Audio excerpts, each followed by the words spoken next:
क्या आप जानते हैं कि इलेक्ट्रिसिटी और मैग्नेटिज्म में जो फर्स्ट टाइम एक रिलेशन नोटिस किया गया था वो 1802 में किया था।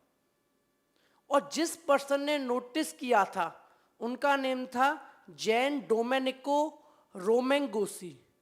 जैन डोमेनिको रोमेंगोसी ने 1802 में फर्स्ट टाइम इलेक्ट्रिसिटी और मैग्नेटिज्म इन दोनों के बीच में भी कोई रिलेशन है ये बात नोटिस की थी। ठीक है, तो आज की वीडियो में हम लोग यही डिस्कस करेंगे कि भाई क्या कॉन्सेप्ट है मैग्नेटिक फील्ड का। ठीक है, और बात करेंगे कि बायोट सेवार्ट लॉ क्या है। हेलो दोस्त, जय हिंद जय भारत। हम अपने इस चैनल पर फिजिक्स को पढ़ते हैं, सीखते हैं और समझते हैं। आज हम क्लास 12th का यूनिट 3 यानी चैप्टर 4 स्टार्ट कर रहे हैं। ये हमारी फर्स्ट वीडियो है, फर्स्ट लेक्चर है चैप्टर 3 पर। और चैप्टर 2 और चैप्टर 1 की ऑलरेडी वीडियो सारी आ चुकी हैं। पहले भाई मैं आपसे रिक्वेस्ट करूंगा पहले अच्छे से उन वीडियोस को अच्छे से देख लो, उसके बाद चैप्टर 4 को कंटिन्यू करना। ठीक है, तो आज हम सबसे पहले तो यही बात करेंगे कि नोटिस किसने किया था। वो जैसा कि मैंने बता दिया कि वो जैन नाम के थे, रोमेंगिसो करके थे। उन्होंने 1802 में ये चीज ऑब्जर्व की थी। ठीक है, तो अपन आगे आज पढ़ेंगे। ये हमारा क्लास 12th का magnetic effect of current and magnetism unit से चैप्टर 4 है, यानी मूविंग चार्ज एंड मैग्नेटिज्म। ठीक है मेरे भाई, तो सबसे पहले वही लिखा हुआ है कि इन 1802 में जैन डोमेनिको रोमेंगोसी ने पब्लिश किया था कि suggestion that electricity and magnetism are related. ठीक है, ये हैं आपके जैन डोमेनिको रोमेंगोसी। ठीक है, इन्होंने फर्स्ट टाइम ऑब्जर्व किया था 1802 में। आगे है कि 1820 में जाके, यानी लगभग 18 साल बाद 1820 में जाके Hans Christian Oersted found that an electric current produced a magnetic field as it flow through a wire. यानी कि 1820 में हैंस क्रिश्चियन ऑस्टिड जो हैं इन्होंने ये चीज बताई कि जो करंट होता है वो प्रोड्यूस करता है मैग्नेटिक फील्ड को।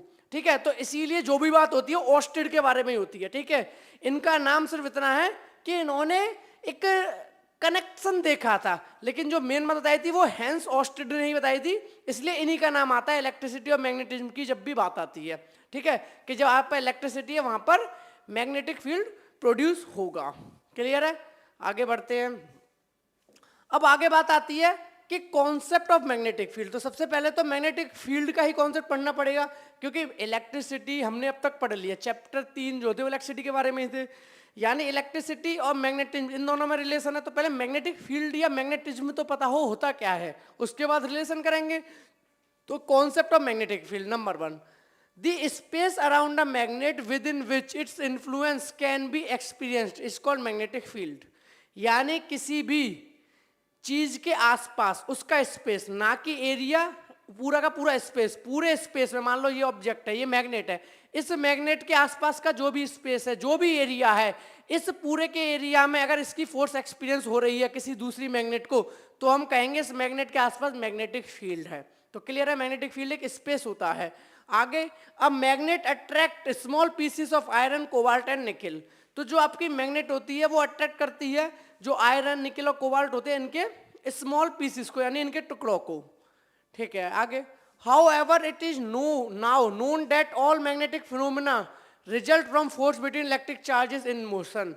यानी कि अब हमें ये पता है कि जितने भी ये मैग्नेटिक फिनोमेनन दिखते हैं, जो भी मैग्नेटिक फोर्स लगती है वो लगती है चार्ज के मोशन में होने की वजह से। अब आपको याद होगा चार्ज का मोशन में होना ही इलेक्ट्रिसिटी होता है। तो यानी चार्ज जब मूव करेगा, यानी चार्ज का मोशन होगा, तो वो इलेक्ट्रिसिटी भी प्रोड्यूस करेगा, और चार्ज जब मोशन में होगा तो मैग्नेटिज्म भी प्रोड्यूस करेगा। तो आपको समझ आ रहा होगा, इसी वजह से इलेक्ट्रिसिटी और मैग्नेटिज्म में रिलेशन बोला जाता है, क्योंकि दोनों का कनेक्शन चार्ज के मूव करने से है। क्लियर है, आगे, like electric field magnetic field is a vector field that is a vector associate with each point in space. यानी इन्होंने बोला जिस तरीके से आप लोग पढ़ा था कि इलेक्ट्रिक फील्ड आपका एक वेक्टर क्वांटिटी है, यानी कि एक वेक्टर फील्ड है, उसी तरीके से मैग्नेटिक फील्ड भी एक वेक्टर फील्ड है। We use the symbol B vector for a magnetic field. यानी मैग्नेटिक फील्ड के लिए बी वेक्टर सिंबल यूज किया जाता है। जहां पर भी बी वेक्टर होगा वहां पर मैग्नेटिक फील्ड होगा। इलेक्ट्रिक फील्ड के लिए क्या करते थे हम, ई वेक्टर, और मैग्नेटिक फील्ड के लिए बी वेक्टर। यहां तक बिल्कुल क्लियर है मेरे भाई? वीडियो पॉज करो और नोट कर लो। ठीक है, यहां तक क्लियर है मेरे भाई? अब आगे बढ़ते हैं, आगे हम पढ़ेंगे। मैग्नेटिक फील्ड तो समझ आ गया, मैग्नेटिक फील्ड क्या है, मैग्नेटिक फील्ड को डोट किससे करते हैं वो भी क्लियर हो गया, बी वेक्टर से, और मैग्नेटिक फील्ड एक वेक्टर फील्ड है। अब हम पढ़ेंगे बायोट-सैवर्ट लॉ। बायोट-सैवर्ट लॉ क्या है? तो देखो, बायोट-सैवर्ट लॉ हमें ये बताता है कि किसी भी मैग्नेटिक फील्ड की जो स्ट्रेंथ है या कह लो मैग्नीट्यूड है वो कितना होगा, यानी हमें मैग्नेटिक फील्ड को कैलकुलेट करना बताता है। यानी मैग्नेटिक फील्ड क्या है वो तो क्लियर हो गया था, लेकिन किसी भी पॉइंट पर मैग्नेटिक फील्ड की स्ट्रेंथ कितनी होगी वो हमें कैलकुलेट करके बताएगा बायोट-सैवर्ट लॉ। स्टार्ट करते हैं। An expression for the magnetic field of a current element which is known as Biot Savart law. यानी बायोट-सैवर्ट लॉ क्या है? बायोट-सैवर्ट लॉ एक ऐसा लॉ है जो कि हमें एक एक्सप्रेशन देगा। एक्सप्रेशन मतलब एक फॉर्मूला देगा, एक्सप्रेशन देगा किसका? Magnetic field and current carrying element. ठीक है, तो ध्यान से समझते हैं। मान लो कि कोई एक करंट कैरिंग वायर है, क्लियर है, इनफाइनाइट वायर मान लो, कोई दिक्कत नहीं है। अब इसका एक छोटा सा पार्ट ले लिया डीएल, इसका एक छोटा सा पार्ट ले लिया डीएल, इसमें कितना करंट फ्लो कर रहा है? आई करंट फ्लो कर रहा है, क्लियर है। अब इस छोटे से पार्ट डीएल की वजह से किसी आर डिस्टेंस पर, किसी आर डिस्टेंस में मान लो पॉइंट पी है, यहां मैग्नेटिक फील्ड की बात हो रही है जो कि बी वेक्टर है। ठीक है, स्मॉल डीएल एलिमेंट की वजह से, स्मॉल डीएल करंट एलिमेंट की वजह से आर डिस्टेंस पर एक पॉइंट पी है, उस पॉइंट पी पर मैग्नेटिक फील्ड की बात होगी और हम कैलकुलेट करेंगे कि मैग्नेटिक फील्ड कितना होगा, क्लियर है। अब हमें इसमें हेल्प कौन करेगा? बायोट-सैवर्ट लॉ करेगा। अब कैसे करेगा वो पढ़ते हैं। Consider a current element DL, हमने कंसीडर कर लिया करंट एलिमेंट डीएल, ये एक वेक्टर है। वेक्टर कैसे है भाई? प्रॉपर एक लेंथ की डायरेक्शन है कि हाँ भाई इस डायरेक्शन की तरफ बात हो रही है। तो डीएल वेक्टर ले लिया of a conductor X Y carrying a current I. ठीक है, एक्स वाई एक कोई भी वायर है जिसके अंदर डीएल एलिमेंट लिया, करंट फ्लो कर रहा है आई। ओके, आगे बढ़ते हैं। अब आगे बोला है let P be the point where the magnetic field D B due to the current element dl is to be calculated. यानी ये कह रहे हैं कि मान लो ये आपका कोई एक वायर है, यहाँ बना लेता हूँ, ये आपका कोई वायर है, यहाँ आपने स्मॉल एलिमेंट लिया डीएल, आपने स्मॉल एलिमेंट लिया डीएल, इस डीएल एलिमेंट से कुछ दूरी पर पॉइंट पी पर आपने मान लिया कि मैग्नेटिक फील्ड है डीबी। यानी अब छोटा सा करंट एलिमेंट है तो मान के चलना है पॉइंट पी पर छोटा सा ही मैग्नेटिक फील्ड होगा या मैग्नेटिक फील्ड की स्ट्रेंथ होगी, जिसे बोलना है डीबी। ठीक है, आगे बढ़ते हैं। Let the position vector of point P relative to element dl be R. ये कह रहे हैं जो पॉइंट पी है, यानी कि जिस पॉइंट पर आप मैग्नेटिक फील्ड की बात कर रहे हो करंट एलिमेंट से, उसका पोजीशन वेक्टर ले रहे हैं, यानी उसकी पोजीशन क्या है। अब मान लो आर डिस्टेंस पर है तो उन्होंने बोल दिया आर वेक्टर उसकी पोजीशन वेक्टर हो गया वो। ठीक है, क्योंकि आप जिस पॉइंट पर निकाल रहे हो आपको पोजीशन तो पता होनी चाहिए करंट एलिमेंट से, तो मान लिया उसकी पोजीशन है आर वेक्टर। तो डीएल वेक्टर और आर वेक्टर, आर वेक्टर क्या सिंपल समझ आ गया, पोजीशन वेक्टर, जो क्या बता रहा है, उस पॉइंट की पोजीशन बता रहा है जो कि करंट एलिमेंट से कितना दूर है, यानी कि जिस पॉइंट पर आपको मैग्नेटिक फील्ड स्ट्रेंथ निकालनी है। ओके, आगे बढ़ते हैं। Let theta be the angle between dl and R. इन्होंने कहा कि डीएल और आर के बीच में एंगल थीटा मान लिया, डीएल यानी कि ये और आर बोले तो ये, इसके बीच का एंगल थीटा मान लिया, क्योंकि इस पर डिपेंड करेगा ना। अब मान लो डीएल ये है और आर इधर हो गया तो भाई एंगल चेंज हो जाएगा कि नहीं हो जाएगा? ज़्यादा हो जाएगा। अब आर ऊपर है तो एंगल कम है, तो डीएल और आर के बीच का एंगल की भी बात होगी यहाँ पे, तो वो मान लिया theta. Let theta be the angle between dl vector and R vector. Clear है मेरे भाई? ठीक है। According to the Biot-Savart law, the magnetic magnitude of the field dB is, तो ये कह रहे हैं कि बायोट-सैवर्ट लॉ के अकॉर्डिंग जो मैग्नेटिक फील्ड का मैग्नीट्यूड होगा पॉइंट बी पर, यानी जिसे हमने डीबी माना है उसके बारे में बोल रहे हैं। Number 1, directly proportional to the current I through the conductor, यानी डायरेक्टली प्रोपोर्शनल होगा जो आपके कंडक्टर के अंदर करंट फ्लो कर रहा है उसके। यानी अगर इस वाले वायर के अंदर करंट ज्यादा तो पॉइंट पी पर मैग्नेटिक फील्ड की स्ट्रेंथ भी ज्यादा होगी, मैग्नेटिक फील्ड भी ज्यादा होगा। तो पहला तो कंक्लूजन निकला D B is directly proportional to I, यानी आई ज्यादा मैग्नेटिक फील्ड ज्यादा, आई कम मैग्नेटिक फील्ड कम। नंबर 1, ठीक है, नोट करना हो नोट कर लो, वीडियो पॉज करके फिर आगे बढ़ूंगा। यहां तक क्लियर है मेरे भाई? नोट कर लिया। यानी पहला पॉइंट निकल आया है करंट पर डिपेंड कर रहा है मैग्नेटिक फील्ड। आगे देखेंगे किस किस पे और डिपेंड करेगा। Next, directly proportional to the length of the current element. अब आपने जो करंट एलिमेंट लिया है, जो आपने ये करंट एलिमेंट लिया है जिसे कि डीएल बोला है और आर वेक्टर पॉइंट पी पर ये डीबी है, तो कह रहा है करंट एलिमेंट के लेंथ पे भी डिपेंड करेगा। करंट एलिमेंट का जो लेंथ है यानी जो आपने पार्ट लिया है वो ज्यादा लिया या कम लिया है, तो D B directly proportional to D L, यानी magnetic field directly proportional to I and also magnetic field directly proportional to D L. ठीक है मेरे भाई। Next, directly proportional to the sine theta, यानी जो ये थीटा था ना angle between the D L and R, इसके साइन की वैल्यू के डायरेक्टली प्रोपोर्शनल है। तो एक निकल आया D B directly proportional to sine theta, यानी तीन चीजें हो गई, D B directly proportional to I, D B directly proportional to current element यानी कि डी एल जो उसका लेंथ है, और D B directly proportional to sine theta यानी कि जो angle between the D L and R है उसके साइन की वैल्यू जो है वो डायरेक्टली प्रोपोर्शनल है डीबी की। अगर वो ज्यादा तो डीबी ज्यादा, वो कम तो डीबी कम। Next fourth, inversely proportional to the square of the distance R of the point P from the current element, यानी कि करंट एलिमेंट से पॉइंट पी कितना दूर है इस बात पर भी पॉइंट पी का मैग्नेटिक फील्ड डिपेंड करेगा। अगर point P current element dl से ज्यादा दूर है तो मैग्नेटिक फील्ड की वैल्यू कम हो जाएगी डीबी। अगर आपके करंट एलिमेंट से पॉइंट पी का डिस्टेंस कम है तो मैग्नेटिक फील्ड की वैल्यू बढ़ जाएगी यानी कि डीबी। तो यहां से कंक्लूजन निकला dB is inversely proportional to 1/r², यानी आर जितना ज्यादा, डिस्टेंस जितना ज्यादा, मैग्नेटिक फील्ड की स्ट्रेंथ कम, डिस्टेंस जितना कम मैग्नेटिक फील्ड की स्ट्रेंथ ज्यादा, means dB is inversely proportional to the 1/r²।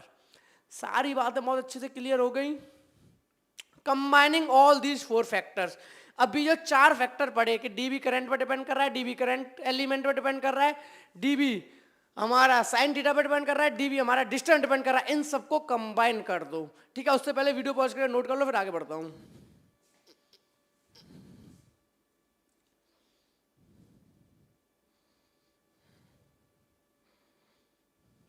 ठीक है, नोट कर लिया। अब जैसे हम इन चारों को कंबाइन करेंगे तो कंबाइन करते ही हमें मिल जाएगा dB directly proportional to I D L sine theta by r²। तो वही डीबी डायरेक्टली प्रोपोर्शनल आई के आ गया, डीबी डायरेक्टली प्रोपोर्शनल है डीएल के लेंथ के आ गया, dB directly proportional sign theta के आ गया, लेकिन r² के इनवर्सली था इसलिए डिवाइड में। तो dB directly proportional to the I D L sine theta by r²। और मेरे भाई हम सब जानते हैं कि अगर डायरेक्टली प्रोपोर्शनल का साइन हटाया जाएगा तो एक कांस्टेंट आएगा जिसको बोला जाएगा कांस्टेंट ऑफ प्रोपोर्शनलिटी। वो तो फिजिक्स के अंदर जनरल है। तो डायरेक्टली प्रोपोर्शनल का साइन हटाया तो डीबी इक्वल्स टू निकल के आया के इक्वल्स टू, वो तो भाग पास तो वही है, आई D L sine theta by r²। यानी जो के है वो है आपका कांस्टेंट ऑफ प्रोपोर्शनलिटी। क्यों आया? क्योंकि डायरेक्टली प्रोपोर्शनल का साइन हटाया। ठीक है, तो dB इक्वल्स टू के ideal sign theta by r²। Okay, the proportionality constant k depend on the medium between the observation point P and the current element and the system of unit chosen for free space and in SI unit. यानी इन्होंने बोला जो value होगी k की वो किस किस पर डिपेंड करेगी? नंबर 1 मीडियम पर, कि किस मीडियम के अंदर करंट एलिमेंट है और वो पॉइंट है जिस पर कि मैग्नेटिक फील्ड निकाल रहे हैं, यानी किस मीडियम में है, और आपका जो करंट एलिमेंट है उसकी सिस्टम ऑफ यूनिट्स क्या है, यानी कि जो यूनिट्स लेंगे, करंट किस यूनिट में है, लेंथ किस यूनिट में, इस पे भी डिपेंड करेगा। ठीक है, आगे तो k इक्वल्स टू होता है म्यू नॉट अपॉन 4 यानी जो एक k आया ना कांस्टेंट ऑफ प्रोपोर्शनलिटी, तो k इक्वल्स टू कितना है? म्यू नॉट अपॉन 4 क्या है? म्यू नॉट अपॉन 4 यानी अगर म्यू नॉट अपॉन 4 है तो इसकी कोई ना कोई वैल्यू होगी। तो k की वैल्यू होती है 10⁻⁻⁷।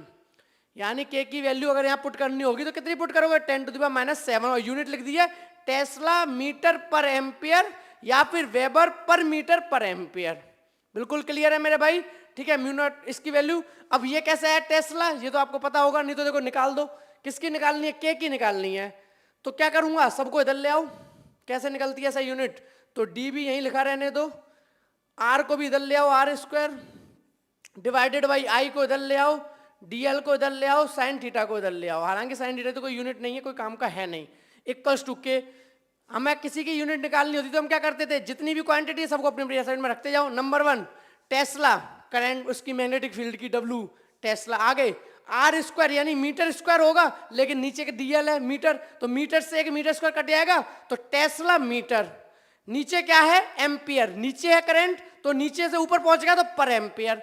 तो जो आपका कांस्टेंट ऑफ प्रोपोर्शनैलिटी आया यानी कि के आया, उसकी जो यूनिट है वो क्या है, टेस्ला मीटर पर एम्पेयर या वेबर पर मीटर पर एम्पेयर। क्लियर है मेरे भाई? आगे here mu naught is the constant called permeability of the free space. जो ये म्यू नॉट है जो कि के फॉर्मूले में आ रहा है म्यू नॉट, वो है आपका परमिएबिलिटी ऑफ फ्री स्पेस। और परमिएबिलिटी ऑफ फ्री स्पेस क्या होता है?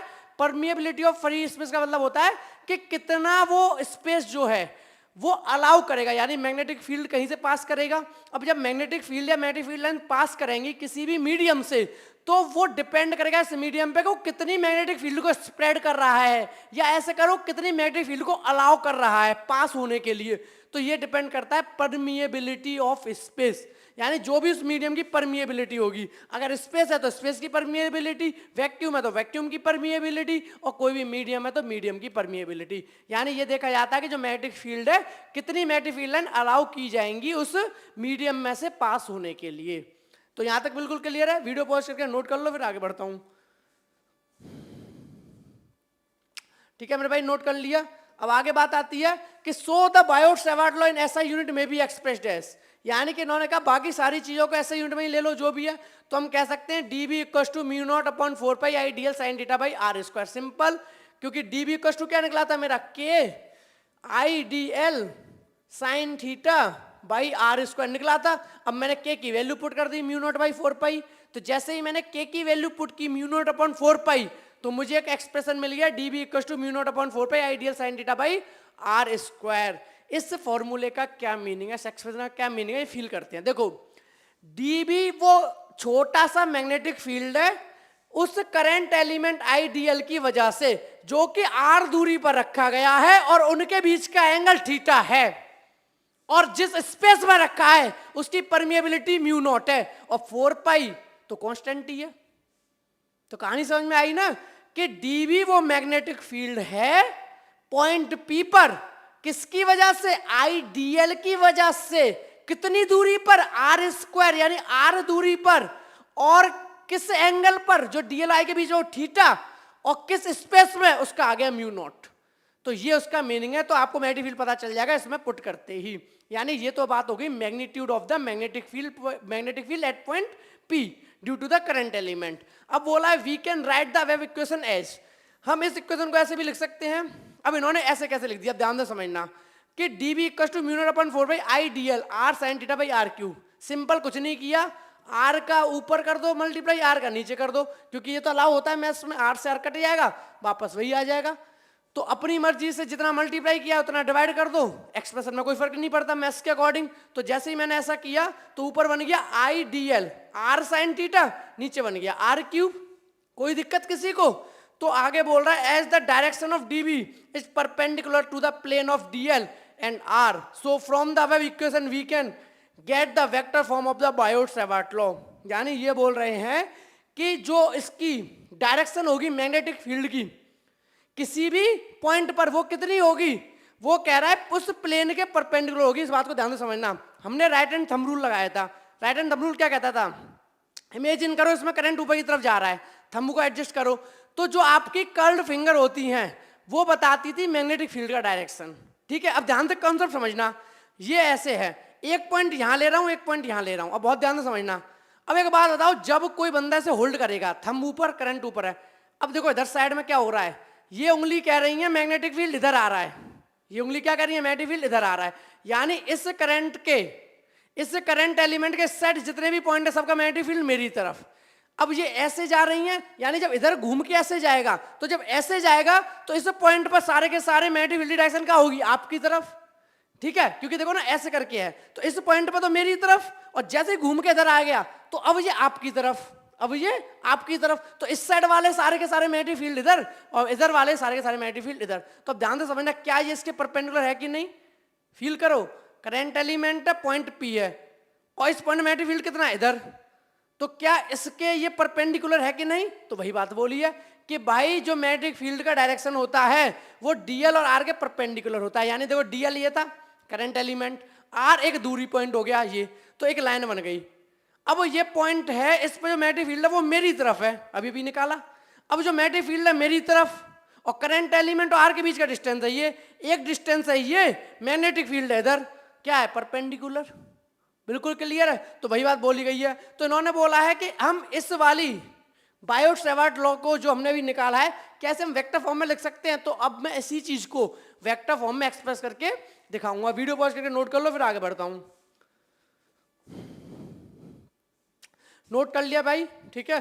तो अब आगे बात आती है इसे वेक्टर फॉर्म में लिखने का। तो db vector equal to mu naught I upon 4 pi dl vector r vector by r cube. कैसे लिख दिया वही देखो, db इक्वल टू क्या था, db इक्वल टू था म्यू नॉट अपॉन 4 पाई आई dl साइन थीटा, आई dl साइन थीटा, और फिर क्या था नीचे r स्क्वायर, ये था।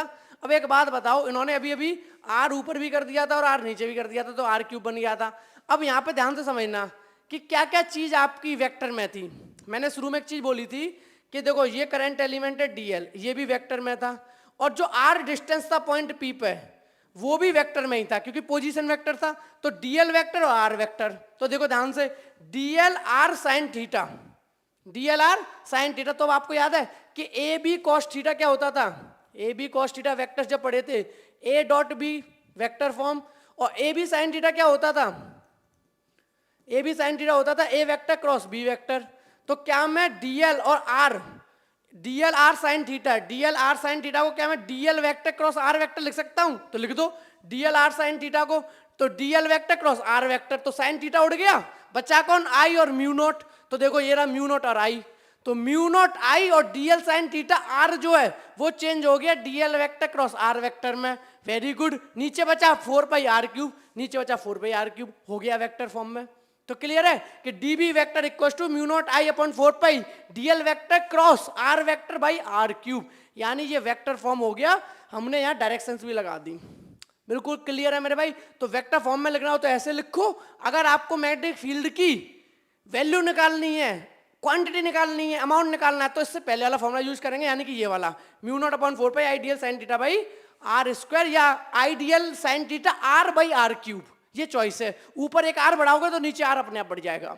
क्लियर है। तो direction of DB is the direction of vector DL cross R vector, it is given by right hand screw rule. यानी अब आपको याद है ए क्रॉस बी में जो डायरेक्शंस होती हैं वो कहाँ होती हैं, परपेंडिकुलर होती है उस प्लेन के, जिस प्लेन पर ये डीएल और आर वेक्टर क्रॉस होते हैं। पढ़ा है ना कि जो ये क्रॉस वेक्टर होता है जितना भी ए और बी, तो इस प्लेन के हमेशा परपेंडिकुलर होती है, या तो इनवर्ड या आउटवर्ड। प्लेन की या तो इनवर्ड होती है, आउटवर्ड होती है। कब, जब डीएल आर वेक्टर होता है, यानी कि जब क्रॉस प्रोडक्ट होता है। तो कैसे भी कह लो, या तो ऐसे कह लो कि पहले हमने देख लिया था कि जो मैग्नेटिक फील्ड की डायरेक्शन है वो उस प्लेन के परपेंडिकुलर है जिस प्लेन के अंदर करंट एलिमेंट और आर वेक्टर है, इसीलिए क्रॉस आया। या अब पढ़ लो कि अगर क्रॉस आ चुका है डीएल वेक्टर आर वेक्टर का, तो जो मैग्नेटिक फील्ड की डायरेक्शन होगी वो उस प्लेन के परपेंडिकुलर होगी जिस प्लेन में डीएल और आर दोनों वेक्टर हैं। अब खुद देख लो, डीएल और आर इस प्लेन में है, इस बोर्ड पर, तो करंट जो मैग्नेटिक फील्ड डायरेक्शन होगी वो कहाँ होगी, या तो अपवर्ड या इनवर्ड, इस प्लेन पर अगर है डीएल और आर वेक्टर है। तो वही बोला direction of DB is calculated by right hand screw rule. तो डायरेक्शन कैसे बता सकते हो, right hand screw rule same काम करता है राइट हैंड थंब रूल की तरह। स्क्रू रूल क्या कहता है, इधर घुमाओ स्क्रू अंदर की तरफ जाएगा, तो समझ जाओ करंट वो मैग्नेटिक फील्ड डायरेक्शन अंदर है, और ऐसे घुमाओ स्क्रू को बाहर की तरफ आता है, समझ जाना इधर है। तो अपने अकॉर्डिंग दे लो, ए क्रॉस भी इधर करो मैग्नेटिक फील्ड अंदर, ए क्रॉस भी इधर करो मैग्नेटिक फील्ड या जो भी फील्ड है वो बाहर। तो राइट हैंड थंब रूल लगा लो, चाहे राइट हैंड स्क्रू रूल लगा लो। मुझे राइट हैंड थंब रूल सही लगता है, इसलिए मैंने राइट हैंड थंब रूल से आपको समझाया था। यहां तक बात बिल्कुल क्लियर है मेरे भाई। तो ये आपका यूनिट 3 का आज पहला लेक्चर था मैग्नेटिज्म का। अब हम सीक्वेंस में सारे टॉपिक्स कवर करते जाएंगे। क्लियर है। आई होप आपको ये कॉन्सेप्ट ऑफ बायोट-सैवर्ट लॉ समझ आ गया होगा। अगर किसी भी तरह का कोई भी डाउट रह गया हो तो आप मुझे कमेंट सेक्शन में कमेंट करके बता सकते हैं। दोस्त, क्या आप जानते हैं कि जो मैग्नेटिक फील्ड होता है सर्कुलर लूप के अंदर सेंटर पर, वहां पर मैग्नेटिक फील्ड की स्ट्रेंथ सबसे ज्यादा होती है, क्योंकि वहां पर मैग्नेटिक फील्ड लाइंस ऐड हो जाती हैं। तो ये वाली बातें आज हम अपनी इस वीडियो में करेंगे, और हम सीखेंगे अपनी वीडियो में कि जो मैग्नेटिक फील्ड होता है उसका सर्कुलर लूप के अंदर एक्सप्रेशन क्या आता है। ठीक है, क्या एक्सप्रेशन होता है, यानी जब आप इस सर्कुलर लूप के सेंटर में मैग्नेटिक फील्ड निकालेंगे तो उसका एक्सप्रेशन क्या आएंगे सेंटर में। ठीक है, और हम सीखेंगे derivation for magnetic field at the centre of a circular loop, यानी जो सेंटर ऑफ सर्कुलर लूप पे एक्सप्रेशन आएगा उसका क्या डेरिवेशन होगा, यानी किस तरीके से वो ड्राइव होगा। तो बात क्लियर है। अपन का टॉपिक है magnetic field at the centre of a circular loop, यानी आपका एक सर्कुलर लूप है, सर्कुलर लूप, उसके सेंटर पर आपको पता करना है मैग्नेटिक फील्ड स्ट्रेंथ क्या होगी। देखो मेरे भाई, हम क्या जानते हैं कि जब भी करंट फ्लो करता है तो एक मैग्नेटिक इफेक्ट प्रोड्यूस करता है, मैग्नेटिक फील्ड लाइन प्रोड्यूस करता है, मैग्नेटिक स्ट्रेंथ होती है आसपास, ये बात क्लियर है। तो सर्कुलर लूप है ये वायर का, देखो इमेजिन करना थोड़ा सा मेरे साथ साथ, ये सर्कुलर वायर है, ठीक है, इसमें करंट फ्लो कर रहा है। अब जब ये सर्कुलर वायर है और इसमें करंट फ्लो कर रहा है तो क्या होगा, आसपास मैग्नेटिक फील्ड प्रोड्यूस होगा, आसपास मैग्नेटिक फील्ड लाइंस होगी। तो हमें निकालना है किसके सेंटर पर मैग्नेटिक फील्ड कितना होगा, उसका क्या एक्सप्रेशन होगा। क्लियर है, स्टार्ट करते हैं। Consider a circular loop of wire of radius R carrying current I, यानी कि आपका ये सर्कुलर वायर है, इसमें आई करंट फ्लो कर रहा है, यहां से निकला आई करंट घूम के चला गया, ठीक है, और रेडियस है इसकी आर, रेडियस है इसकी आर, यानी सेंटर से लेके इस पॉइंट तक का डिस्टेंस है आर। ठीक है, आगे बढ़ते हैं। We wish to calculate its magnetic field at the center O, यानी कि हमारी इच्छा है कि हम मैग्नेटिक फील्ड निकालें इस सर्कुलर लूप के सेंटर पर, यानी कि इस जगह पर। ठीक है, हमें मैग्नेटिक फील्ड निकालना है। आगे, the entire loop can be divided into a large number of small currents element DL, यानी कि ये पूरा का पूरा जो सर्कुलर है उसको छोटे छोटे छोटे छोटे टुकड़ों में जोड़ दो या छोटे छोटे छोटे टुकड़ों में अलग कर लो और उस एक इंडिविजुअल को क्या बोल दो, करंट एलिमेंट बोल दो। यानी देखो यहां पे ध्यान से, ये पूरा सर्कुलर लूप है, इतना पार्ट हमने डीएल मान लिया, इतना पार्ट, ऐसे छोटे छोटे पार्ट छोटे छोटे छोटे छोटे छोटे छोटे ऐसे ब्रेक हो जाएंगे। क्लियर है, तो आपको थोड़ा आइडिया हो गया होगा हम क्या करने वाले हैं। हम पहले छोटे से पार्ट की वजह से मैग्नेटिक फील्ड निकालेंगे, सबको इंटीग्रेट कर देंगे, तो थोड़ा थोड़ा आइडिया तो आपको हो गया। यहां तक बिल्कुल क्लियर है मेरे भाई कि कैसे निकालने वाले हैं। वीडियो पॉज करके नोट करना, नोट कर लो, फिर आगे बढ़ते हैं।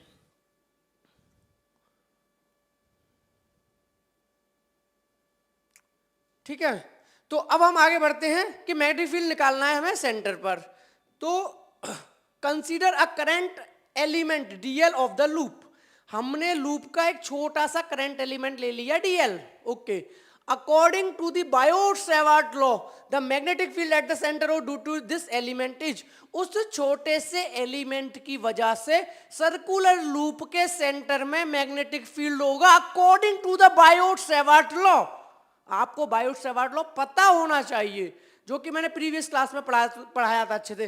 तो बायोट-सेवर्ट लॉ के अकॉर्डिंग जो मैग्नेटिक फील्ड होता है किसी भी पॉइंट पर जो कि डिस्टेंस आर पर हो वो इतना होता है, यानी dB equals to mu naught I upon 4 pi DL cross R by R cube, where mu naught permittivity, I is the current, 4 constant, pi constant, DL is the current element and R is the distance between the current element and the centre of the current circular loop. Okay, और हमारा are वही। तो सारे के सारे term clear हो गए कि इसमें जो जो टर्म आ रहे हैं वो क्या है, mu naught upon 4 by DL cross R by R cube. ये मैग्नेटिक फील्ड हो गया एक करंट कैरिंग छोटे से एलिमेंट की वजह से। अब हमारा मैग्नेटिक फील्ड पता चला। आगे, the field at point O normally towards the plane of paper as shown in by encircled cross, यानी ये रहा आपका सर्कुलर लूप, सेंटर पर निकालना है। तो इन्होंने ये तो बोल दिया कि छोटे से करंट एलिमेंट डीएल की वजह से, इस छोटे से करंट एलिमेंट डीएल की वजह से सेंटर पर मैग्नेटिक फील्ड कितना होगा ये तो बता दिया कि भैया mu naught I by 4i DL cross R by R cube, और साथ में बता दी डायरेक्शन कि भैया अंदर की तरफ होगा। जब ये क्रॉस लगा होता है ना तो समझ जाओ उस प्लेन के अंदर है, और अगर ऐसे सर्कल पे पॉइंट लगा हो तो समझ जाओ बाहर तुम्हारी तरफ है। तो दोनों डायरेक्शन समझ में आती है। क्रॉस लगा होता है तो मतलब है अंदर की तरफ इस बोर्ड के, और पॉइंट लगाए तो बाहर की तरफ। तो कह रहे हैं कि जो मैग्नेटिक फील्ड लाइंस का डायरेक्शन है सेंटर पर वो अंदर की तरफ है। अब कहोगे अंदर की तरफ कैसे मान लें, हमें कैसे पता? तो ध्यान से समझो, करंट जा रहा है ऊपर, याद करो राइट हैंड थंब रूल, याद करो राइट हैंड थंब रूल कि अगर ये छोटा सा पार्ट है तो भैया करंट को और मैग्नेटिक फील्ड को क्या पता कि आगे जाके मुड़ेगा नहीं मुड़ेगा, मानते हो कि नहीं? भाई एक बात बताओ, छोटा सा पार्ट है, ठीक है, ये छोटा सा पार्ट है, ये इतना छोटा पार्ट है कि एकदम स्ट्रेट है, स्ट्रेट है। तो जब ये स्ट्रेट है और इसकी बात हो रही है तो इसको क्या पता कि आगे जाके मैं टर्न हो जाऊंगा या पहले से मैं कर्व हूं। ये छोटा सा करंट एलिमेंट अपने आप को एज अ स्ट्रेट वायर मानेगा क्योंकि इतना छोटा है, देखो इतना छोटा है, इसको पता ही नहीं है, ये तो भैया अपने आप को स्ट्रेट मानेगा क्योंकि छोटा सा है, समझ गए ना? अब आगे जाके कर्व हो गया, लेकिन आगे की हम बात ही नहीं कर रहे, हम तो बात कर रहे हो छोटे से एरिया की, छोटी सी जगह की। वहां पर क्या है हमारा DL, जो लेंथ है वो छोटा सा, जो कि कैसा है, एकदम से स्ट्रेट।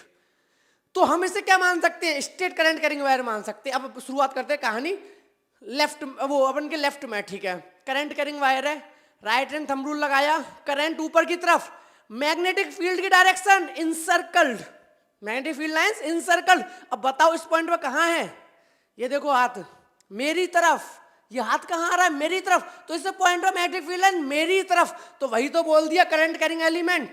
उसके लेफ्ट, इसके लेफ्ट में सेंटर, मैग्नेटिक फील्ड की डायरेक्शन मेरी तरफ, यानी बोर्ड की तरफ, यानी कि अंदर को।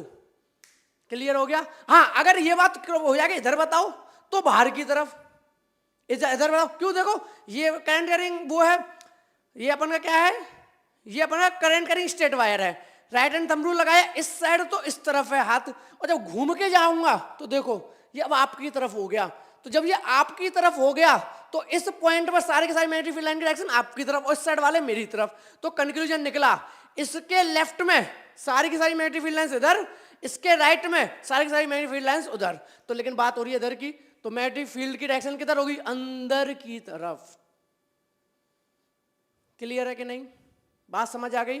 आगे बढ़ूं तो छोटे से करंट कैरिंग एलिमेंट की वजह से सेंटर पर मैग्नेटिक फील्ड पता चल गया बायो-सेवर्ट लॉ की हेल्प से। और क्या पता चल गया? और पता चल गया कि उस पॉइंट पर डायरेक्शन क्या है, अंदर की तरफ, inward, plane of the paper. भैया अगर पेपर पे बना रहे हो अपने तो पेपर के अंदर ही तो है, पेपर पे ड्रॉ किया हुआ है डायग्राम तो अंदर की तरफ, बोर्ड पे ड्रॉ किया हुआ तो बोर्ड के अंदर की तरफ। आगे बढ़ू, ठीक है, आगे, the direction of DL is along the tangent, so DL is perpendicular to DR। बहुत बढ़िया, यहां बोला है कि जो DL है ये टेंजेंट होगी एक तरीके से, और ये हमारा रेडियस R है। तो हम जानते हैं, या तो सर्कल का वाले बात कॉन्सेप्ट को समझ लो कि अगर किसी भी पॉइंट से टेंजेंट बनाई सर्कल पे और आपने सेंटर से जोड़ दी तो हम सब जानते हैं टेंजेंट और रेडियस के बीच में जो एंगल होता है वो 90 डिग्री का होता है। तो यहां से पता चला कि ये एंगल बनेगा 90 डिग्री का, हां कि ना? क्लियर है? समझ आ गया ना कि 90 डिग्री कैसे हुआ? कॉन्सेप्ट ऐसे समझो, या ऐसे समझ लो सर्कुलर वायर है, देखो अगर फील करना हो तुम्हें तो फील कर लो, सर्कुलर वायर है। अब क्या बोला इन्होंने कि DL है ऊपर की तरफ करंट कैरिंग एलिमेंट, तो ये ऊपर की तरफ और इस पॉइंट से रेडियस इधर, तो देख लो इधर और इधर है 90 की नहीं है, तो फील करना हो फील कर लो, वरना कॉन्सेप्ट तो पता ही है, सर्कल के अंदर जब भी टेंजेंट ड्रॉ होती है रेडियस पे तो भैया 90 डिग्री का एंगल बनता है उस पर, रेडियस और टेंजेंट में। ठीक है, ओके, आगे बढ़ते हैं। The magnetic field at the centre O, तो यानी कि जो सेंटर है हमारा वहां पर जो भी मैग्नेटिक फील्ड होगी due to the current element DL, कितनी होगी पहले से नोट करना हो तो नोट कर लो, वीडियो पॉज करके फिर आगे बढ़ूंगा। ठीक है, तो नोट कर लिया। आगे अब कितनी होगी मैग्नेटिक फील्ड, तो बात करते हैं dB कष्ट होगा mu not 4/I dl sin theta by R square. यहाँ देखो फॉर्मूला क्या था हमारा, फॉर्मूला हमारा यही था ना, dB equals to mu naught I dl।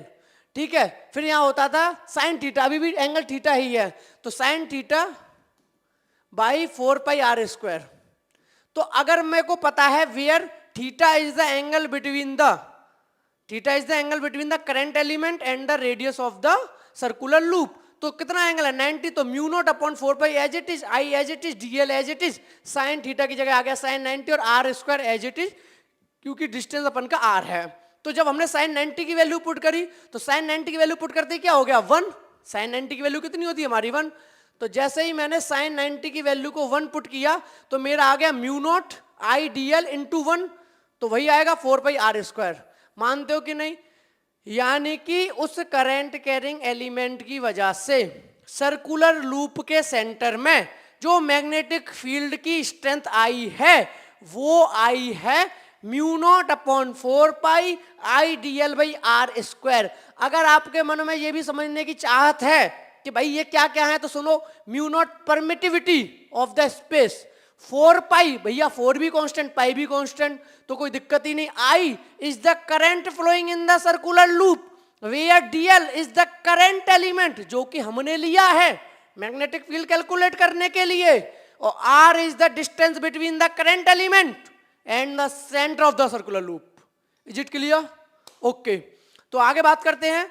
तो mu naught ideal 4 pi R square हो गया। तो the magnetic field due to the all such current element, यानी कि मेरे भाई ये कह रहा है कि एक बात बताओ, इस छोटे से करंट एलिमेंट की वजह से डीएल की वजह से सेंटर पे कुछ फलानी मैग्नेटिक फील्ड आ गई ठीक है, तो जो सेंटर में मैग्नेटिक फील्ड आ गई, एक्चुअली क्या होता है ना, ये फलानी, ये हमने बचपन से वर्ड सुना हुआ है, घरों में बोलते हैं ना, अरे वो फलाने साहब आए हैं, कहाँ, अरे फलानी जगह जाना है, मतलब अननोन, ठीक है, तो इसलिए मैंने बोल दिया फलाना मैग्नेटिक फील्ड निकल गया, ठीक है। तो आगे बढ़ते हैं। तो डीएल की वजह से जो अपन का मैग्नेटिक फील्ड आ गया वो कितना हो गया, तो डीएल की वजह से जो मैग्नेटिक फील्ड आएगा कहाँ पर, सेंटर पर, वो हमें पता है mu naught I DL by 4 pi R square. तो ये कह रहे हैं कि अगर एक भाई छोटा सा करंट एलिमेंट मैग्नेटिक फील्ड दे देता है सेंटर पे, तो मान के चलो भैया ये भी छोटे छोटे हैं, ये भी छोटे छोटे हैं, ये भी छोटे छोटे हैं, सारे छोटे छोटे मान लो।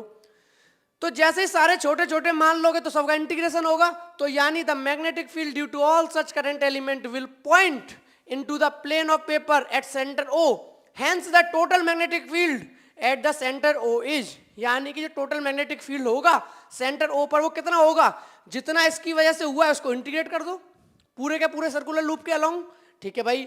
तो B equal to integrate dB लिखोगे, B यानी total magnetic field at the centre of the circular loop is equal to integration of जो स्मॉल मैग्नेटिक फील्ड आया है due to the current element. तो जैसे इंटीग्रेट करोगे डीबी तो तुरंत डीबी की वैल्यू लगाओगे, तो डीबी की वैल्यू कितनी आई थी हमारी, mu naught ideal 4 pi R square, तो mu naught 4 pi I D L R square, तो डीबी की जगह पुट किया ये, यानी तो इक्वल चल रहा है, B equal to integrate DB, और आगे इंटीग्रेट डीबी की वैल्यू पुट की mu naught upon 4 pi I DL by R square. Clear है? अब आगे यहां से जो जो कांस्टेंट है वो बाहर डालो, म्यू नॉट कांस्टेंट है बाहर ले लिया, आई कांस्टेंट है बाहर ले लिया, 4 पाई कांस्टेंट है बाहर ले लिया, आर स्क्वायर कांस्टेंट है बाहर ले लिया, यानी ये सारी चीजें तो बदलेंगी नहीं। परमिटिविटी ऑफ द स्पेस, भैया जिस मीडियम में उसी मीडियम में अब भी रखे हैं। करंट आप छेड़खान कर रहे हो बैटरी के साथ, 4 पाई वो तो कांस्टेंट है ही है, आर यानी कि डिस्टेंस के साथ भी आप छेड़खान नहीं कर रहे हो, जितना सर्कुलर लूप लिया है उतना ही बड़ा है, ना बड़ा किया ना छोटा किया, ठीक है। अंदर बचा इंटीग्रेशन ऑफ डीएल, यानी ये कह रहे हैं कि आप इस छोटे से डीएल डीएल डीएल डीएल को जोड़ते जाओ। अब मुझे एक बात बताओ कि अगर छोटे छोटे डीएल को ऐड करोगे, छोटे छोटे डीएल को ऐड करोगे तो क्या इसका पूरा सरकमफ्रेंस नहीं आ जाएगा, क्या इसका सरकमफ्रेंस नहीं आ जाएगा? भैया छोटे छोटे छोटे छोटे टुकड़ा ऐड करोगे तो छोटा छोटा टुकड़ा ऐड करके पूरे का क्या बनेगा, सरकमफ्रेंस ऑफ द सर्कल। तो डीएल को क्या लिख सकता हूं, जो टोटल लेंथ है, अभी सरकमफ्रेंस पे आऊंगा, मैंने मान लिया टोटल इसकी जो लेंथ है वो एल है, तो mu naught I as it is 4 pi R square constant है, डीएल का इंटीग्रेशन एल हो गया, डीएल का इंटीग्रेशन क्या हो गया मेरे भाई, एल हो गया, यानी कि जो टोटल आपकी लेंथ है वो कितनी हो गई इसकी, एल मान ली मैंने, इंटीग्रेट करके छोटे छोटे छोटे छोटे को ऐड करता क्या, टोटल लेंथ एल आ गई। क्लियर है? वीडियो पॉज करके नोट कर लो, फिर आगे बढ़ता हूं। नोट कर लिया? ठीक है। अब क्या करना है अपन को आगे, सिंपल है, कुछ नहीं। अब हमें पता है mu naught 4 pi R square, ये तो था ही। अब जो लेंथ होगी कितनी होगी, सर्कुलर लूप की मैंने लेंथ बोल दी तुम्हें एल, लेकिन भैया लेंथ एल है, इसका मीनिंग तो यही है कि उसका सरकमफ्रेंस है, तो इसकी रेडियस थी आर, इसकी रेडियस थी आर, तो सरकमफ्रेंस कितना हो जाएगा 2 पाई आर। इतना तो मालूम होगा ना कि circumference of the circle 2 pi R होता है कि नहीं पता नहीं, इतना तो पता है, चलो ठीक है, ये तो अच्छी बात है। तो सरकमफ्रेंस हो गया अपन का 2 पाई आर, तो आगे कर दो पुट, तो भैया देखो पाई से पाई गया, एक आर से स्क्वायर गया, 4 से 2 गया, तो बच्चा b equal to mu naught I upon 2r। ये बहुत ही इंपॉर्टेंट एक्सप्रेशन है, यानी कि जो b है यानी मैग्नेटिक फील्ड है। पहले पूरी कहानी बता बोल देता हूं फिर समझाऊंगा अच्छे से कि भाई अगर मान लो n सर्कुलर वो है टर्न, अभी तो बात की गई थी एक सर्कल है, एक सर्कुलर वायर है, एक और लगा दिया चिपका के, एक और लगा दिया, मान लो एक गुच्छा पूरा है, n सर्कल है, मतलब n वायर का एक बना दिया सर्कुलर लूप। तो क्या करना है, सिंपली जो आया है उसमें n का मल्टीप्लाई, यानी b इक्वल टू कितना आया है, mu naught I upon 2r, इसमें मल्टीप्लाई कर दो n का, जितने की आपके क्या है नंबर ऑफ टर्न है, यानी 1 टर्न 2 टर्न 3 टर्न 4 टर्न, जितनों को मिला के आपने वो सर्कुलर लूप बनाया है।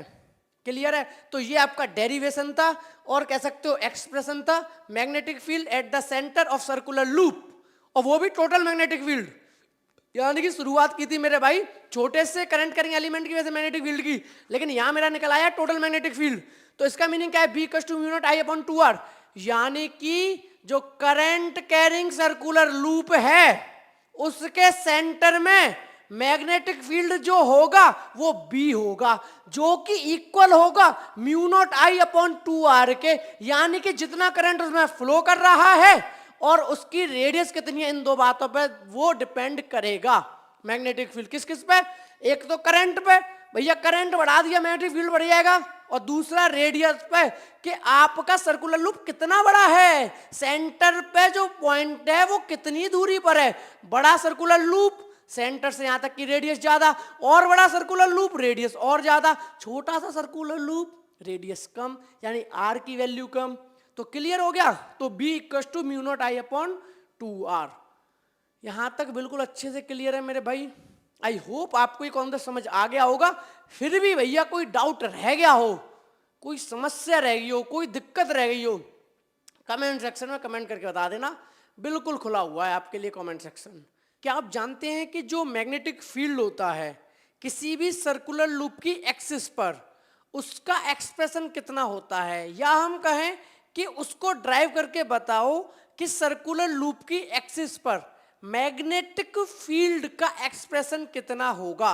देखो इससे पहले वाली वीडियो में हमने क्या डिस्कस किया था, उसमें क्या फर्क है, दोनों को रिलेट कर देता हूं।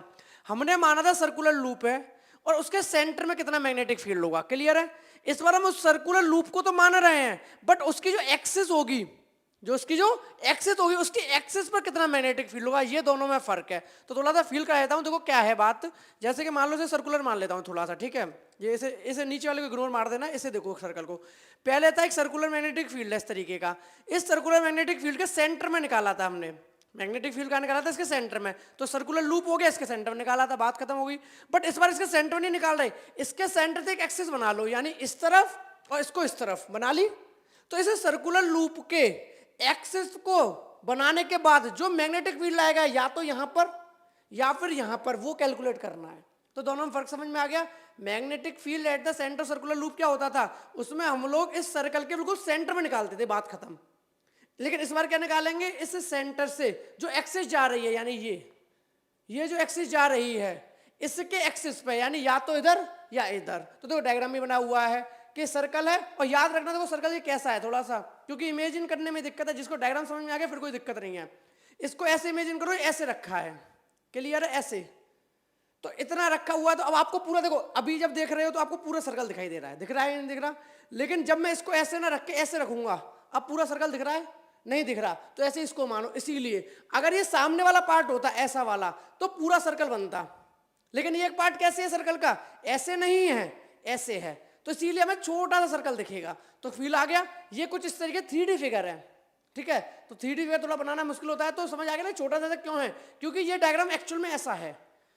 तो ऐसा है, यहां से एक एक्सिस गई है, इस पॉइंट पर मैं मैग्नेटिक फील्ड निकालना है, यहां तक क्लियर रहेगा, ठीक है। इसमें हम निकालने वाले हैं magnetic field at the axis of a current carrying circular loop, ठीक है भाई। और क्या निकालेंगे हम, डेरिवेशन भी करेंगे इसका कि किस तरीके से वो एक्सप्रेशन ड्राइव होगा। ओके, तो सबसे पहले है कि consider a circular loop of wire of radius A. देखो भाई इसमें इमेजिन करना पड़ेगा, अगर एक बार बच्चे को डायग्राम समझ आ गया, एक बार आपको विजुअलाइज हो गया, भाई साहब आपको ये हलवा लगेगा बिल्कुल, ये वाला डेरिवेशन। हाँ, अगर कौन सा समझ में नहीं आया तो भले ही टफ लगे, पर मैं कंफर्म बता रहा हूँ, अगर एक बार डायग्राम समझ में आ गया हलवा लगेगा, एकदम हलवा। ठीक है, और भाई पूरी कोशिश रहेगी समझाने की, ध्यान से समझना कि consider a circular loop of wire of radius A carrying current आई। हमने एक सर्कुलर लूप ले लिया जिसमें करंट आई है, जिसकी रेडियस ए है। ठीक है, साथ के साथ में समझाते भी चलूंगा। ये मैंने ले लिया, मैंने एक सर्कुलर लूप ले लिया, ठीक है, जिसकी रेडियस ए है। ठीक है, ऐसे सर्कल मानना, कंफ्यूज मत होना, थोड़ा टेढ़ा मेढ़ा हो रहा है। ये सर्कुलर वायर है, इसकी रेडियस है ए, यानी सेंटर से यहां तक का डिस्टेंस ए। ठीक है, कैरिंग अ करंट आई, इसके अंदर जो करंट आई फ्लो कर रहा है, कितना आई करंट फ्लो कर रहा है, I. Okay, let the plane of the loop be perpendicular to the plane of paper. अब इसको रखना कैसे, देखो दो तरीके से रख सकता हूं, एक तो ऐसे रख सकता हूं या इसको ऐसे रखूं। तो ये बोल रहे हैं हम ऐसे रखेंगे, यानी जो प्लेन ऑफ पेपर है उसके परपेंडिकुलर, यानी अगर ये बोर्ड मेरा प्लेन ऑफ पेपर है जिस पे मैं लिख रहा हूं तो उसके परपेंडिकुलर रखूंगा। क्लियर है? तो ओरिएंटेशन समझना बहुत क्लियर है। ये करंट का सर्कुलर लूप ऐसे रखा गया है या फिर ऐसे रखा गया है, तो जवाब है ऐसे रखा गया है, यानी जो आपका प्लेन है, जो कि प्लेन ऑफ पेपर है इसमें हम लिख रहे हैं, इसके परपेंडिकुलर ऐसे रखा गया। क्लियर है?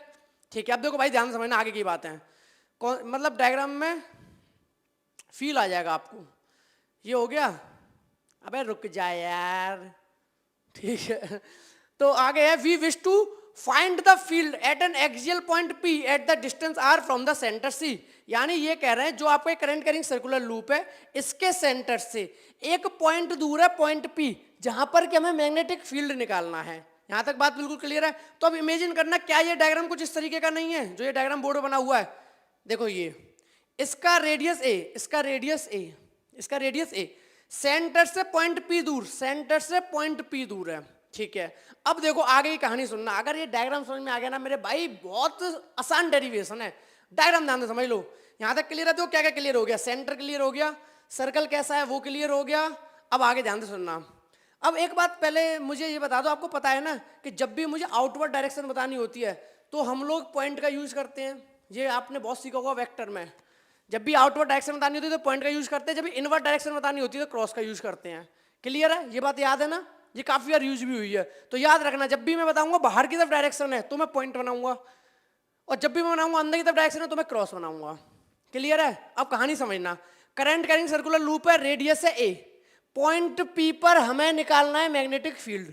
अब मुझे ध्यान से एक बात बताओ, ये करंट एलिमेंट लिया डीएल, अब मुझे बताओ करंट एलिमेंट डीएल ये होगा भाई, एक बात हो, ये वायर है तो इसका छोटा सा पार्ट ही तो होगा, करंट कहाँ फ्लो कर रहा है? इस वाली जगह फ्लो कर रहा है, तो जब मैंने इसको यूं लिया तो करंट एलिमेंट क्या होगा? ये वाला पार्ट, ये वाला जो पार्ट है यही तो रहेगा। ठीक है भाई, करंट एलिमेंट ये है, तो मुझे बताओ करंट एलिमेंट का डायरेक्शन किधर है? इधर के इधर? करंट एलिमेंट का डायरेक्शन है आपकी तरफ। देखो करंट यहां से फ्लो करेगा और यूं जाएगा नीचे, तो इस पॉइंट पर जो करंट एलिमेंट है उसका डायरेक्शन होगा इस तरफ। फील आया? करंट एलिमेंट का डायरेक्शन होगा इस तरफ। अगर करंट एलिमेंट इस तरफ है और पॉइंट भी कहां है? इस तरफ, तो ध्यान से एक बात बोलने वाला हूं, ध्यान से समझ लेना। क्या मैं एक बात बोल सकता हूं कि ये जो पॉइंट है P और ये करंट एलिमेंट जो है ये परपेंडिकुलर है कि नहीं? भाई देखो ना, ये करंट एलिमेंट है, ये बाहर की तरफ, इस तरफ, यानी ये रहा, और ये जो सेंटर से पॉइंट P है वो इस तरफ, यानी करंट एलिमेंट इस तरफ, और आपका जो पॉइंट P है सेंटर से इस तरफ, तो एंगल कितना हो गया? 90 हो गया, नहीं हो गया? तो इसीलिए मैंने इस पॉइंट पर करंट एलिमेंट पर बनाया है पॉइंट। समझ आ गया? बाहर की तरफ, यानी ये रहा वायर, ये रहा वायर, कंपेयर कर रहे हो, पॉइंट P पर अपन मैग्नेटिक फील्ड निकाल रहे हैं, तो इस जगह पर करंट एलिमेंट की डायरेक्शन है आउटवर्ड। देखो यहां से भी आउटवर्ड और यहां पे ही बना दिया पॉइंट, यानी आउटवर्ड। क्लियर हुआ कि नहीं हुआ? भाई साहब ये समझना बहुत जरूरी है डायग्राम, क्योंकि बच्चा रट्टा मार लेते हैं, उन्हें पता ही नहीं होता कॉन्सेप्ट की कि कैसे फाई आ गया, कैसे डीएल ले लिया, क्या ले लिया, इमेजिन ही नहीं करते हैं तो कैसे समझ आ जाएगा? यहां तक क्लियर है? आगे बढ़ रहा हूं। देखो अब मैंने माना इस डीएल पॉइंट से जो करंट एलिमेंट है उससे पॉइंट P एस डिस्टेंस की दूरी पर है। भैया पोजीशन वेक्टर तो होगा, तो ठीक है, ये रहा करंट कैरिंग एलिमेंट, ये तो था वह सर्कुलर लूप। अब क्या है करंट कैरिंग एलिमेंट? ये रहा, यानी ये देखो ध्यान से, ये रहा करंट कैरिंग एलिमेंट। अब ये करंट कैरिंग एलिमेंट ये ऐसे रखा है, तो जब ऐसे रखा है तो करंट कैरिंग एलिमेंट की डायरेक्शन ये है, पॉइंट यहां पर है। तो एक बात बताओ, यहां से लेके उस पॉइंट तक का डिस्टेंस पोजीशन वेक्टर हो गया, क्योंकि डिस्टेंस तो पता होना चाहिए ना, जिस करंट एलिमेंट से आप उस पॉइंट पर क्या निकालने वाले हो? Magnetic field. आपको इस पॉइंट का डिस्टेंस तो पता होना चाहिए, तो ठीक है, इन्होंने बोल दिया एस वेक्टर है। और देखो कुछ नया टर्म तो नहीं मिला, डीएल समझ आ गया, करंट एलिमेंट छोटा सा, ए रेडियस हो गई, ए इसकी रेडियस हो गई, और आई इसके अंदर करंट हो गया, आर इसका डिस्टेंस हो गया, एस इसका पोजीशन वेक्टर हो गया। यहां तक क्लियर है? और जो फाई है वो हमने माना है, लेट किया है कि जो सीपी है और ये हमारा ओपीएस के बीच में एंगल है फाई। क्लियर है? और इस पे भी एंगल फाई है क्योंकि इक्वी डिस्टेंस पर है, यानी अगर ये पॉइंट सेंटर में है तो यहां से भी बराबर दूरी पर होगा, यहां से भी बराबर दूरी पर होगा, तो ये दोनों एंगल तो बराबर ही होंगे, तो इसलिए फाई फाई ले लिए। यहां तक किसी को कोई समस्या तो नहीं है? यहां तक किसी भी तरह की कोई समस्या तो नहीं है मेरे भाई? क्लियर है? तो ये आपको समझ आ गया अच्छे से कि भाई ये फाई हो गया। ठीक है भाई, अब आगे ध्यान से समझना कॉन्सेप्ट। अब रही बात इनकी, ये आगे समझाऊंगा, वीडियो को पॉज करके पहले नोट कर लो अच्छे से, कोई डाउट रह गया हो तो बता देना। मैंने सारी चीज समझा दी, फिर से बोल रहा हूं, करंट आई फ्लो कर रहा है यानी ऐसे करके। अभी इसका 3D दिखाऊंगा, टेंशन मत लो। जिन बच्चों को यहां तक समझ आ गया बहुत बढ़िया, वरना भी एक और तरीका है समझाने का, वो भी 3D दिखाऊंगा। तो करंट एलिमेंट आई है, ऐसे फ्लो कर रहा है, मैंने बोल दिया छोटा एलिमेंट डीएल है, पोजीशन पॉइंट पी की एस डिस्टेंस पर है, सेंटर से वो आर डिस्टेंस पर है। इसकी बात बाद में करूंगा। और इसके बीच में एंगल पॉइंट पी से लेके यहां तक 5 आई है, क्योंकि भाई यहां से भी सेम डिस्टेंस पर है, यहां से सेम डिस्टेंस पर है। अब कोई चीज इक्वी डिस्टेंस होती है दोनों तरफ से, तो यहाँ एंगल भी सेम बनेंगे। क्लियर है? ठीक है, वीडियो पॉज करो, नोट डाउन करो, फिर आगे बढ़ते हैं। नोट डाउन हो गया? तो यहां तक सारी बातें क्लियर है मेरे भाई? अब आगे बढ़ते हैं। देखो अब इसी का मैं तुम्हें दिखाऊंगा 3D फिगर। देखो जी ये रहा 3D फिगर, अब इससे फील आ जाएगा। देख पा रहे हो कैसे है? ये ऐसे की तरफ है, ऐसे यू, ठीक है, ना कि यू, यू नहीं है, ये है एयू। ठीक है भाई, ये रहा करंट कैरिंग सर्कुलर लूप। इस करंट कैरिंग सर्कुलर लूप से कितनी दूरी पर? आर दूरी पर एक पॉइंट है जिसपे कि मैग्नेटिक फील्ड निकाल रहे हैं, देखो। और कितना दूरी? आर, यहां से यहां तक का डिस्टेंस। तो फील आ गया सारी। और जो मैंने बोला था कि ये परपेंडिकुलर है वो भी क्लियर हो गया। देखो ये डीएल है बाहर की तरफ, आपकी तरफ दिख रहा है ना, ये सर्कल है, ये सर्कल ऐसी तो बना हुआ है। यहां पे जो करंट एलिमेंट है इसकी डायरेक्शन आपकी तरफ, ठीक है। और जो पॉइंट है वो किधर है? वो पॉइंट है इस तरफ। कितना एंगल हो गया दोनों में? 90। तो इसलिए इन दोनों के बीच में कितना हो गया? 90 डिग्री का एंगल हो जाएगा इधर। क्लियर है? यहां तक कोई डाउट? ठीक है, आगे बढ़ते हैं। अब आगे स्टार्ट हो जाता है, अब यहां से अपन का टॉपिक अच्छे से स्टार्ट हो जाता है। नोट बनाना शुरू करो। Consider a current element DL at the top of the loop. आपने लूप के टॉप पर करंट एलिमेंट लिया डीएल, जिसका डायरेक्शन है इस तरफ, ठीक है। It has an outward coming current, ठीक है, आउटवर्ड कमिंग करंट था, हमें पता है क्योंकि ऐसा था circular loop, outward coming current था। Let S be the position vector of point P relative to the element DL. जो करंट कैरिंग एलिमेंट था, उस करंट कैरिंग एलिमेंट से वो जो पॉइंट है वो कितनी दूरी पर था? एस था, यानी पोजीशन वेक्टर एस थी, ठीक है। Then from Biot Savart law the field at point P due to the current element is. तो बायोट-सावर्ट लॉ के हिसाब से जो करंट एलिमेंट है उसकी वजह से पॉइंट पी पर जो मैग्नेटिक फील्ड होगा वो कितना होगा? वो पॉइंट पे मैग्नेटिक फील्ड होगा dB equals to mu naught 4 pi I DL sine theta by S square, where mu naught is the constant, 4 pi is the constant, I is the current flowing in the circular loop, dl is the current element, sin theta is the angle, sin theta is the angle between the current element and the position vector, ठीक है भाई। और s is the distance between the current element and the point where you have to find magnetic field, ठीक है। तो आगे बढ़ते हैं। since dl is perpendicular to s, जो dl है ये इस तरफ और s किधर है? वो है इस तरफ। तो भाई वही हमने बोला कि dl परपेंडिकुलर है s के, साफ साफ है। dl आपकी तरफ और s इधर है, इस साइड निकाल रहे हैं क्योंकि पॉइंट तो इधर है ना। तो dl और s के बीच में एंगल कितना हो गया? थीटा 90। तो अगर थीटा 90 हो गया तो पुट कर दो, तो dB इक्वल्स टू आ गया mu naught upon 4 pi I DL sine theta की जगह लगाया साइन 90, और साइन 90 इक्वल्स टू होता है 1, तो आई डीएल बाई आई स्क्वायर, वो एस स्क्वायर, ठीक है। S is the distance between the current element and the point. यहां तक बिल्कुल क्लियर है? वीडियो पॉज करके नोट कर लो, फिर आगे बढ़ता हूं, ठीक है। नोट कर लिया? तो ये करंट एलिमेंट की वजह से हमारा मैग्नेटिक फील्ड निकल आया। अब ध्यान से समझना, ये हमारा करंट कैरिंग सर्कुलर लूप था, इसकी वजह से मैग्नेटिक फील्ड निकल आया। तो यहाँ पे फिर से फील करना, डायग्राम देखो ध्यान से। करंट कैरिंग एलिमेंट ये है, इसकी वजह से इस पॉइंट पर मैग्नेटिक फील्ड निकल आया। अब ध्यान से एक बात समझना जो मैं कहने वाला हूँ, ठीक है। अब इस पॉइंट पर मैग्नेटिक फील्ड निकला, अब ये बात करेंगे डायरेक्शन की। तो डायरेक्शन मैं पहले ही समझा देता हूँ, फिर आगे वहां पे पढ़ के बताऊंगा। अब देखो ये हमारा हुआ करंट एलिमेंट, ठीक है। करंट एलिमेंट के मैग्नेटिक फील्ड इधर हो गया, इधर जो मैग्नेटिक फील्ड की डायरेक्शन आएगी वो आएगी परपेंडिकुलर, क्योंकि देखो ये तो पता है ना आपको, याद है कि नहीं, कि करंट कैरिंग स्ट्रेट वायर था, इसकी वजह से भी इसके जो प्लेन होता था, जिस प्लेन पर ये रखा गया है उस प्लेन से हमेशा परपेंडिकुलर होती थी मैग्नेटिक फील्ड। मानते हो कि नहीं मानते हो, इसको देखो मना नहीं कर सकते भाई। जो आपका प्लेन होता है, जिस प्लेन पर बात हो रही होती है, डायग्राम बना होता है, उसके क्या होती है, मैग्नेटिक फील्ड परपेंडिकुलर। तो ध्यान से समझना, अगर इस पॉइंट पर मैग्नेटिक फील्ड आई है तो इसके क्या होगी, परपेंडिकुलर। तो याद रखना ये एंगल बनेगा 90 डिग्री, बस ये समझाना है मुझे, बात की बात बाद में समझाऊंगा। यानी जो आपका डिस्टेंस है पॉइंट पी, ये पॉइंट पी माना हुआ है मैंने, जो पॉइंट पी है जिसका डिस्टेंस एस है, तो आपका करंट कैरिंग एलिमेंट से पॉइंट पी पर जो मैग्नेटिक फील्ड निकला वो तो ठीक है, जो भी निकला उसकी डायरेक्शन जो है वो होगी ये वाली डीबी की। और मैंने माना वो एंगल कितना है, 90 डिग्री होगा, क्योंकि ये तो मैं पहले से पता है कि वो उस सरफेस के या उस प्लेन के 90 डिग्री पर ही मैग्नेटिक फील्ड की डायरेक्शन रखता है कोई भी पॉइंट। तो ये 90 है, ये याद रखना। आगे बात करूंगा बाद की, क्लियर है, ठीक है। ये नोट हो गया, डीबी आ गया मैग्नेटिक फील्ड पॉइंट पी पर, mu naught 4 pi I DL by S square. ठीक है, आगे बढ़ता हूं। अब आगे बोला है the field DB lie in the plane, the field DB lie in the plane of paper and is perpendicular to S, S shown by P Q. तो वही बात आ गई जो अभी मैंने समझाई, कि ये जो बोल रहे हैं कि इस तरीके का डायग्राम है और यहाँ पर पॉइंट पी पर जो आपका क्या निकला है, मैग्नेटिक फील्ड निकला है डीबी, जो पॉइंट पे मैग्नेटिक फील्ड निकला है डीबी, तो बोल रहे हैं the field DB lie in the plane of paper, ये डीबी लाई कर रहा है प्लेन ऑफ पेपर में, and is perpendicular to S, जो आपका ये एस है इसके परपेंडिकुलर निकलेगा। आपका ऐसे ही तो था, distance between the current element and the point P, तो इन्होंने बोला कि परपेंडिकुलर होगा एस वेक्टर के, S shown by P Q, भैया नाम दे दिया होगा लो पी क्यू। क्लियर है भाई, बस डायग्राम पे फोकस है, बाकी तो सारी कहानी है, सही है। आई होप यहां तक बिल्कुल डायग्राम क्रिस्टल क्लियर चल रहा होगा आपको, ठीक है। तो अब आपको 90 डिग्री पता चल गया, अब आगे की बात करते हैं। अब हम जानते हैं let phi is the angle between OP and CP. देखो ओ कहां था, ये रहा पॉइंट, ओपी और सीपी ये रहा, ओपी और सीपी के बीच में था एंगल फाई, ये वाली सिचुएशन थी नहीं थी, ठीक है। डायग्राम ध्यान है ना, ओपी और सीपी के बीच में एंगल था फाई। अब देखो क्या होगा, अब ध्यान से समझना, ये क्या कहने वाले हैं कि अब ये जो पी क्यू है इसके दो कंपोनेंट होंगे कि नहीं, ये तो आप जानते हो, किसी भी वेक्टर को दो कंपोनेंट में तोड़ सकते हैं, एक एक्स एक्सिस के अलोंग, एक वाई एक्सिस के अलोंग। अब ध्यान से देखना कैसे तोड़ेंगे।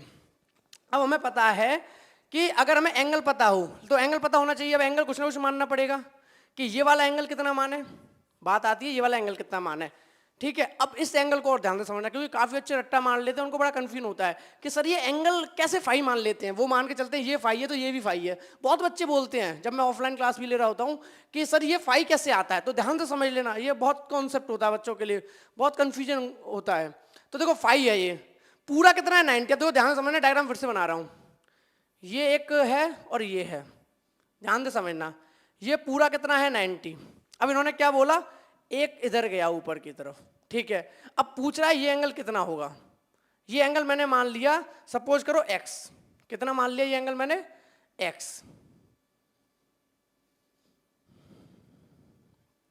ये मैंने एंगल माना, ये तो पूरा तो 90 था, ये मैंने एंगल मान लिया x। अब देखो कहानी क्या है, इस तरफ है फाई, देखना एकदम वही डायग्राम है, ये फाई है ये फाई है, इसके बाद क्या है ये पूरा 90 है, फाई के बाद पूरा ये 90 है, क्लियर है ना, 90 है। अब हमसे बोला जा रहा है ये एंगल कितना है, मैंने मान लिया ये एंगल है x, ठीक है। अब ध्यान से समझना क्या करने वाला हूँ बहुत अच्छे से।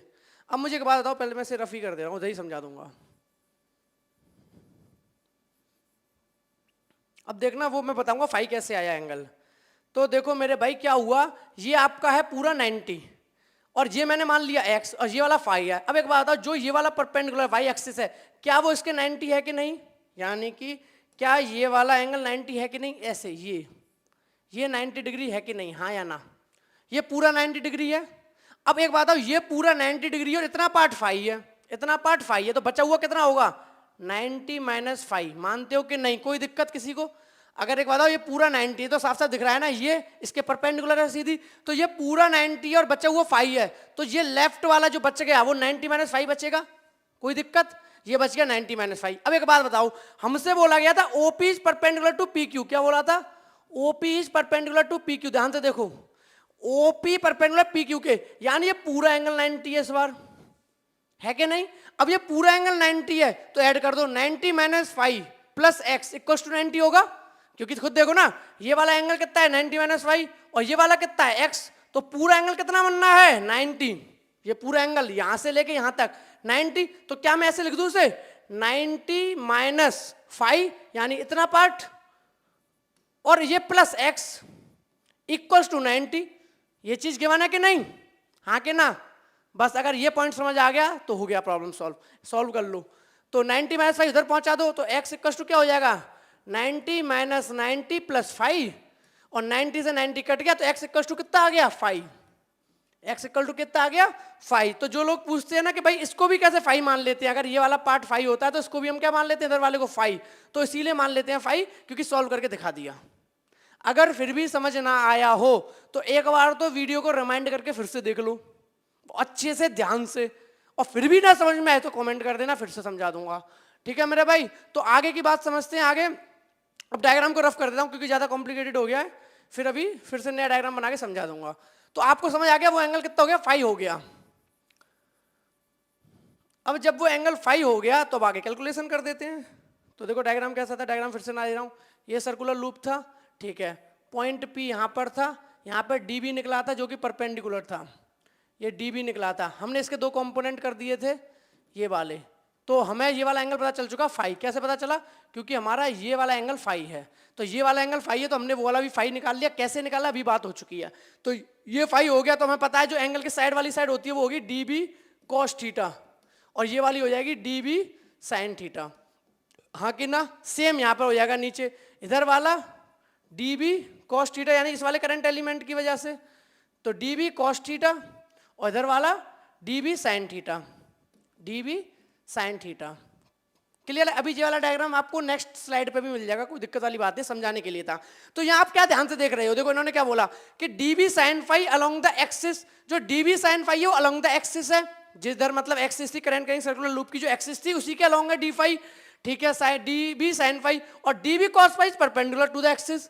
और जो एक्सिस थी करंट करेंगे सर्कुलर लूप ऐसा था, आपकी एक्सिस ये थी, तो एक्सिस पर जो इसके एक्सिस के अलोंग है वो तो DB sin phi है और परपेंडिकुलर कौन है DB cos phi, यानी एक्सिस के परपेंडिकुलर है DB cos phi। तो आगे बोला for any two diametrically opposite element, यानी अगर ये एलिमेंट ले लो ये ले लो, डायमेट्रिकली अपोजिट एलिमेंट के लिए लूप के the component perpendicular to the axis of the loop will be equal and opposite will cancel out.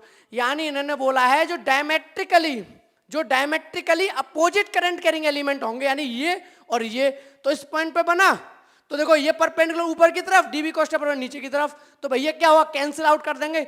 यानी जितने भी, अब जैसे आगे इधर बढ़ोगे तो इधर वाला डायमेट्रिकली अपोजिट, इधर बढ़ोगे तो इधर वाला डायमेट्रिकली अपोजिट, तो यानी जो डायमेट्रिकली अपोजिट हैं इनकी वजह से जो भी मैग्नेटिक फील्ड होगा किसी भी पॉइंट पर उनके वर्टिकल कंपोनेंट एक दूसरे को कैंसिल आउट कर देंगे, यानी उनका कोई भी रोल नहीं होगा उस पॉइंट पर मैग्नेटिक फील्ड निकालने में। तो बात आती है कि सारा का सारा जो रोल है वो किसका होगा, जो ये DB sin phi है, यानी कि जो मैग्नेटिक फील्ड का कंपोनेंट एक्सिस के अलोंग है सिर्फ और सिर्फ वही पार्टिसिपेट करेंगे उस पॉइंट पर मैग्नेटिक फील्ड को कैलकुलेट करने में। यहां तक बात बिल्कुल क्लियर है, ठीक है। तो इसको वीडियो पॉज कर नोट डाउन करो, फिर आगे बढ़ता हूं। क्लियर है मेरे भाई, यहां तक समझ आ गया सब कुछ, ठीक है। अब आगे बात होती है their axial component will be in the same direction that is along CP and get added up, यानी कि ये कह रहा है कि जो आपके एक्सिस के अलोंग कंपोनेंट हैं मैग्नेटिक फील्ड के वो सब ऐड हो जाएंगे क्योंकि एक ही डायरेक्शन में।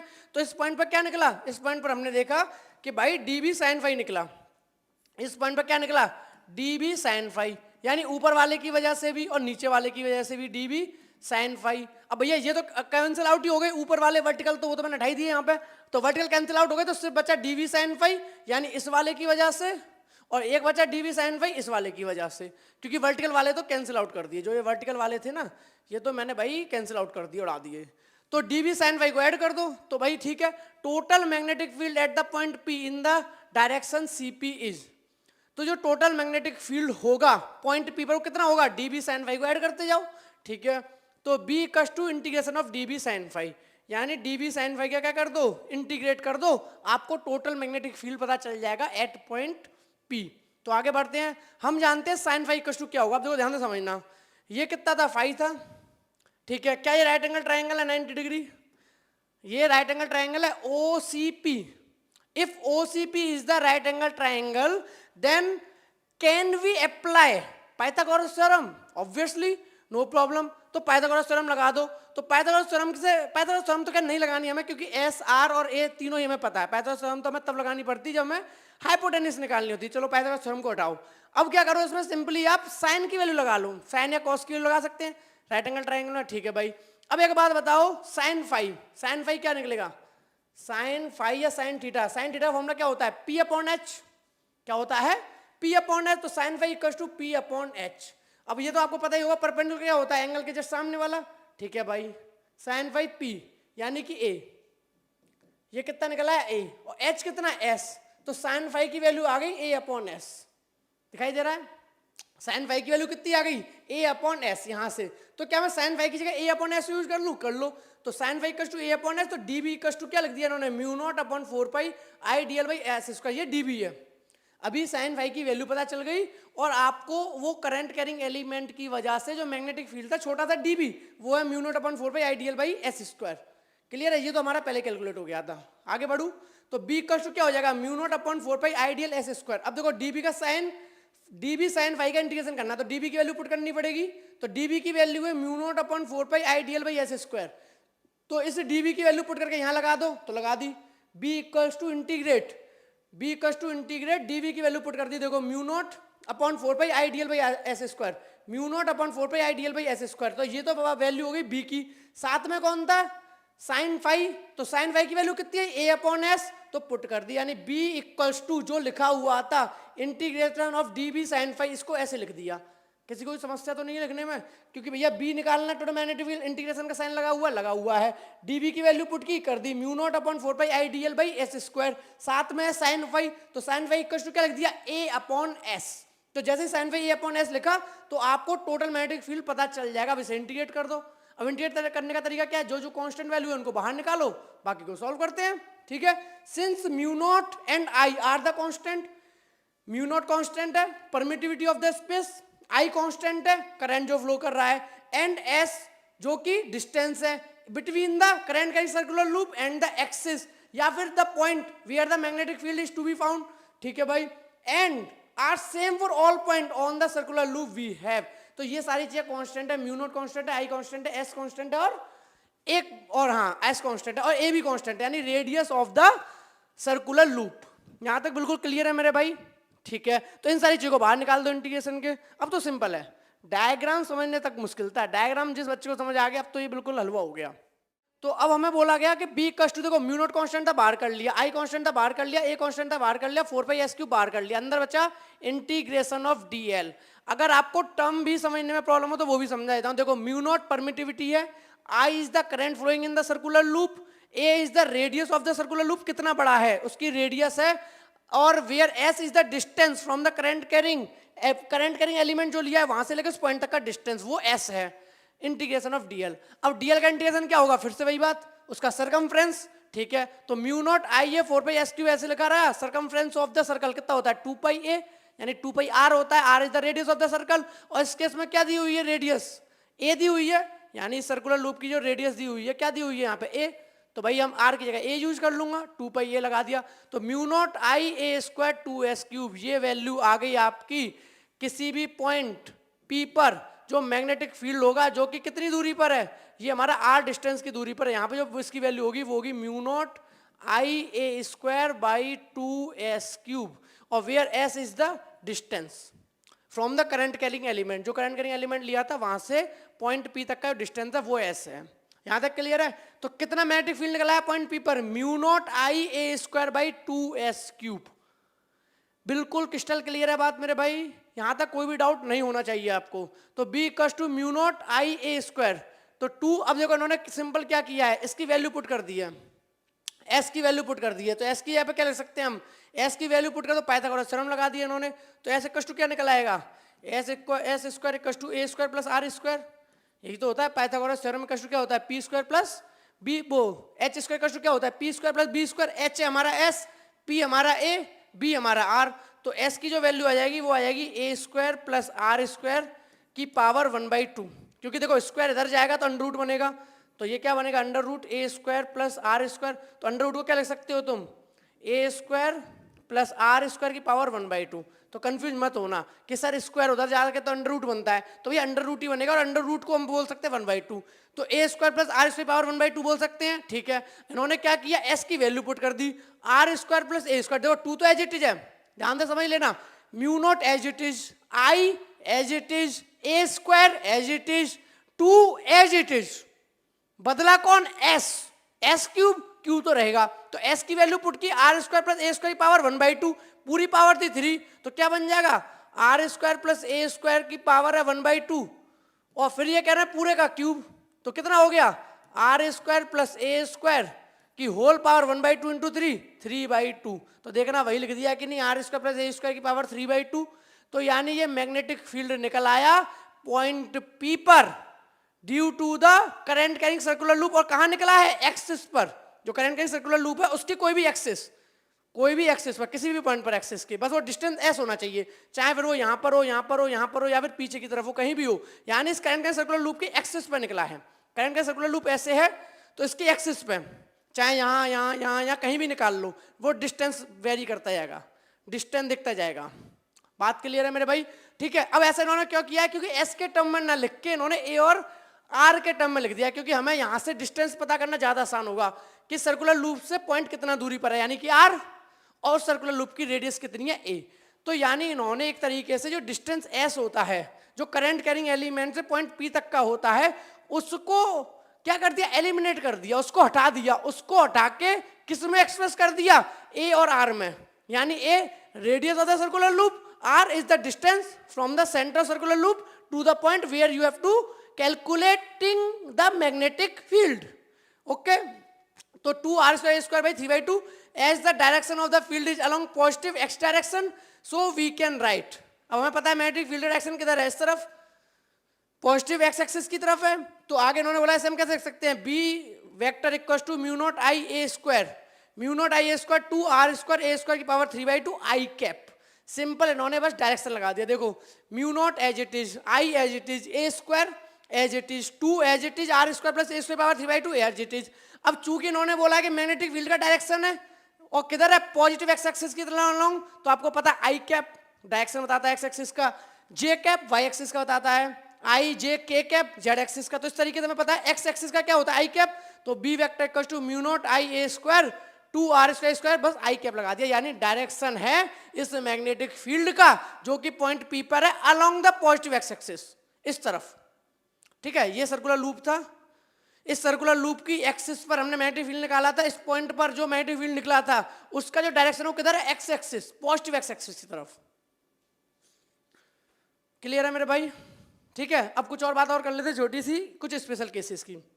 जैसे इन्होंने बोला if the coil consist of N turn, अगर एन टर्न है सर्कुलर लूप के अंदर और उसी पॉइंट में मैग्नेटिक फील्ड निकालना है, सिंपल एन का मल्टीप्लाई हो जाता है, तो जो भी था फॉर्मूला उसमें कौन ऐड हो गया, एन, यानी नंबर ऑफ टर्न्स, जितने 2 किए हैं तो 2 का मल्टीप्लाई, 3 करा तो 3 का मल्टीप्लाई, 4 किया तो 4 का मल्टीप्लाई। कुछ स्पेशल केसेस करेंगे, ध्यान से समझना। देखो अभी हमने इससे पहले वाले लेक्चर में क्या पढ़ा था, magnetic field due to the current carrying circular loop, magnetic field due to the centre of current carrying circular loop. देखो यहाँ स्पेशल केस में आएगा कैसे, at the centre of the current loop. अब ये कह रहा है कि जो ये करंट कैरिंग सर्कुलर लूप है ना, हमने अभी तो निकाला था पॉइंट पी पर मैग्नेटिक फील्ड, वो कह रहा है पॉइंट पी पर नहीं निकालना, इसके सेंटर पर ही निकालना है। कहाँ निकालना है, इसके सेंटर पर ही। तो अब ये पता कौन सा केस आ गया, जो आपने ये किया था कि भैया बताओ सेंटर पर मैग्नेटिक फील्ड कितना होगा, यानी ये वही केस आ गया। बस दिखने में अलग क्यों है, क्योंकि ये डायग्राम है ऐसे और इसको ही पकड़ के क्या कर दिया ऐसे, इसीलिए अलग हो गया। जो चीज ऐसे थी उठा के ऐसे कर दी, तो इसीलिए फर्क है दोनों का मीनिंग सेम। यहां पर भी करंट कैरिंग सर्कुलर लूप के सेंटर में, यहां पर भी करंट कैरिंग सर्कुलर लूप के सेंटर में, ठीक है। मैग्नेटिक फील्ड कितना निकलेगा, उतना ही निकलेगा जो आपने पिछले वाले डेरिवेशन में किया था। लेकिन अगर आपका मन है मैं तो सीधे कैलकुलेट करूंगा, उस एक्सप्रेशन को तो कर लो। हमारा मैग्नेटिक फील्ड कितना होता है वैसे, B equals to mu naught N I A square by 2a cube. अब देखो ध्यान से समझना कि जो r है, r क्या था डिस्टेंस, अब भैया r तो 0 हो गया, r क्या हो गया 0, क्योंकि ये पॉइंट कहाँ पहुंच गया, सेंटर में पहुंच गया, तो सेंटर से लेके सेंटर का डिस्टेंस क्या होगा, आर था।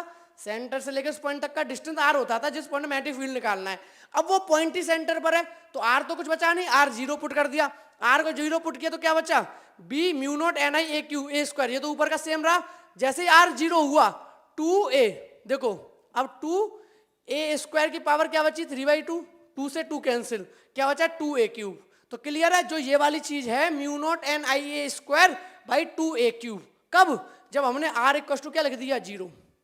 आगे सॉल्व किया mu naught N I by 2a, क्योंकि ऊपर के ए स्क्वायर से नीचे का ये काट दिया, तो हमारा आ गया magnetic field at the centre of circular loop is mu naught N I by 2a। अब याद कर लो, वहां भी यही नहीं निकला था mu naught N I upon 2a। Magnetic field due to the n number of turns, magnetic field due to the centre of circular loop having n number of turns, इतना ही निकला था mu naught N I upon 2a। तो यहाँ के special case में वही निकला है, वहां भी यही निकला था, यानी रिजल्ट सेम है, कहीं से भी निकालो। तो इसे हम और कैसे लिख सकते हैं, इसे देखो ज्यादा ध्यान देने की जरूरत नहीं है, पर फिर भी लिखना हो तो लिख लो। देखो इन्होंने कैसे लिख दिया है, बी इक्वल टू, ध्यान से समझना, mu naught N I as it लिखा था, इन्होंने ए एक्स्ट्रा लिख दिया, और ए क्या है पहले बता देता हूँ, ए है आपका pi R square, area of the circle, pi R square. तो नीचे क्या करना पड़ेगा, अब आपने पाई आर स्क्वायर बढ़ा दिया तो नीचे भी आपको पाई आर, आर यहाँ पे क्या है रेडियस, तो सर्कल की रेडियस यहाँ क्या मानी है ए, यहाँ पर तो हमने सर्कल की रेडियस ए मानी है ना, तो पाई आर स्क्वायर की पाई ए स्क्वायर लिखो तो ज्यादा बेटर है। तो इस सर्कल का एरिया कितना हो जाएगा, area of the circular loop pi a square, हाँ कि ना, यानी जो ये सर्कुलर लूप है इसका एरिया कितना हो जाएगा पाई ए स्क्वायर, क्योंकि रेडियस है ए, तो पाई ए स्क्वायर आपका एरिया हो गया। तो जब आप पुट करोगे तो इन्होंने क्या किया, सिंपल ऊपर ए का मल्टीप्लाई किया और नीचे भी ए का मल्टीप्लाई किया। अब आप कहोगे सर नीचे तो हमें ए दिख नहीं रहा, तो ध्यान से समझो इन्होंने कैसे लिखा है, यहाँ लिख के दिखाता हूं।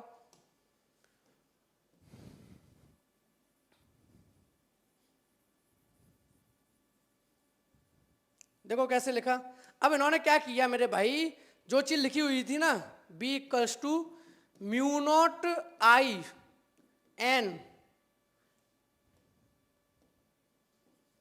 म्यू नॉट आई और एन, तो म्यू नॉट आई और एन तो एज इट इज लिखा हुआ था, नीचे 2a लिखा हुआ था, ये लिखा था पहले से म्यू नॉट एन आई अपन 2a। अब आपके मन में सर ये कैसे आ गया, अब इसको बता रहा हूँ, ध्यान से समझना। अब सिंपल है, यहाँ पे भी ए का मल्टीप्लाई कर दो, यहाँ पे भी ए का मल्टीप्लाई कर दो, कोई फर्क पड़ेगा नहीं पड़ेगा, क्योंकि ए से ए कट जाएगा। अब मैंने ए बता दिया क्या है, एरिया पाई ए स्क्वायर, ठीक है, पुट कर दो, तो mu naught I N A, ऊपर ए ही लिखा रहने दिया, नीचे 2a इंटू ए का फॉर्मूला लगा दिया पाई ए स्क्वायर, तो नीचे क्या हो जाएगा म्यू नॉट,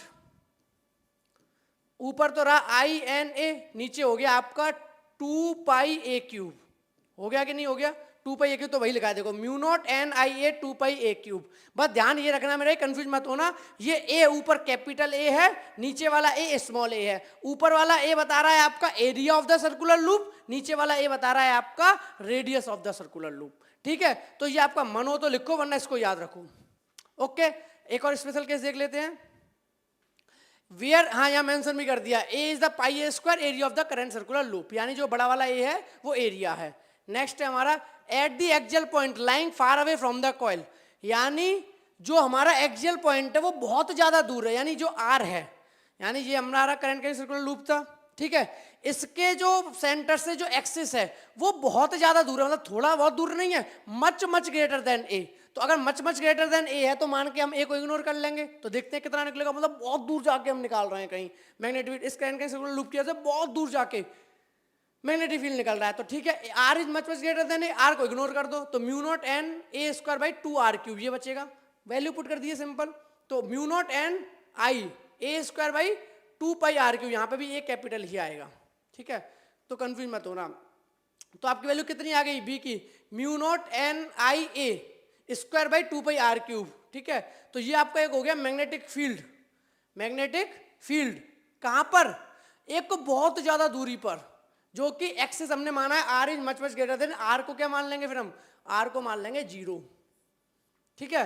आगे बढ़ते हैं, sorry R is much much greater than a, तो ए को 0 मानेंगे, आर को क्या मानेंगे, ठीक है, R is much much greater than A, then A equal to 0, तो अब ए नहीं रहेगा हमारा, ए इक्वल टू क्या मान लेंगे हम 0, यहाँ पे ए बहुत छोटा हो गया ना, आर बहुत बड़ा हो गया, तो आर के कंपेरिजन में ए कुछ भी नहीं है, तो 0 मान लिया ये हमने। नेक्स्ट एक और, at an axial point at a distance equal to the radius of the coil that is R equal to a. अब इन्होंने कहा है कि अगर मान लो जो ये आपका करंट कैरिंग सर्कुलर लूप है इसका रेडियस ए है और जो ये सेंटर रखा गया है जिस पॉइंट पर मैग्नेटिक फील्ड निकालना है एक्सिस के वो भी ए डिस्टेंस पर है, यानी जितनी रेडियस है उतना ही दूरी पर आपका पॉइंट रखा हुआ, तो क्या फर्क पड़ेगा। तो इन्होंने B equal to mu naught N I A square by 2a²। अब यहाँ पे आर स्क्वायर था वहां भी ए स्क्वायर पुट कर दिया, 3/2 सॉल्व किया तो mu naught N I by 2⁵/2a आया। यानी ये केस था जब आपका radius of the current carrying circular loop is equal to the distance of the point where you have to find the magnetic field due to the current carrying circular loop. Clear है मेरे भाई। तो ये आपके कुछ special cases थे, थोड़े से इंपॉर्टेंट है। तो एक स्पेशल केस था जब हमने माना कि हमारा आर बहुत ज्यादा बड़ा है, फिर हमने माना आर हमारा ए के इक्वल है। क्लियर है। एक हमने माना कि आर है ही नहीं, मतलब हमारा बिल्कुल सेंटर पर था, करंट के सर्कुलर लूप के सेंटर पर। क्लियर है। आई होप आपको कॉन्सेप्ट समझ आ गया होगा। दोस्त क्या आप जानते हैं कि जो हमारा एम्पियर सर्क्यूटल लॉ है वो एंड्री मैरी एम्पियर ने दिया था 1826 में। ये इनका फोटो है, ये हमारे एंड्री मैरी एम्पियर जिन्होंने कि एम्पियर सर्क्यूटल लॉ दिया था।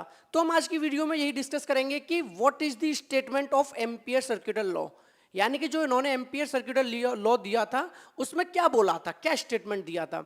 और साथ में ये भी देखेंगे prove of the ampere law in the infinite long wire. Infinite long wire के अंदर एम्पियर सर्क्यूटल लॉ का प्रूफ देखेंगे। ये एक तरीके से इनकी एप्लीकेशन है, एम्पियर सर्क्यूटल लॉ की एप्लीकेशन, ठीक है, इनफाइनाइट लॉन्ग वायर में। तो एम्पियर सर्क्यूटल लॉ क्या है तो समझेंगे। जैसे कि आपने गॉस लॉ पढ़ा था, आप लोगों को याद है आपने गॉस लॉ पढ़ा था। गॉस लॉ क्या था, एक तरीके से कूलम्ब लॉ का ही एक ऑल्टरनेट था। तो यहां पर वही बोला गया है, just as Gauss law is an alternative form of Coulomb's law in the electrostatic.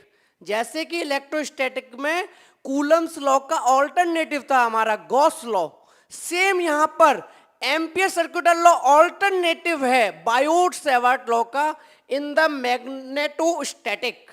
तो बात क्लियर है।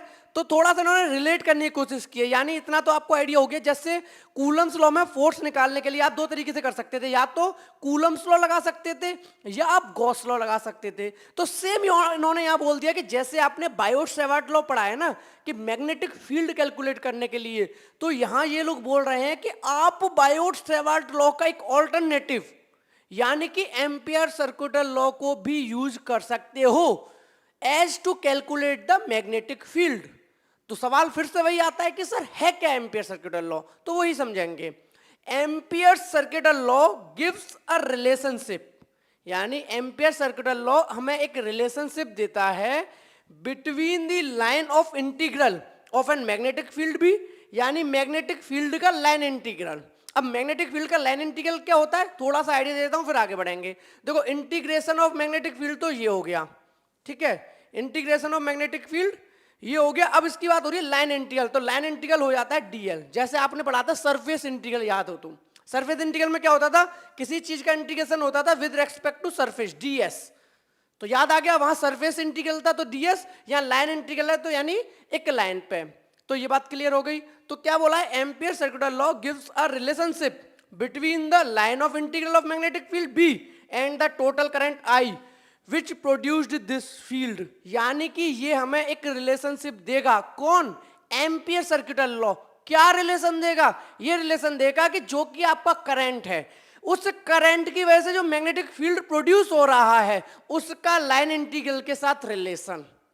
क्लियर है। वीडियो को पॉज करके नोट कर लो फिर आगे बढ़ते हैं। मैं फिर से बता रहा हूं भाई, नोटबुक और पेन लेके बैठा करो, मेरी वीडियो जब भी देखा करो प्रॉपर। मैं टाइम देता हूं हर बार, एक पूरी स्लाइड समझाने का एक बार टाइम देता हूं, आराम से नोट कर लो फिर आगे बढ़ेंगे, ठीक है। नोट करो,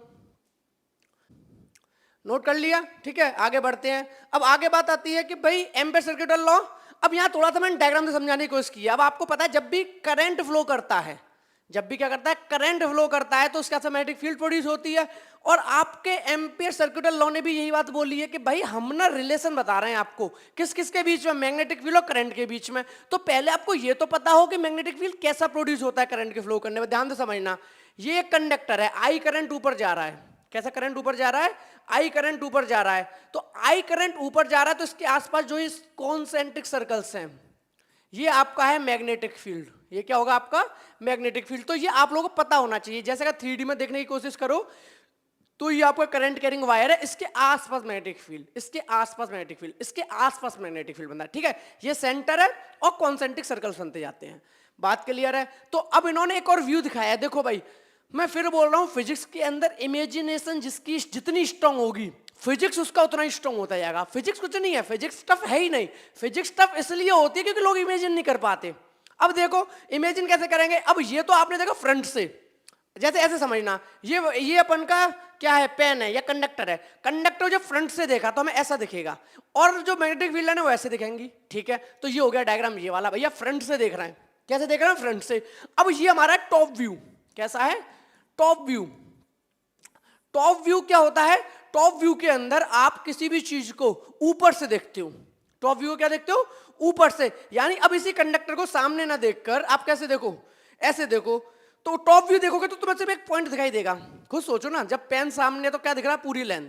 अब कोई इसको ऊपर से देख रहा है, यहां से, यानी यहां से देख रहा है, तो अब ऐसे देखेगा तो उसको क्या दिखेगा, सिर्फ ऊपर का पॉइंट दिखेगा, ये पॉइंट। तो ये ऊपर का विजन है। तो सोचो, जो मैग्नेटिक फील्ड ऐसे थी, फिर ऐसे थी, फिर ऐसे थी, और फिर ऐसे थी, तो जब ऊपर से देखेंगे तो क्या होगा, ये हमें डायग्राम दिखाई देगा, ये वाला, ठीक है, मैग्नेटिक फील्ड लाइन, ठीक है। और ये क्या है, पॉइंट। कंडक्टर क्यों नहीं बनाया, क्योंकि सिर्फ ये पॉइंट दिखेगा ना, सिर्फ आपको यही तो पॉइंट दिखेगा। क्लियर है। तो ये वाला पॉइंट ये रहा, और इसके आसपास magnetic field line, magnetic field line ये रही, ठीक है। तो क्लियर है। तो टॉप व्यू आपको समझ में आ गया। टॉप व्यू क्या है आपका, जब आप उसी चीज को ऊपर से देख रहे हो, ठीक है। और आपका सामने से व्यू, ये आपका फ्रंट व्यू हो गया। तो front view, top view, clear है, ठीक है। क्रॉस सेक्शनल व्यू अलग देखेंगे हम। अब आपको आगे समझाने की कोशिश करूंगा, ये बात क्लियर है ना, ठीक है। आगे बढ़ते हैं। अब Ampere circular law states that, अब एम्पियर सर्कुलर लॉ क्या कहता है वो ध्यान से समझना।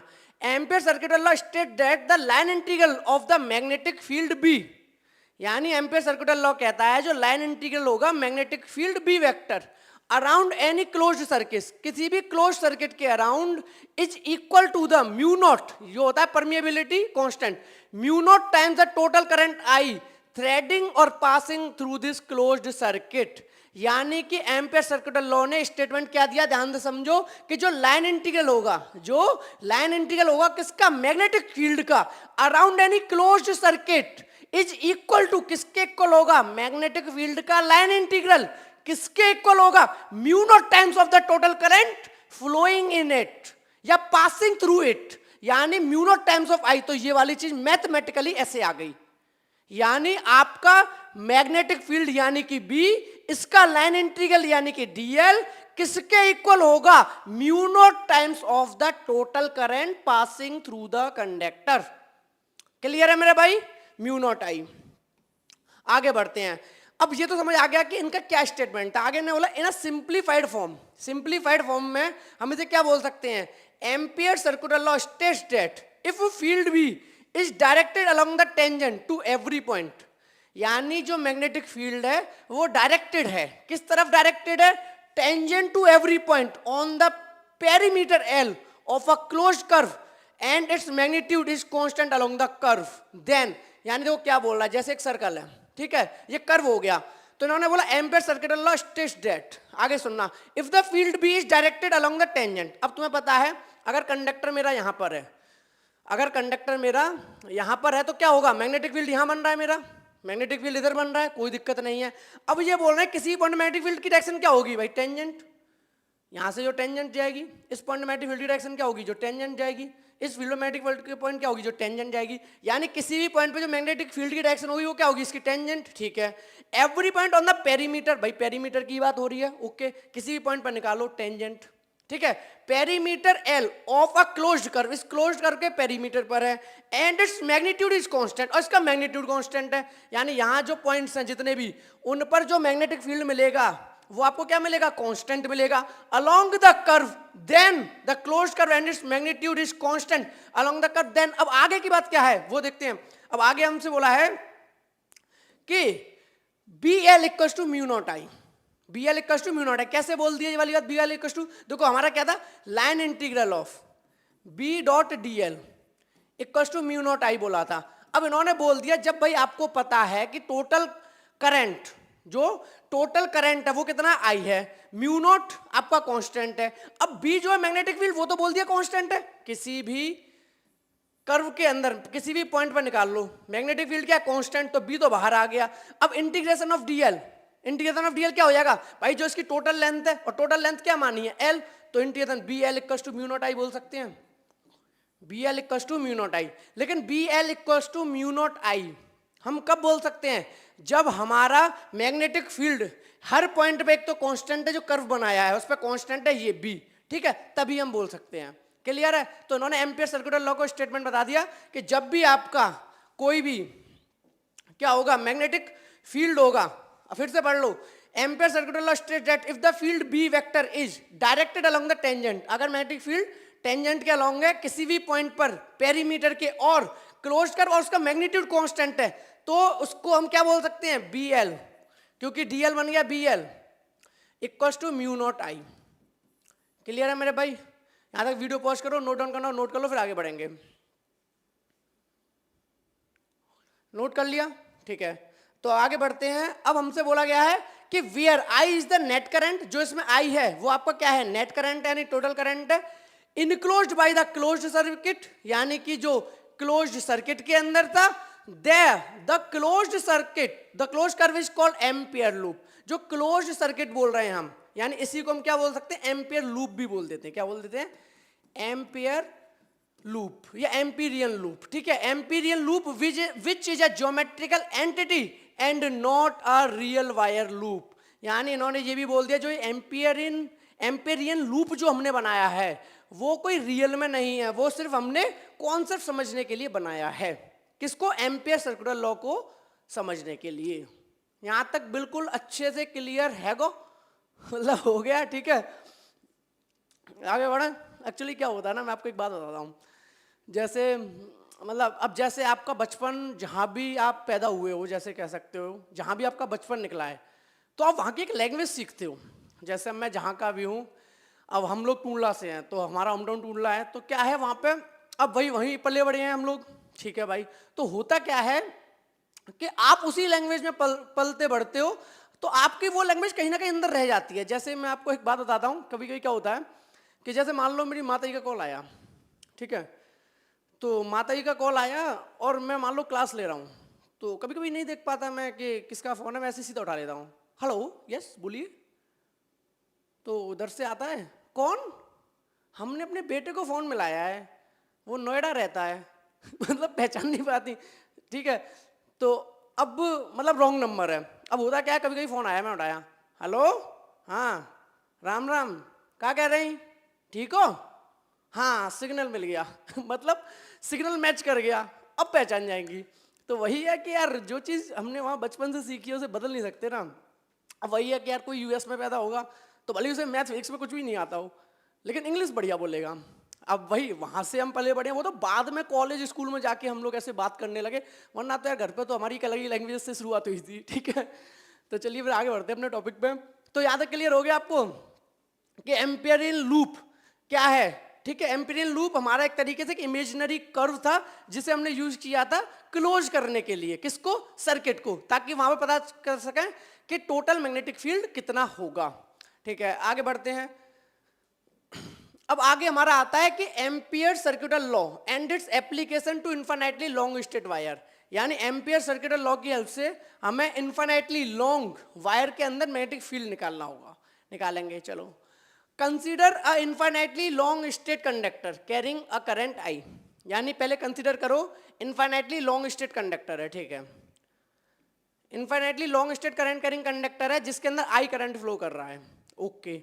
अब आगे बोला है from Biot Savart law, Biot Savart law तो पढ़ा था। बायोट-सेवार्ट लॉ क्या कहता है कि the magnitude of the magnetic field B vector due to the current carrying conductor, यानी इस करंट कैरिंग कंडक्टर की वजह से जो मैग्नेटिक फील्ड होगा बायोट-सेवार्ट लॉ के अकॉर्डिंग वो कितना होगा, डिस्टेंस आर पर, किसी भी डिस्टेंस आर पर कितना होगा, B equal to mu naught I 2πr होगा, यानी डिस्टेंस पॉइंट पी पे।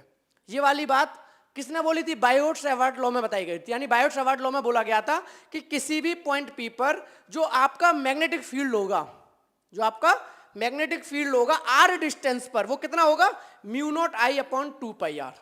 क्लियर है, आगे बढ़ते हैं। अब बात आती है the field B vector is directed along the circumference of the circle of the radius R with the wire as centre. यानी कहने का मतलब है कि ये आपने करंट कैरिंग वायर बना दिया, इसके आसपास क्या बना दिया आपने, कोई भी डिस्टेंस आर पे मैग्नेटिक फील्ड ले लिया, ठीक है। पॉइंट पी पे आपने क्या ले लिया मेरे भाई, मैग्नेटिक फील्ड ले लिया।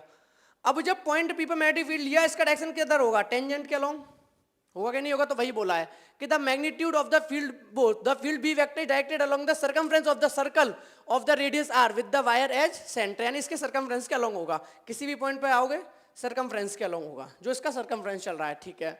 The magnitude of the field B is same for all point on the circle, और साथ ही ये बोला है कि जो मैग्नेटिक फील्ड होगा वो सेम होगा all point of the circle. क्यों होगा, क्योंकि अभी तो पढ़ा बायो-सावर्ट लॉ ने क्या बोला था, B equals to mu naught I upon B equals to mu naught I upon कितना बोला है, ये रहा 2πr। तो देखो 2 कांस्टेंट पाई कांस्टेंट, बी किस पे डिपेंड कर रहा है, हमारा आर पर डिपेंड कर रहा है। अगर मैं यहां पर सेम रेडियस के वो बनाऊं, सेम रेडियस में सारे पॉइंट हो, तो क्या मेरा मैग्नेटिक फील्ड कांस्टेंट नहीं होगा। तो वही बात बोली है कि मैग्नेटिक फील्ड क्या होगा, सेम होगा सारे पॉइंट्स पे, ठीक है भाई। To evaluate the line integral of the magnetic field भी अलोंग द सर्कल, यानी इस सर्कल के अलोंग अगर आप लाइन इंटीग्रल निकालना चाहते हो मैग्नेटिक फील्ड का, we consider a small current element DL along the circle. हमने यहां पर एक करंट एलिमेंट ले लिया स्मॉल डीएल, ठीक है, स्मॉल ले लिया। आगे at every point on the circle both B and DL tangential to the circle so that the angle between them is zero. यानी ये कह रहे हैं कि जो आपका करंट एलिमेंट है, जो आपका करंट एलिमेंट है वो, और जो आपका मैग्नेटिक फील्ड है वो, दोनों सेम डायरेक्शन में। कैसे, देखो ध्यान से समझना, अपन का ये भी इधर है और मैग्नेटिक फील्ड का पॉइंट भी इधर है, तो बी डॉट डी एल इसके बीच में अब एंगल कितना होता है, जब भी हम ये वाला फॉर्मूला लगाते हैं ए डॉट बी, अगर आपको याद हो ए डॉट बी क्या होता है, A B cos theta. A dot B क्या होता है मेरे भाई, ए बी कॉस थीटा। तो यहाँ पे कॉस थीटा क्या होता है, जब भी डॉट प्रोडक्ट को खोलते हैं, angle between the A vector and the B vector. तो वही बात बोली गई है, at every point on the circle both B and D L are tangential to the circle, ठीक है, सर्कल के टेंजेंशियल होंगे, so that the angle between them is zero. उनके बीच का एंगल कितना होगा, जीरो। किस किस के बीच का, मैग्नेटिक फील्ड और करंट एलिमेंट के बीच का। तो बी डॉट डी एल क्या हो जाएगा, म्यू नॉट आई के इक्वल। अब बात आती है कैसे लिख दिया मैंने, अब ध्यान से समझना। बी डॉट डी एल को क्या लिख सकता हूं मैं, B D L cos theta. अभी अभी मैंने क्या बोला, मैग्नेटिक फील्ड बी और जो डी एल है करंट एलिमेंट, इसके बीच में एंगल कितना है, जीरो। तो यहां पे मैं B D L cos zero लिखूंगा, और कॉस जीरो आप जानते हो कितना होता है, कॉस जीरो क्या होता है 1। तो कॉस जीरो की वैल्यू लगा दी 1, तो ये आ गया हमारा बी डी एल। कितना आ गया, बी डी एल। अब देखो ध्यान से, बी डी एल जब हमारा आ गया तो बी डॉट डी एल की वैल्यू आ गई। अब बी डी एल में बी की वैल्यू लगा दो। बी की वैल्यू क्या है, अभी अभी हमने लिखी mu naught upon 2πr। B equal to, यहां लिख देता हूं, बी की वैल्यू लिखी mu naught I upon 2πr, लिखी कि नहीं लिखी। अब देखो साथ में कौन है, डीएल, साथ में कौन है, डीएल। अब डीएल क्या था, करंट एलिमेंट डीएल लिया छोटा सा हमने, ठीक है। अब डीएल हमारा छोटा सा करंट एलिमेंट, अगर इसको जोड़ते जाएंगे तो क्या मिल जाएगा हमें, जब हम इसे ऐड करते जाएंगे पूरे को, तो ऐड करते जाएंगे तो हमें क्या मिल जाएगा, सर्कमफ्रेंस ऑफ द सर्कल। और सर्कमफ्रेंस ऑफ द सर्कल हमारा क्या होता है, 2πr। तो वैल्यू पुट कर दो, कितना होता है 2πr, ठीक है। 2πr से 2πr कट गया, तो क्या बचा, B D L equal to mu naught I. तो B dot D L equal to mu naught I. Clear है भाई मेरी बात, वीडियो पॉज करो, नोट डाउन कर लो, फिर आगे बढ़ते हैं। नोट कर लिया, ठीक है भाई, आगे बढ़ते हैं। अब हमें निकला है B dot D L equal to किसके, म्यू नॉट आई के। तो अपन का फाइनल आ गया, this prove the Ampere's law, this law is valid for any assembly of current and for any arbitrary closed loop. यानी किसी भी आर्बिट्ररी क्लोज्ड लूप के लिए भी ये वाला जो लॉ है वो बिल्कुल फिट होता है। कौन सा लॉ, कि B equals to B dot D L equals to mu naught I. तो इसे आपको याद रखना है। क्लियर है, किसी भी तरह का कोई भी डाउट हो, कोई भी प्रॉब्लम हो, कोई भी सजेशन हो, आप लोग मुझे कमेंट सेक्शन में कमेंट करके बता सकते हैं। दोस्त क्या आप जानते हैं कि जो अपन का करंट कैरिंग सोलिनॉइड होता है वो as a temporary magnet use किया जाता है, क्योंकि सोलिनॉइड मैग्नेट की तरह जो बिहेव करता है वो इसलिए करता है क्योंकि सोलिनॉइड के अंदर करंट फ्लो कर रहा होता है। अगर हम उस करंट को बंद कर दें तो वो मैग्नेट की तरह बिहेव करना बंद कर देगा। तो इसीलिए मैंने बोला करंट कैरिंग सोलिनॉइड को या सिंपली सोलिनॉइड को as a temporary magnet use किया जाता है, क्योंकि उसमें करंट जैसे ही बंद होता है उसका मैग्नेटिक बिहेवियर खत्म हो जाता है, यानी वो मैग्नेट नहीं रहता, और जैसे हम उसमें करंट पास करते हैं तो वो एज अ मैग्नेट बिहेव करने लगता है। तो ये बात तो हो गई सोलिनॉइड के बारे में। आज हम जो बातें करेंगे वो यही बात करेंगे कि जो इसके अंदर का मैग्नेटिक फील्ड होता है वो कैसा होता है, ठीक है, और कितना होता है, उसका एक्सप्रेशन भी निकालेंगे, यानी कैलकुलेट भी करेंगे कि वो मैग्नेटिक फील्ड की क्वांटिटी या अमाउंट कितनी होती है, और साथ में हम एम्पियर्स का राइट हैंड रूल भी इसमें डिस्कस करने वाले हैं। Magnetic field inside a current carrying solenoid, ठीक है। तो इसके अंदर बात आती है सबसे पहले तो मन में कि व्हाट इज सोलिनॉइड, क्योंकि सबसे पहला सवाल तो ये आएगा ना सोलिनॉइड क्या होता है। तो solenoid means an insulated copper wire wound closely in the form of a helix, यानी इन्होंने बोला है कि जब आप किसको, कंडक्टर को या कोई भी कॉपर वायर को इस तरीके से वाउंड कर देते हो तो जो फॉर्म आपको मिलती है उसे हम सोलिनॉइड कहते हैं। अब यहां पर मैं आपको एक चीज समझाने की कोशिश करूंगा, ध्यान से समझना। आप लोगों के साथ मैंने एक बात पहले भी की थी, जब भी मुझे इस प्लेन के बाहर की तरफ डायरेक्शन बतानी हो तो मैं किस टाइप का यूज करता हूं, डॉटेड का, ठीक है।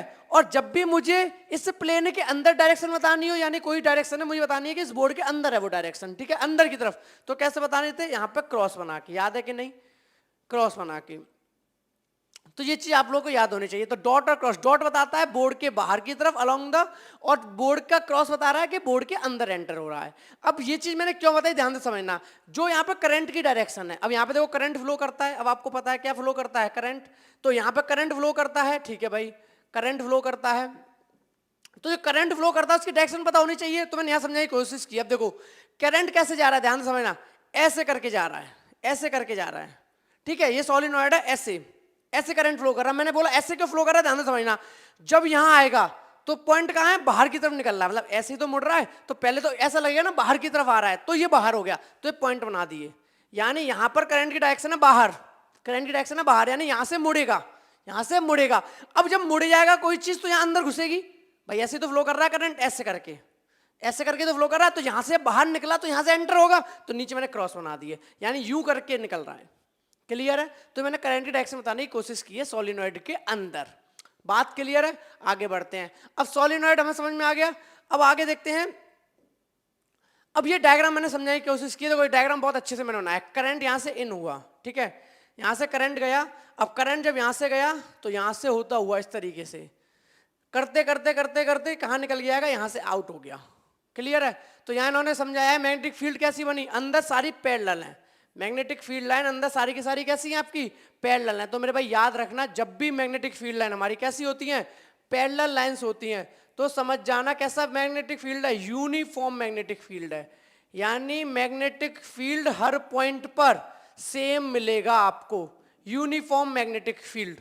तो यानी यहां से कंक्लूजन ये भी निकल आया कि सोलिनॉइड के अंदर जो मैग्नेटिक फील्ड प्रोड्यूस होता है वो आपका यूनिफॉर्म होता है, या ऐसे कह लो कि हर एक पॉइंट पर सोलिनॉइड के अंदर मैग्नेटिक फील्ड सेम होता है। तो अंदर यूनिफॉर्म है, बाहर आपकी ये कर्व्स हैं, ठीक है। तो ये बता रहा है नॉर्थ टू साउथ, डायरेक्शन दिया हुआ है, यानी नॉर्थ इधर है और आपका साउथ इधर है, नॉर्थ टू साउथ।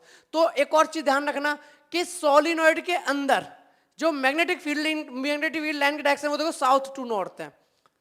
कैसी है, साउथ टू नॉर्थ, कैसी है, साउथ टू नॉर्थ। यानी हमें पता चला कि मैग्नेटिक फील्ड लाइन सोलिनॉइड के बाहर तो नॉर्थ टू साउथ, लेकिन सोलिनॉइड के अंदर साउथ टू नॉर्थ, और साथ में uniform magnetic field inside the solenoid. बिल्कुल क्लियर है बात, ठीक है, आगे बढ़ते हैं। तो यहां भी मैंने एक डायग्राम बनाने की कोशिश की, ध्यान से समझना। अब यहां मैंने डायग्राम उससे थोड़ा सा अलग बनाया है। अब देखो उसमें करंट फ्लो कर रहा था, तो वहां पे करंट तो हमने दिखा दिया था, ऐसे ऐसे कर्व है, लेकिन यहां मैंने डायग्राम में समझाने की कोशिश की है कि ये बता रहा है कि करंट ऐसे निकलेगा, यूं जाएगा, ठीक है। ये क्या बता रहा है, इस तरीके से दिख रहा है ना, यानी करंट ऐसे कर करके अंदर से, ठीक है, डायग्राम दिख रहा है ना, येलो है, रेड से दिखा देता हूं, एक शायद कलर नहीं दिख रहा हो तो ये वाला, ठीक है। तो यहां से निकलेगा करंट, यहां जाएगा, बात क्लियर है, ऐसे करके। तो ये वाला पॉइंट बता रहा है बाहर की तरफ या अंदर की तरफ। ये एक डायग्राम हो गया किसका, सोलिनॉइड का। और यहां पर क्रॉस सेक्शन व्यू दिखाया है सोलिनॉइड का। क्रॉस सेक्शन व्यू मीनिंग कि भाई सोलिनॉइड है, उसे बीच में से ब्रेक कर दिया तो सामने सब दिखेंगे, कैसा दिखेगा? तो जब इसे आधा काट दोगे तो कैसा दिखेगा? वो ऐसा दिखेगा कि यहां पर ये सारे पॉइंट है, देखो ये क्या है, सारे पॉइंट, यानी यहां पर ये लोग बोल रहे हैं कि भाई मैग्नेटिक फील्ड है बाहर, और यहां पर सारे क्रॉस हैं, यहां पर सारे क्रॉस हैं। तो ये क्या बोल रहे हैं आपसे? ये सारे क्रॉस बोल रहे हैं कि यहां से करंट अंदर जा रहा है। बीच में कौन है? Magnetic field. कैसी है? पैरेलल। कैसा? यूनिफॉर्म। यहाँ पे मैं थंब रूल भी बता दिया, राइट हैंड थंब रूल। कैसे बनाते थे कि ऐसे बिहेव कराओ जैसे कि अपना करंट फ्लो कर रहा है, आपकी जो ये फिंगर्स हैं इसके अलोंग करंट फ्लो कर रहा है, और ये आपका क्या हो जाता था? मैग्नेटिक फील्ड का डायरेक्शन। तो मैग्नेटिक फील्ड के पोल बताएगा, नॉर्थ और साउथ, ठीक है। तो यहाँ पर ये हमारा हो जाएगा नॉर्थ और ये हो जाएगा साउथ। ये बात करूंगा मैं जब आपको वो समझाऊंगा ना, थंब रूल समझाऊंगा, वहां बात करूंगा। पर अभी बस इस पर फोकस रखो कि सोलिनॉइड के अंदर एक पार्ट से करंट निकल रहा है बाहर की तरफ, जिसे डॉट से दिखाया, और एक क्रॉस यानी यहां से करंट एंटर हो रहा है। तो आपको पता चल जाएगा करंट का डायरेक्शन ऐसे है या ऐसे है। क्योंकि ऐसे है तो इसका मतलब है यहां से निकलेगा बाहर और यहां से एंटर होगा, यानी नीचे क्रॉस ऊपर डॉट। अगर ऐसे होता तो इसका मतलब क्या होता? नीचे से निकल रहा है तो नीचे डॉट होता, ऊपर एंटर होता तो ऊपर क्रॉस होता। तो अभी आपको समझ आ गया डॉट और क्रॉस का मीनिंग?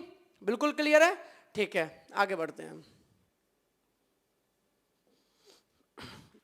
अब एक और मैंने समझाई उसके, देखो मैं डायग्राम्स इसलिए बार बार समझा रहा हूं यार, भाई पहले बिल्कुल अच्छे से आपको इमेजिन होना चाहिए, ठीक है। जब तक आप इमेजिन नहीं करोगे फिजिक्स को, आपको समझ नहीं आएगा। इसलिए देखो मैंने क्रॉस सेक्शन व्यू आपको बताया, ठीक है। अब मैं देखो एक और चीज बताने वाला हूं कि अभी आपने क्या देखा था कि ये सोलिनॉइड था, ये एक सोलिनॉइड था। तो आप, मैंने क्या बोला, इसे बीच में से कट कर दो, क्रॉस सेक्शनल व्यू मैंने दिखा दिया था आपको कि सामने से कैसा दिखेगा कट करके। तो हमें दिख गया था कि भाई ऊपर डॉट थे, नीचे क्रॉस थे, यानी करंट ऊपर से बाहर की तरफ आ रहा है, अंदर जा रहा है। लेकिन अगर कोई यहां से देखना चाहे फ्रंट व्यू, यहां से देखना चाहे फ्रंट व्यू सामने से, यानी ये आपका सोलिनॉइड है, और सामने से कोई देखना चाहे तो कैसा दिखेगा? तो फ्रंट व्यू मैंने यहां बनाया है, देखो फ्रंट व्यू ऐसा दिखेगा। अब यानी पीछे वो बनती जाएंगी, जो होंगी वो पीछे बनती जाएंगी, पीछे की तरफ होती जाएंगी। जो कब होगा ना सोलिनॉइड, ऐसी तो होगा पीछे की तरफ। तो सामने से कैसा दिखेगा सोलिनॉइड? वो तो पीछे तो बनता ही जाएगा, सामने से कैसा दिखेगा? इस तरीके का। क्लियर है मेरे भाई? तो ये मैंने डायग्राम बनाने की कोशिश की, ये आपका फ्रंट व्यू हो गया। करंट फ्लो कर रहा है इसमें, तो करंट तो फ्लो कर ही रहा भाई इसमें सब में, तो वही सामने से करंट फ्लो कर रहा है, और आपको भी एक ही दिखेगा क्योंकि आप फ्रंट से देख रहे हो सोलिनॉइड। समझ आ गया? तो आपने सोलिनॉइड कहां से देखा? सोलिनॉइड देखा क्रॉस सेक्शन व्यू, सोलिनॉइड का साइड व्यू और सोलिनॉइड का फ्रंट व्यू। क्लियर है मेरे भाई? ठीक है, आगे बढ़ता हूं।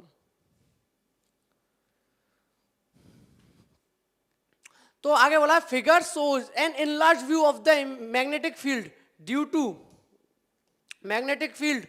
To a section of the solenoid. ठीक है, वो हमने फिगर में देख लिया।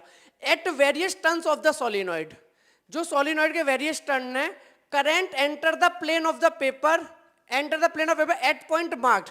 अब एंटर कर रहा है किसमें? प्लेन ऑफ द पेपर में। तो एंटर कर रहा है तो इस तरीके का mark, cross, and leave the plane of paper at the point mark dot.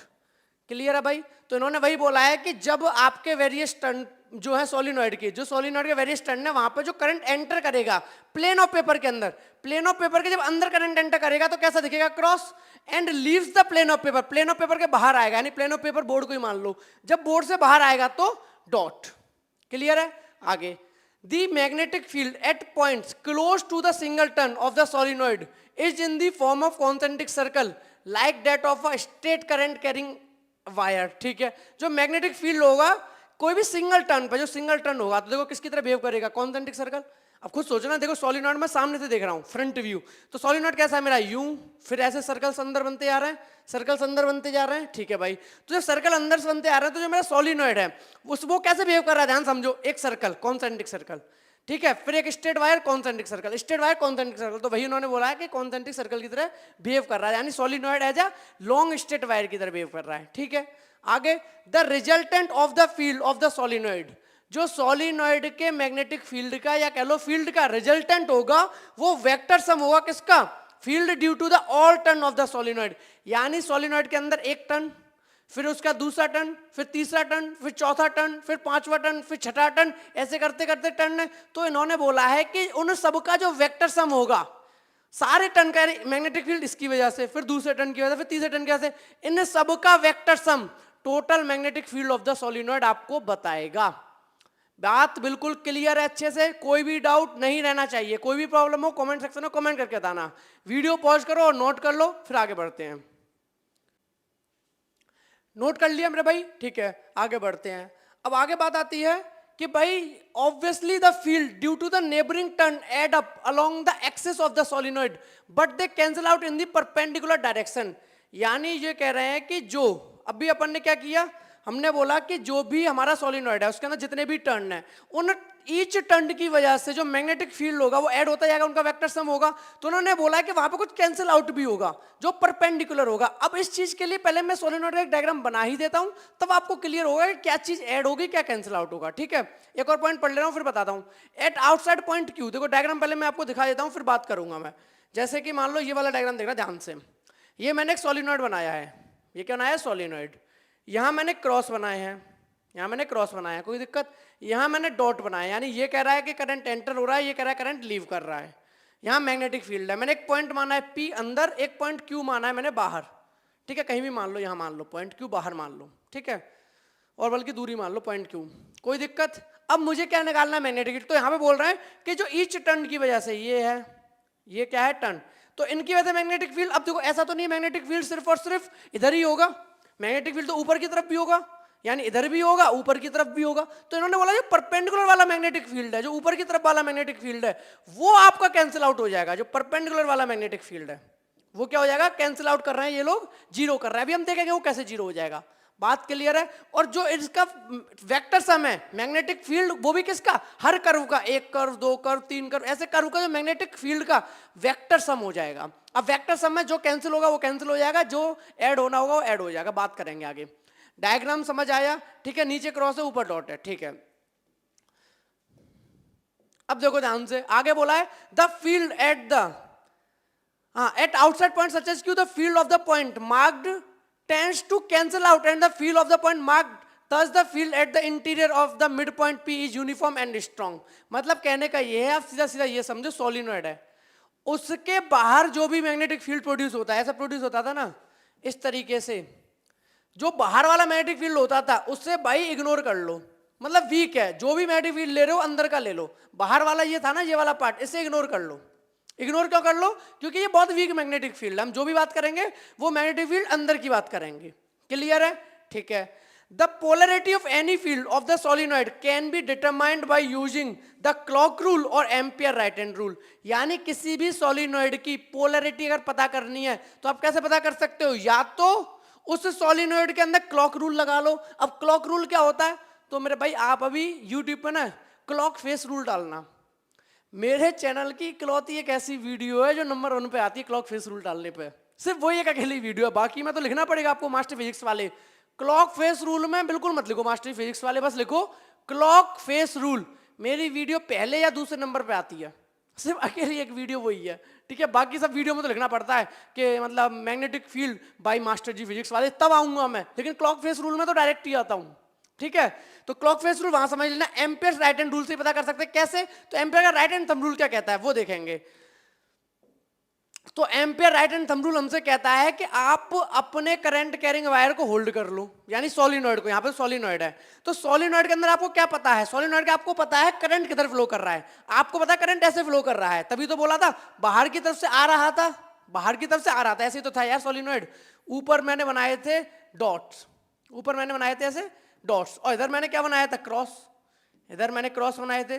यानी कहने का मतलब है करंट यहां से ऐसे आ रहा है, ठीक है, ऐसे आ रहा है। तो इमेजिन ऐसे करो कि आपने होल्ड कर लिया सोलिनॉइड को और करंट की डायरेक्शन में फिंगर्स को रख लो, तो देखो ऐसे रखूं कि ऐसे रखूं, ऐसे रखूंगा। क्यों रखूंगा ऐसे, ध्यान से समझना, ऐसे इसलिए रखूंगा क्योंकि मेरी फिंगर्स बोल रही हैं कि ऊपर वाला करंट बाहर आएगा और नीचे से करंट मुड़ने के बाद नीचे जाएगा, तो वही ऊपर वाला करंट बाहर आएगा और ये मुड़ने का नीचे से अंदर जाएगा। फील हो रहा है कि नहीं। तो बचा थंब, थंब आपका नॉर्थ बताएगा, यानी इस वाले केस में नॉर्थ पोल ये है, साउथ पोल ये है, लो बता दिया, ठीक है। और क्लॉक फेस रूल से बता सकते, क्लॉक फेस रूल थोड़ा सा इससे टफ पड़ता है कह सकते हो, ठीक है। क्लॉक फेस रूल में थोड़ा बहुत इमेजिन करना पड़ता है, यहाँ कुछ नहीं करना, आपका जिधर भी करंट का डायरेक्शन है उधर फिंगर इंसर्कल कर लो, ये लो करंट ऐसे करके, मतलब यू करके करंट, यू यानी बाहर से निकलता है ऊपर से, फिर अंदर घुस जाता है, फिर यूं निकलता है, फिर घुस जाता है, तो उसके अलोंग तो फिंगर कर लो। आपका थंब जिस भी डायरेक्शन में होगा, ये थंब वही डायरेक्शन होगा किसका, नॉर्थ पोल को बताएगा, तो नॉर्थ और साउथ, क्लियर है। तो ये था आपका राइट हैंड, और ये sorry ampere right hand rule, ठीक है। पढ़ लो क्या लिखा है, grasp the solenoid with the right hand so that the fingers point along the direction of the current, fingers को किसके along कर लो, direction of current के along कर लो. The extended thumb will then indicate the face of the solenoid that has north polarity. यानी जो आपका thumb है वो उसी तरफ फेस करेगा जिधर आपकी नॉर्थ पोलैरिटी होगी. जैसे यहां बनाया देखो, मैग्नेटिक फील्ड, ठीक है, आपने जिधर करंट है, सोलिनॉइड वाला केस बता रहा हूं, जैसे ये करंट है तो करंट के अलॉन्ग आपने फिंगर करी तो ये थंब आपको बताएगा कि आपका नॉर्थ पोलैरिटी किस तरफ है. हाँ या ना, बात क्लियर अच्छे से, ठीक है. तो ये बीच में मैंने समझा दिया कि आपको सोलिनॉइड का कोई भी पोलैरिटी या पोल कैसे पता करना है. तो आपको अभी तक क्या क्या क्लियर हो गया, आपको पता चल गया भाई सोलिनॉइड क्या है, फिर आपको पता चल गया सोलिनॉइड में करंट का डायरेक्शन क्या होता है, फिर आपको पता चल गया सोलिनॉइड के अंदर जो मैग्नेटिक फील्ड होगा वो बाहर वाला तो हम इग्नोर कर देंगे क्योंकि वीक होता है.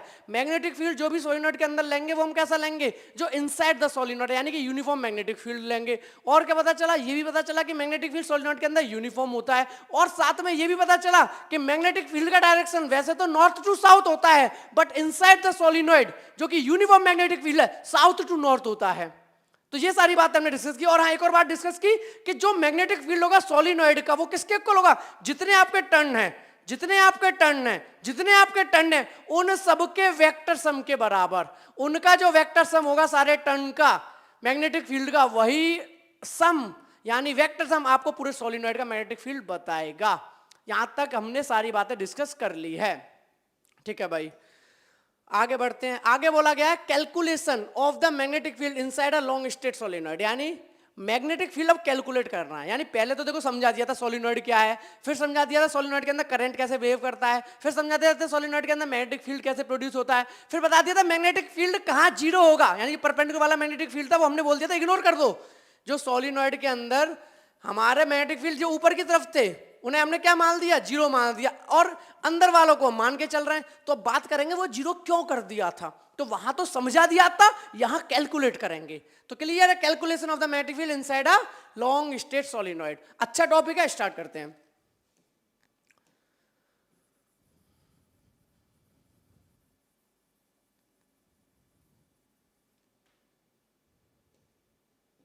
हाँ, the magnetic field inside a closely wound long solenoid is uniform everywhere and zero outside. यानी शुरुआत इन्होंने इसी से की है कि मैग्नेटिक फील्ड जो होता है वो आउटसाइड जीरो होता है. क्यों, मैंने पहले बताया था कि बाहर मैग्नेटिक फील्ड वीक होता है एज कंपेयर टू सोलिनॉइड के अंदर स्ट्रॉन्ग मैग्नेटिक फील्ड होता है. तो मैंने बोला था बाहर वाले मैग्नेटिक फील्ड को मैं जीरो मान के चलूंगा. हाँ, वो बात अलग है, तुम प्रैक्टिकली कह सकते हो कि सर वो जीरो का होगा, कुछ ना कुछ मैग्नेटिक फील्ड प्रोड्यूस करेगा, तो करेगा, लेकिन यहां हमने वैसे ही आंसर कर दिया यूनिफॉर्म है inside and outside is zero. तो ये आपको ऐसा अज्यूम करके चलना पड़ेगा, तभी आप इस डेरिवेशन को कर पाओगे. पहली बात कैलकुलेशन में क्लियर हो गई, ठीक है. सोलिनॉइड बना लेता हूं, ये मेरा हो गया सोलिनॉइड बना रहा हूं मैं, ठीक है. और मैंने यहां पर डायरेक्शन ऑफ करंट भी बना लेता हूं. यहां पर डायरेक्शन ऑफ करंट डॉट से दिखा रहा हूं, यानी बाहर की तरफ आएगा, और यहां मेरे क्रॉसेस हो गए यानी कि अंदर जाएगा. बाहर में मैग्नेटिक फील्ड मान के नहीं चल रहा हूं, अंदर मान के चल रहा हूं. अब मेरे को इसकी पोलैरिटी पता करनी है. पोलैरिटी का तरीका क्या बताया कि जिधर आपका करंट है उस तरफ फिंगर इंसर्कल कर लो, ठीक है. करंट किधर है, ऐसे, यानी ऐसे बाहर निकलेगा और फिर अंदर घुस जाएगा, बाहर निकलेगा अंदर घुस जाएगा, ठीक है. तो सोलिनॉइड को मान लो राइट हैंड में आपने होल्ड कर लिया और फिंगर इस तरीके से एडजस्ट करनी है जिधर आपका करंट है, तो आपका थंब बताएगा पोलैरिटी जो कि नॉर्थ पोल की है, ठीक है. तो इसका मतलब ये हो गया नॉर्थ पोल, ये हो गया साउथ पोल. और मैग्नेटिक फील्ड डायरेक्शन क्या होती है inside the solenoid, south to north. तो यहाँ क्या होगी, साउथ टू नॉर्थ. क्या होगी, south to north, south to north, south to north. Clear है, बाहर नॉर्थ टू साउथ होगी, लेकिन बाहर वाला मैग्नेटिक फील्ड हमने जीरो मान लिया है. यहां तक बात अच्छे से क्लियर है मेरे भाई, ठीक है. आगे बढ़ते हैं. shows the sectional view of a long solenoid. ये सेक्शनल व्यू हो गया लॉन्ग सोलिनॉइड का. आगे देखते हैं. अब आगे बोला है at various turns of the solenoid, जो वेरियस टर्न है सोलिनॉइड के, current come out of the plane of the paper at point marked इस तरीके से and enter the plane of paper at point marked इस तरीके से. तो जो हमारा सोलिनॉइड है उसमें हमारे पॉइंट्स बता रहे हैं कि करंट किधर जा रहा है, यानी जो वहां पे मार्क लगे हुए हैं, डॉट मार्क बता रहा है उस प्लेन से बाहर आ रहा है, क्रॉस मार्क बता रहा है उस प्लेन के अंदर जा रहा है करंट, ठीक है. To determine the magnetic field B at any inside point, किसी भी पॉइंट पर आपको मैग्नेटिक फील्ड निकालना है सोलिनॉइड के अंदर, क्योंकि सोलिनॉइड के बाहर तो आपने मैग्नेटिक फील्ड जीरो ही कर दिया, वहां तो आप मान के ही नहीं चल रहे हो, ठीक है. Consider a rectangular closed path ABCD as the Amperian loop. तो मैं पता है कि एक एम्पीरियन लूप लेना पड़ेगा। अब देखो ध्यान से समझना कि ये मैं बना रहा हूं, ये मैं अपना बना रहा हूं क्या, सोलिनॉइड, ठीक है, ये डॉटेड हो गए, ध्यान से समझना, ये क्या हो गया, डॉटेड, यानी करंट आएगा, और ये टर्न ले लिया मैंने, और नीचे हो गया मेरा क्रॉस। क्रॉस क्यों, क्योंकि अंदर जाएगा। यहां तक क्लियर है। सोलिनॉइड के बाहर कोई भी मैग्नेटिक फील्ड नहीं है, हम जीरो मान रहे हैं। अंदर मैंने पहले पता कर लिया था नॉर्थ साउथ किधर था, नॉर्थ मेरा इस तरफ था, साउथ मेरा इस तरफ था, मैग्नेटिक फील्ड की डायरेक्शन होगी ये साउथ टू नॉर्थ। क्या होगी मेरे भाई, साउथ टू नॉर्थ। अब हमें किसी भी पॉइंट पर इसके अंदर मैग्नेटिक फील्ड निकालना है, तो हमें पता है कि हमने एक और पढ़ा था, एम्पीरियन सर्कुलर लॉ पढ़ा था। एम्पीरियन सर्कुलर लॉ के हेल्प से हम क्या बताते थे, मैग्नेटिक फील्ड बताते थे। लेकिन उसके साथ कंडीशन ये थी कि आपको एक एम्पीरियन लूप लेना पड़ता था। अब यहाँ पे एम्पीरियन लूप ऐसा क्या लूं जो कि पूरा का पूरा सर्किट कवर हो जाए, पूरा का पूरा सोलिनॉइड कवर हो जाए। तो पूरा का पूरा सोलिनॉइड कवर कैसे कर सकता हूं, तो इन्होंने माना कि भाई एक ऐसा एक काम करो, यहां पर आप एक रेक्टेंगुलर वो ले लो, एम्पीरियन लूप ले लो रेक्टेंगुलर, और उसका नाम दे दो ABCD। क्या नाम दे दो, ABCD। तो ठीक है, एक क्या नाम दिया देख ले रहा हूं एक बार, ABCD दिया ना। To determine the magnetic field at any point consider a rectangular closed path, कुछ नाम दिया नहीं दिया, ठीक है, नाम दे ले रहा हूं ABCD। क्लियर है, यहां तक किसी को कोई डाउट। एक मैंने एम्पीरियन लूप इमेजिन कर लिया, ठीक है, कहां पर कर लिया, जहां से मैग्नेटिक फील्ड लाइंस निकल रही हैं, आधा बाहर की तरफ कर लिया, आधा अंदर कर लिया, क्योंकि बाहर भी तो देखना पड़ेगा, सोलिनॉइड के बाहर मैग्नेटिक फील्ड कहीं ऐसा तो नहीं है हो, तो वो भी देखना पड़ेगा, इसलिए आधा मैंने पोर्शन बाहर ले लिया, आधा अंदर ले लिया। किसी को कोई दिक्कत तो नहीं है, जब पूरा लोगे तो पूरा ये हो जाता है एम्पीरियन लूप, यानी पूरा क्लोज हो जाना चाहिए उसके अंदर। बात बिल्कुल अच्छे से क्लियर है, ठीक है। अब मैंने एम्पीरियन लूप भी ले लिया, ध्यान से समझना। According two ampere circuital law, ampere circuital law क्या कहता है कि जो मैग्नेटिक फील्ड का लाइन इंटीग्रल होगा वो करंट के म्यू नॉट टाइम्स होगा, याद है कि नहीं, सरफेस इंटीग्रल ऑफ, यही तो बोला था एम्पियर लूप ने, सरफेस इंटीग्रल ऑफ क्या, B डॉट DL, जो करंट एलिमेंट था वो किसके इक्वल बताया था, म्यू नॉट आई के। तो B डॉट DL निकालेंगे। अब देखो ध्यान समझना कि वो क्या नाम है, मैग्नेटिक फील्ड यानी कि B डॉट DL, और इसका क्या सरफेस वो लाइन इंटीग्रल, सरफेस इंटीग्रल नहीं क्योंकि DL है, किसके इक्वल होगा, mu not into total current through the loop ABCD। यानी इस ABCD लूप के अंदर जो टोटल करंट है मल्टीप्लाई बाई म्यू नॉट, किसके इक्वल, इसका लाइन इंटीग्रल, किसका, मैग्नेटिक फील्ड का। अब एक बात बताओ, लाइन इंटीग्रल मैग्नेटिक फील्ड, जब भी लाइन इंटीग्रल निकालते तो लाइन के अलग निकालते हैं। अब यहाँ दिक्कत क्या आएगी, देखो यहाँ पे अलग अलग निकालना पड़ेगा। AD एक अलग लाइन है, इसका लाइन इंटीग्रल अलग होगा, AB अलग लाइन है, लाइन इंटीग्रल अलग होगा, BC अलग लाइन है, लाइन इंटीग्रल अलग होगा, CD लाइन इंटीग्रल अलग होगा। यानी अब सबका अलग अलग निकालना पड़ेगा, क्योंकि एक अकेली लाइन होती है इस तरीके से तो कोई दिक्कत नहीं थी, लाइन इंटीग्रल पूरी लाइन का हो गया, पर यहाँ तो भाई अलग अलग है तो निकालना अलग अलग पड़ेगा। तो वही किया।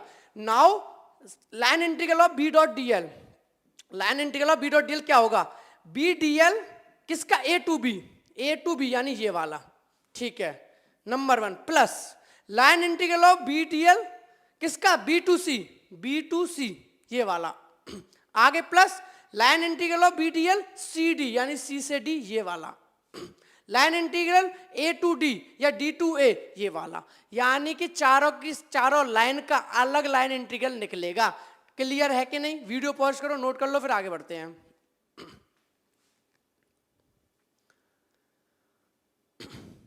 नोट कर लिया, ठीक है भाई, अब आगे बढ़ते हैं। अब आगे बोला गया है कि अब बट BC, अब देखो यहां मैं बना लेता हूं पहले डायग्राम, वरना तुम्हें कंफ्यूजन रहेगी। देखो भाई यहां पर डॉट्स है मेरे सारे, ठीक है, और यहां पर मेरे क्रॉस थे, सिंपल बनाऊंगा, ठीक है, सोलिनॉइड। अब मैंने यहां पे माना था एक अपना एम्पीरियन लूप, नाम दिया था ABCD। अब देखो, अब किसी भी मैग्नेटिक फील्ड का लाइन इंटीग्रल, उसके अलोंग क्या है, dot product B dot DL। तो जब B टू C यानी B टू C ये वाला B डॉट DL निकालोगे तो क्या लगाओगे, BDL cos थीटा। भाई डॉट प्रोडक्ट क्या होता है, तो B डॉट DL सब सॉल्व करोगे तो BDL cos थीटा आएगा। अब एक बात बताओ, cos थीटा कितना है, cos थीटा होता है आपका मैग्नेटिक फील्ड का और उस लाइन का डायरेक्शन, उस करंट एलिमेंट का डायरेक्शन। करंट एलिमेंट किधर है, ऊपर की तरफ, करंट एलिमेंट क्या है, ये वाला B टू C, और मैग्नेटिक फील्ड किधर है, इस तरफ। कितना एंगल बन गया, 90 डिग्री। मैग्नेटिक फील्ड है इस तरफ और करंट एलिमेंट है ऊपर की तरफ BC, तो भैया दोनों के बीच का थीटा कितना हो गया, 90 डिग्री हो गया।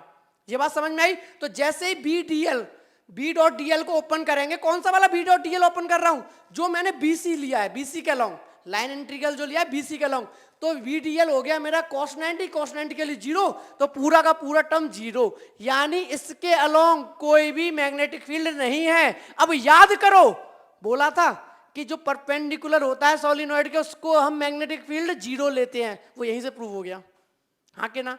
तो समझ आ गया ना, वहां जो एक स्टेटमेंट बोला था कि परपेंडिकुलर जो होता है सोलिनॉइड के उसमें उसे मैग्नेटिक फील्ड में नहीं कंसीडर करते, जो भी मैग्नेटिक फील्ड कंसीडर करते हैं horizontal along the magnetic field line, ठीक है। तो इसका कोई मैग्नेटिक फील्ड कंसीडर नहीं करते, परपेंडिकुलर वाले कैंसिल हो जाते हैं, हो गए, ठीक है। अब ए टू डी आ जाओ, ए टू डी यहाँ पे भी सेम समस्या है कि भाई मैग्नेटिक फील्ड का डायरेक्शन है इधर और लाइन इंटीग्रल का डायरेक्शन है ऊपर, एंगल कितना हो गया 90 डिग्री, यानी यहाँ पर भी बी डॉट डी एल कौन सा डी ए वाला, ये भी 90 यानी B D L cos 90 zero, तो ये गया और ये परपेंडिकुलर बच्चा ऊपर वाला और ये वाला। अब ध्यान से समझना ऊपर वाले में कंडीशन, जब ऊपर वाला तुम निकालोगे integration of B dot D L, क्या निकालो integration of B dot D L, तो लिखोगे तुम B D L cos theta, कोई दिक्कत नहीं है, B D L cos theta. अब तुम थीटा की वैल्यू निकालोगे, यानी सी डी और मैग्नेटिक फील्ड के बीच में थीटा है जीरो, तो कॉस जीरो होता है 1, तुम कहोगे सर यहाँ पे तो आ गया, भाई कॉस थीटा लगाओगे, सी डी इधर है, मैग्नेटिक फील्ड भी इधर है, एंगल कितना हो गया सी डी और इसके बीच में जीरो, तो आप कहोगे कॉस जीरो तो जीरो होता नहीं है, कॉस जीरो तो 1 होता है, लेकिन ध्यान से एक बात समझो मेरे भाई, वहां पर मैग्नेटिक फील्ड ही नहीं है, सी डी पर मैग्नेटिक फील्ड सोलिनॉइड के बाहर है, और सबसे पहले ही मैंने अज्यूम करा दिया था कि सोलिनॉइड के बाहर कोई भी मैग्नेटिक फील्ड नहीं है, तो भैया सी डी पर जब मैग्नेटिक फील्ड नहीं है तो कॉस थीटा गया बाहर में, उससे हमें मतलब क्या, हमने लगाया बी की वैल्यू जीरो, पूरी टर्म जीरो, तो ये जीरो इसलिए हो गया क्योंकि यहां था बी जीरो, क्लियर है। वैसे यहाँ पे कॉस थीटा में थीटे से कोई प्रॉब्लम नहीं थी, पर बी ही जीरो है, तो सवाल ही नहीं उठता मैग्नेटिक फील्ड में उसका कंट्रीब्यूट करने का, ठीक है भाई। अब बच्चा हमारा अकेला ए बी, यानी ये जीरो वो जीरो, अब बच्चा हमारा ए बी, यानी मैग्नेटिक फील्ड जो आपके सोलिनॉइड के अंदर होगा वो due to the only and only जितनी मैग्नेटिक फील्ड लाइन सोलिनॉइड के अंदर है उनकी वजह से होगा, बात क्लियर है, ठीक है भाई। तो वही आ गया सी डी में भी जीरो हो गया, H B zero for the point outside, तो ये वाला भी जीरो हो गया हमारा। अब बच्चा अकेला ए बी, कौन बच्चा ए बी, तो हमारा B dot D L A B, यानी ये वाला ए बी के लॉन्ग कॉस जीरो होता है 1, तो ये निकल आया बी एल, क्या निकल आया बी एल। क्यों निकल आया, देखो मैग्नेटिक फील्ड है कांस्टेंट, बाहर निकाल दिया, ए टू बी डी एल का मतलब क्या है, छोटे छोटे करंट एलिमेंट का इंटीग्रेशन कर दो, तो छोटे छोटे करंट एलिमेंट का इंटीग्रेशन करोगे तो पूरी लेंथ मिलेगी, तो इन्होंने बोल दिया बी एल। यहां तक बात क्लियर है, यानी जो मैग्नेटिक फील्ड निकला इस एम्पीरियन लूप के अंदर वो बी एल निकल आया, किसी को कोई समस्या, क्लियर है। मैग्नेटिक फील्ड निकला है बी एल, आगे where L is the length of the side A B of the rectangular loop A B C D, यानी जो यहां पर एल है वो क्या है, रेक्टेंगुलर लूप के अंदर एक साइड है को जिसका लेंथ एल है। बात बिल्कुल अच्छे से क्लियर है, वीडियो पॉज करके नोट कर लो, फिर आगे बढ़ता हूं।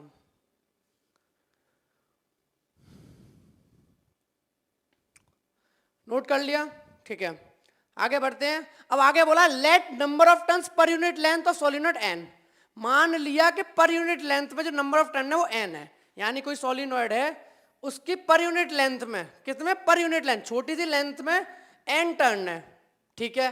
तो number of turn in solenoid पूरे के पूरे सोलिनॉइड में कितने हो जाएंगे, अब पर यूनिट लेंथ में कितने टर्न है एन, पर यूनिट लेंथ में, छोटी सी यूनिट लेंथ में, तो बड़ी लेंथ में कितने होंगे, जितने ये हैं मल्टीप्लाई टोटल लेंथ से, तो एन एल। बात क्लियर है, कितने हो जाएंगे एन एल, कोई समस्या भाई। एन क्या है, नंबर ऑफ टर्न पर यूनिट लेंथ है, छोटी सी लेंथ में इतने टर्न है तो पूरी लेंथ में कितने होंगे, छोटी सी लेंथ में इतने टर्न है मल्टीप्लाई बाई पूरी लेंथ, तो एन एल हो गया, ठीक है। The current of this solenoid loop ABCD is N L times, जो करंट होगा सोलिनॉइड लूप में वो कितना है N L times total current in the reading of the loop, तो टोटल करंट लूप में कितना आ जाएगा, अब तुम खुद बताओ टोटल करंट कितना आ जाएगा लूप में, एन एल, ये तो आपकी टोटल लेंथ हो गई और आई हो गया करंट, तो टोटल आ गया एन एल आई, कितना करंट आ गया N L I. Total current क्यों निकाल रहा हूं, ध्यान से समझना, क्योंकि करंट हमारा नंबर ऑफ टर्न पे भी डिपेंड करता है। जो मैग्नेटिक फील्ड होता है वो सिर्फ इतना नहीं है, मान लो इतना टर्न लगाया, 2 टर्न लगाए, आई करंट फ्लो कराया, मैग्नेटिक फील्ड निकलेगा। लेकिन अगर इसी आई करंट के लिए नंबर ऑफ टर्न ज्यादा लगा दिए तो भैया मैग्नेटिक फील्ड बदल जाएगा। तो सिर्फ और सिर्फ आई से मतलब नहीं है, नंबर ऑफ टर्न से भी मतलब है। इसीलिए टोटल करंट के अंदर NLI लाया हूं मैं। टोटल करंट के अंदर NLI क्यों लाया हूं? क्योंकि सिर्फ आई से मतलब नहीं है, यहां पे भी आई करंट है, यहां पे भी आई करंट है, दोनों का मैग्नीट्यूड सेम है, लेकिन नंबर ऑफ टर्न अगर बदल दिए ना, यहां दो यहां ज्यादा, तो भी मैग्नेटिक फील्ड बदल जाता है। क्लियर है? तो टोटल करंट हो गया NLI। बात बिल्कुल क्लियर है? कैसे हो गया? नंबर ऑफ लेंथ हमारी NL थी, लेंथ हमारी टोटल क्या थी? NL, टोटल लेंथ, और हमारा करंट आई, तो हमने निकाल दिया NLI is a total current. यहां तक बात बिल्कुल अच्छे से क्लियर है? कोई भी डाउट हो कमेंट सेक्शन में कमेंट कर देना भाई। अब टोटल करंट पता चल गया। अब हमें पता है कि hence BL equals to mu naught NIL, यानी कि ये हमारा क्या निकल आया? मैग्नेटिक फील्ड निकल आया। तो जो BL है हमारा वो किसके इक्वल हो गया? Mu naught NIL। Mu naught NIL के अकॉर्डिंग तो B को क्या बोल सकता हूं मैं? म्यू नॉट NI, क्योंकि L से L क्रॉस कैंसिल आउट हो गया, L से L क्या हो गया? Cancel out. ठीक है, तो L से L जब हमारा कैंसिल आउट हो गया तो BL equals to mu naught NIL। अब बात आती है कि BL equals to mu naught NIL कैसे आ गया? देखो ये था total magnetic field BL। Total magnetic field कैसे निकाला था? हमने देखा था टोटल लेंथ L थी, तो हमने निकाल दिया था टोटल मैग्नेटिक फील्ड हमारा BL आ गया था। अब हमसे बोला गया था किसमें? एम्पीरियन सर्कुलर लॉ के अंदर कि mu naught times of total current होता है। जो मैग्नेटिक फील्ड होता है किसी भी एम्पीरियन लूप के अंदर वो कितना होता है? Mu naught times of total current. तो म्यू नॉट और टोटल टाइम कितना करंट के, तो टोटल करंट कितना है? यहाँ पे NLI लिखा तो टोटल करंट NLI, यानी म्यू नॉट आई ही है, ये कंफ्यूज मत होना। म्यू नॉट आई, तो आई की जगह NIL पुट किया मैंने, तो L से L कैंसिल हो गया, इसीलिए मेरा B आ गया म्यू नॉट NI। तो यानी कि B मैग्नेटिक फील्ड हो गया, म्यू नॉट आपका परमिएबिलिटी कांस्टेंट हो गया, N आपका क्या हो गया? Number of turns per unit length, यानी कि डेंसिटी हो गई एक तरीके से N, और I हो गया आपका जो करंट फ्लो कर रहा है उस सोलिनॉइड के अंदर। तो ये याद रखना, जो मैग्नेटिक फील्ड होता है किसी भी करंट कैरिंग सोलिनॉइड के अंदर वो म्यू नॉट NI होता है। यानी किस किस पे डिपेंड करता है? म्यू पे और N पे, यानी पर यूनिट लेंथ में कितने नंबर ऑफ टर्न है, ज्यादा है या कम है, और साथ में कितना करंट फ्लो कर रहा है। यानी एक और बात निकल आई कि लेंथ पर मैग्नेटिक फील्ड डिपेंड नहीं कर रहा, सोलिनॉइड की लेंथ पर मैग्नेटिक फील्ड डिपेंड नहीं कर रहा। आगे, it can be easily shown that the magnetic field at the end of the solenoid is just one half of its middle. 10 यानी कि इन्होंने समझाने की कोशिश की है कि जो मैग्नेटिक फील्ड मिडिल में होगा वो ज्यादा होगा, एंड पे उसका हाफ हो जाता है। बिल्कुल क्लियर है मेरे भाई? तो ये आपका कॉन्सेप्ट था magnetic field inside the current carrying solenoid. I hope आपको कॉन्सेप्ट क्लियर हो गया होगा। लेकिन अगर फिर भी कोई डाउट रह गया हो, कोई समस्या रह गई हो, तो आप मुझे कमेंट सेक्शन में कमेंट करके बिल्कुल बता सकते हैं। दोस्त, क्या आप जानते हैं कि अगर कोई भी चार्ज रेस्ट में है तो उस पर कोई भी फोर्स एक्सपीरियंस नहीं होती। अगर वही चार्ज रेस्ट में ना रहकर मोशन में आ जाए, यानी कि कुछ वेलोसिटी से मूव करने लगे, तो वो चार्ज फोर्स एक्सपीरियंस करने लगता है। इस फैक्ट को, इस बात को जो रिकॉग्नाइज किया था वो एक डच फिजिसिस्ट ने किया था, जिनका नेम था एंड्रिक एंटून लोरेंज। एंड्रिक एंटून लोरेंज एक डच फिजिसिस्ट हैं, ये उनका फोटो है। ठीक है, तो उन्होंने हमें इस वाले फैक्ट के बारे में अवेयर किया था या बताया था। तो इस चैप्टर में हम इसी चीज के बारे में बात करेंगे, और साथ में ये भी बात करेंगे कि what is the force on a moving charge in a magnetic field. यानी कि अभी अभी ये तो पता चल गया कि अगर चार्ज मूव करेगा तो वो फोर्स एक्सपीरियंस करेगा। यहाँ पे पूछा गया व्हाट इज द फोर्स, वो फोर्स क्या होगी। और साथ में हम ये भी डिस्कस करेंगे when a charge particle experience the maximum force, यानी कि किस कंडीशन में, या फिर कह सकते हो कब चार्ज पार्टिकल सबसे ज्यादा फोर्स को एक्सपीरियंस करेगा, जिसका नाम है force on a moving charge in a magnetic field. यानी कि जब भी कोई चार्ज पार्टिकल मैग्नेटिक फील्ड में प्लेस किया जाता है तो उस पर एक फोर्स एक्सपीरियंस होती है। ठीक है, वो फोर्स कितनी होती है ये हम स्टडी करेंगे। तो स्टार्ट करते हैं। The electric charge moving in a magnetic field experience a force while there is no such force on static charge। यानी इन्होंने बोला कि जब भी कोई इलेक्ट्रिक चार्ज मूव करता है in a magnetic field, experience force while, जबकि there is no such force on static charge, यानी कि जब चार्ज रेस्ट में होता है या कहो स्टैटिक होता है तब कोई भी फोर्स एक्सपीरियंस नहीं होती। लेकिन हम बात करेंगे जब चार्ज मूव कर रहा है। तो आगे बोला suppose a positive charge Q move with velocity V। Suppose करो कि आपका चार्ज Q मूव कर रहा है किसी वेलोसिटी V से in a magnetic field B vector, यानी कि वहां पर जो मैग्नेटिक फील्ड है वो B है और चार्ज आपका Q है और मूव कर रहा है V वेलोसिटी से, ठीक है। And makes an angle theta with B vector, यानी कि बी वेक्टर मैग्नेटिक फील्ड के साथ उस पार्टिकल की जो वेलोसिटी इस डायरेक्शन में मूव कर रहा है उनके बीच का एंगल थीटा है। थोड़ा देखो इसे ध्यान से समझने की कोशिश करना है, 3D फिगर है। यहां मैंने समझाने की कोशिश की है, ये आपका वर्टिकल प्लेन है, ये आपका वर्टिकल प्लेन है और ये आपका हॉरिजॉन्टल प्लेन है, ठीक है। अब देखो ध्यान से समझने की कोशिश करना, मैंने क्या बोला कि आपका कोई पार्टिकल v वेलोसिटी से मूव कर रहा है, यानी कि ऐसे मूव कर रहा है, ठीक है। इसको ऐसे इमेजिन करो जैसे ये आपकी जमीन है, ठीक है। आप जमीन पे इमेजिन करो, तो जमीन पे ये अपन की क्या है, जमीन है। अब यहां ऐसे मूव करो कि v वेलोसिटी से कुछ भी पार्टिकल मूव कर रहा है कहीं भी, और आपका जो मैग्नेटिक फील्ड है वो इस डायरेक्शन में है। मैग्नेटिक फील्ड क्या है, इस डायरेक्शन में, और जो फोर्स लगेगा, अभी हमने बात नहीं की है फोर्स किस डायरेक्शन में लगेगा, वो उस प्लेन के परपेंडिकुलर लगेगा, इतना बोला, उस प्लेन के परपेंडिकुलर लगेगा। इस बात का मीनिंग ये है कि अगर मैं इसको जमीन पे मान रहा हूं कि मान लो ये एक जगह है, ठीक है, ऐसे इमेजिन करना, ये एक जगह है, इस जगह पर v वेलोसिटी से पार्टिकल गया, तो इस जगह पर जब v वेलोसिटी से पार्टिकल गया और मैंने मैग्नेटिक फील्ड भी इसी प्लेन पे माना ऐसे करके, तो एक ही प्लेन यानी हॉरिजॉन्टल प्लेन पर आपका पार्टिकल v वेलोसिटी से है और आपका मैग्नेटिक फील्ड भी इसी प्लेन पर है, लेकिन जो उस पर फोर्स लगेगी वो इस वाले प्लेन के जिस पे ये बात हो रही है उसके परपेंडिकुलर लगेगी, या तो ऊपर या फिर नीचे। ये बात समझ आई कि नहीं आई? बिल्कुल क्लियर है अच्छे से। इसको ऐसे भी समझ सकते हो, एक साथ में डायग्राम बना रहा हूं, जैसे मान लो ये बोर्ड एक प्लेन मान लिया हमने, अगर मैग्नेटिक फील्ड है इधर बी वेक्टर, और मान लो कोई पार्टिकल प्लस क्यू चार्ज का मूव किया वी वेलोसिटी से इधर, ठीक है, मैग्नेटिक फील्ड है इधर और वी पार्टिकल इधर मूव किया और उसके बीच का एंगल है थीटा डिग्री, तो इस पर जो फोर्स लगेगी वो इस बोर्ड के बाहर लगेगी या इस बोर्ड के अंदर लगेगी। फील हुआ?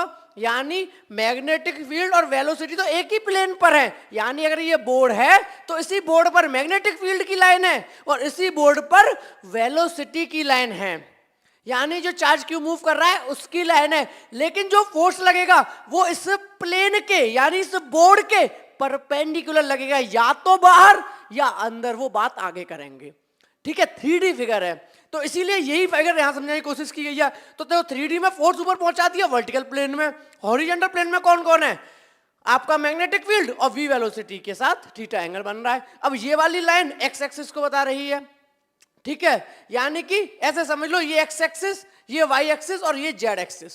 क्लियर है? आई होप आपको ये डायग्राम समझ आ गया होगा, ठीक है। अगर फिर भी समझ नहीं आया तो एक और मैं 3D फिगर दिखाता हूं, उससे और अच्छे से मजा आ जाएगा। ये समझो, ये देखो, ये क्लियर और होगा। आप देखो ध्यान से, चार्ज पार्टिकल है क्यू, चार्ज पार्टिकल है मेरे भाई क्यू, ठीक है।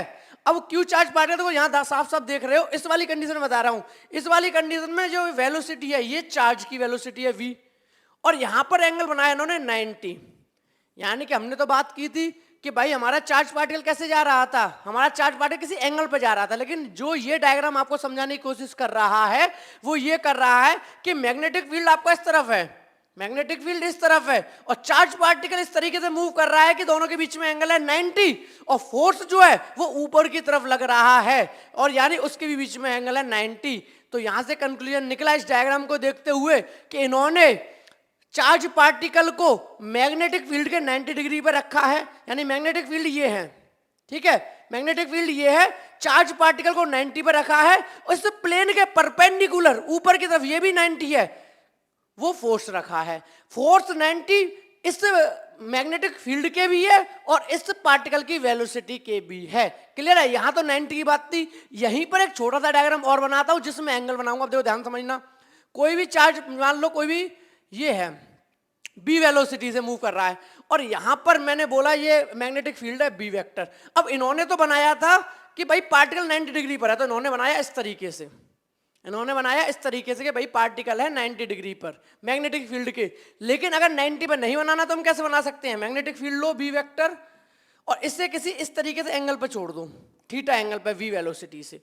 क्लियर है? तो मैग्नेटिक फील्ड हो गया, पार्टिकल की वेलोसिटी हो गई, फोर्स का होगी अपवर्ड, और यहाँ 3D फिगर में दिखाया गया साफ साफ, यानी ये एक प्लेन पर है, ये एक प्लेन पर है, कौन कौन? मैग्नेटिक फील्ड और पार्टिकल। मैग्नेटिक फील्ड और पार्टिकल एक ही प्लेन पर है, इस प्लेन के ऊपर फोर्स है। आई होप आपको बिल्कुल अच्छे से डायग्राम समझ आ गया होगा। अब मैं स्टार्ट करूं कि कितनी फोर्स लगेगी? ठीक है भाई, स्टार्ट करते हैं। तो अब हमें बोला है it is found from experiment that the charge Q move in the magnetic field B experience a force F such that, यानी इन्होंने कहा है कि आपका जो चार्ज मैग्नेटिक फील्ड में मूव कर रहा है वो एक फोर्स को एक्सपीरियंस करेगा।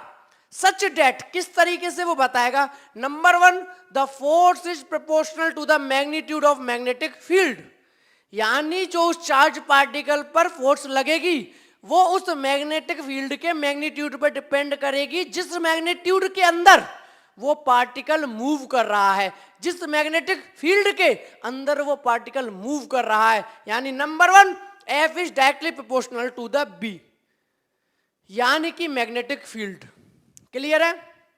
आगे, the force is proportional to the charge Q, यानी कि यह भी देखा जाएगा कि जो पार्टिकल आपका मूव कर रहा है उसकी चार्ज की क्वांटिटी क्या है, क्योंकि चार्ज कम भी हो सकता है और चार्ज ज्यादा भी हो सकता है, तो भाई क्वांटिटी क्या है? तो F is directly proportional to Q। तो दो बात समझ आ गई, फोर्स मैग्नेटिक फील्ड पर डिपेंड कर रही है, वो भी डायरेक्टली प्रोपोर्शनल। मैग्नेटिक फील्ड ज्यादा, फोर्स ज्यादा, मैग्नेटिक फील्ड कम, फोर्स कम। फोर्स आपकी उस चार्ज पे भी डिपेंड कर रही है, चार्ज का अमाउंट ज्यादा, फोर्स ज्यादा, चार्ज का अमाउंट कम, फोर्स का अमाउंट कम। क्लियर है? दो फैक्टर समझ आए।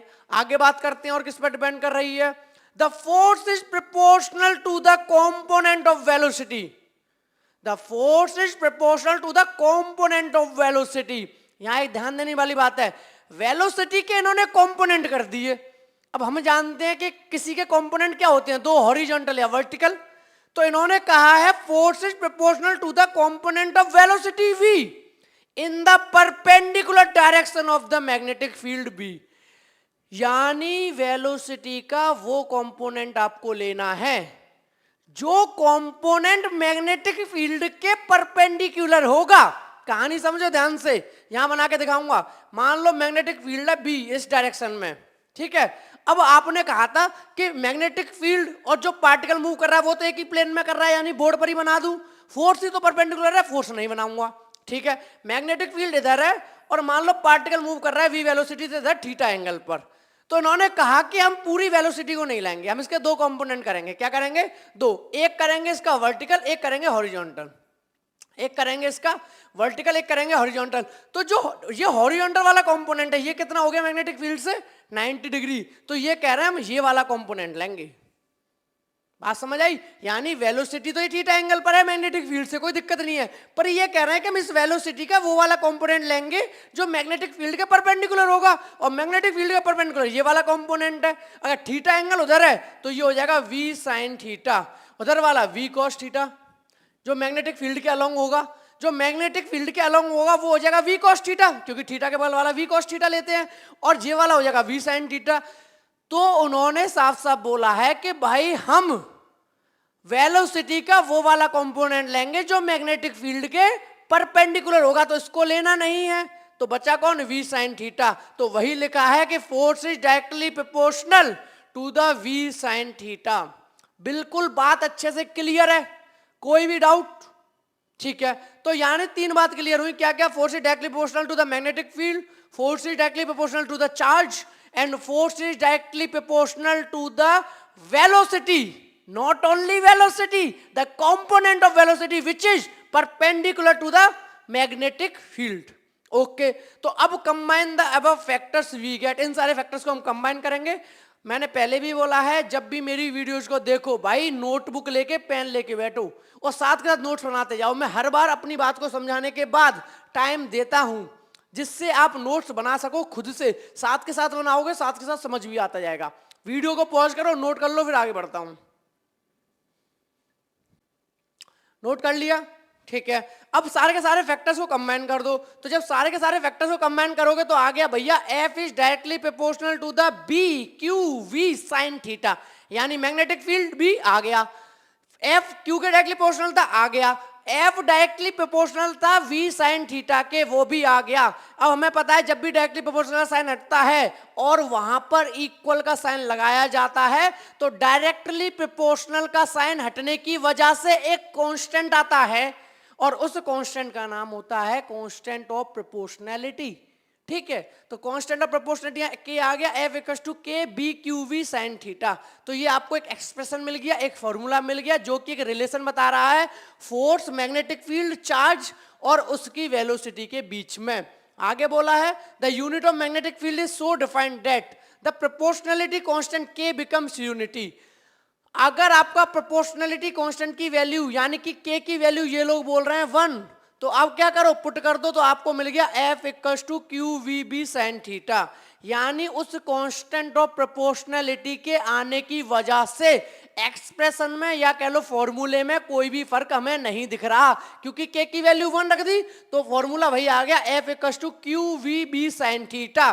फिर से बता देता हूं, where Q is the charge, v is the velocity, लेकिन साइन थीटा साथ में, यानी वेलोसिटी का वो वाला कंपोनेंट जो मैग्नेटिक फील्ड के परपेंडिकुलर है, तो इसीलिए बोलूंगा v साइन थीटा एक साथ है, साइन थीटा अलग से नहीं है, और b is the magnetic field. बात क्लियर है? या इसको ऐसे समझो दूसरे तरीके से कि q is the charge and v is the velocity, normal, कोई प्रॉब्लम नहीं है मुझे, v is the velocity of the particle, b is the magnetic field and sine theta is the sine value of the angle which is in between the magnetic field and the velocity of the particle. ठीक है, तो ऐसे explain कर लो। Theta आपका क्या है, जिस direction में आपके पार्टिकल की वेलोसिटी है उसके साथ जो एंगल बन रहा है किसका, मैग्नेटिक फील्ड का, वो है उसकी साइन की वैल्यू। बिल्कुल बात क्लियर अच्छे से मेरे भाई, दोनों तरीके से बोल सकते हैं। आगे बढ़ते हैं। This force deflect the charge particle side away and is called the magnetic Lorentz force.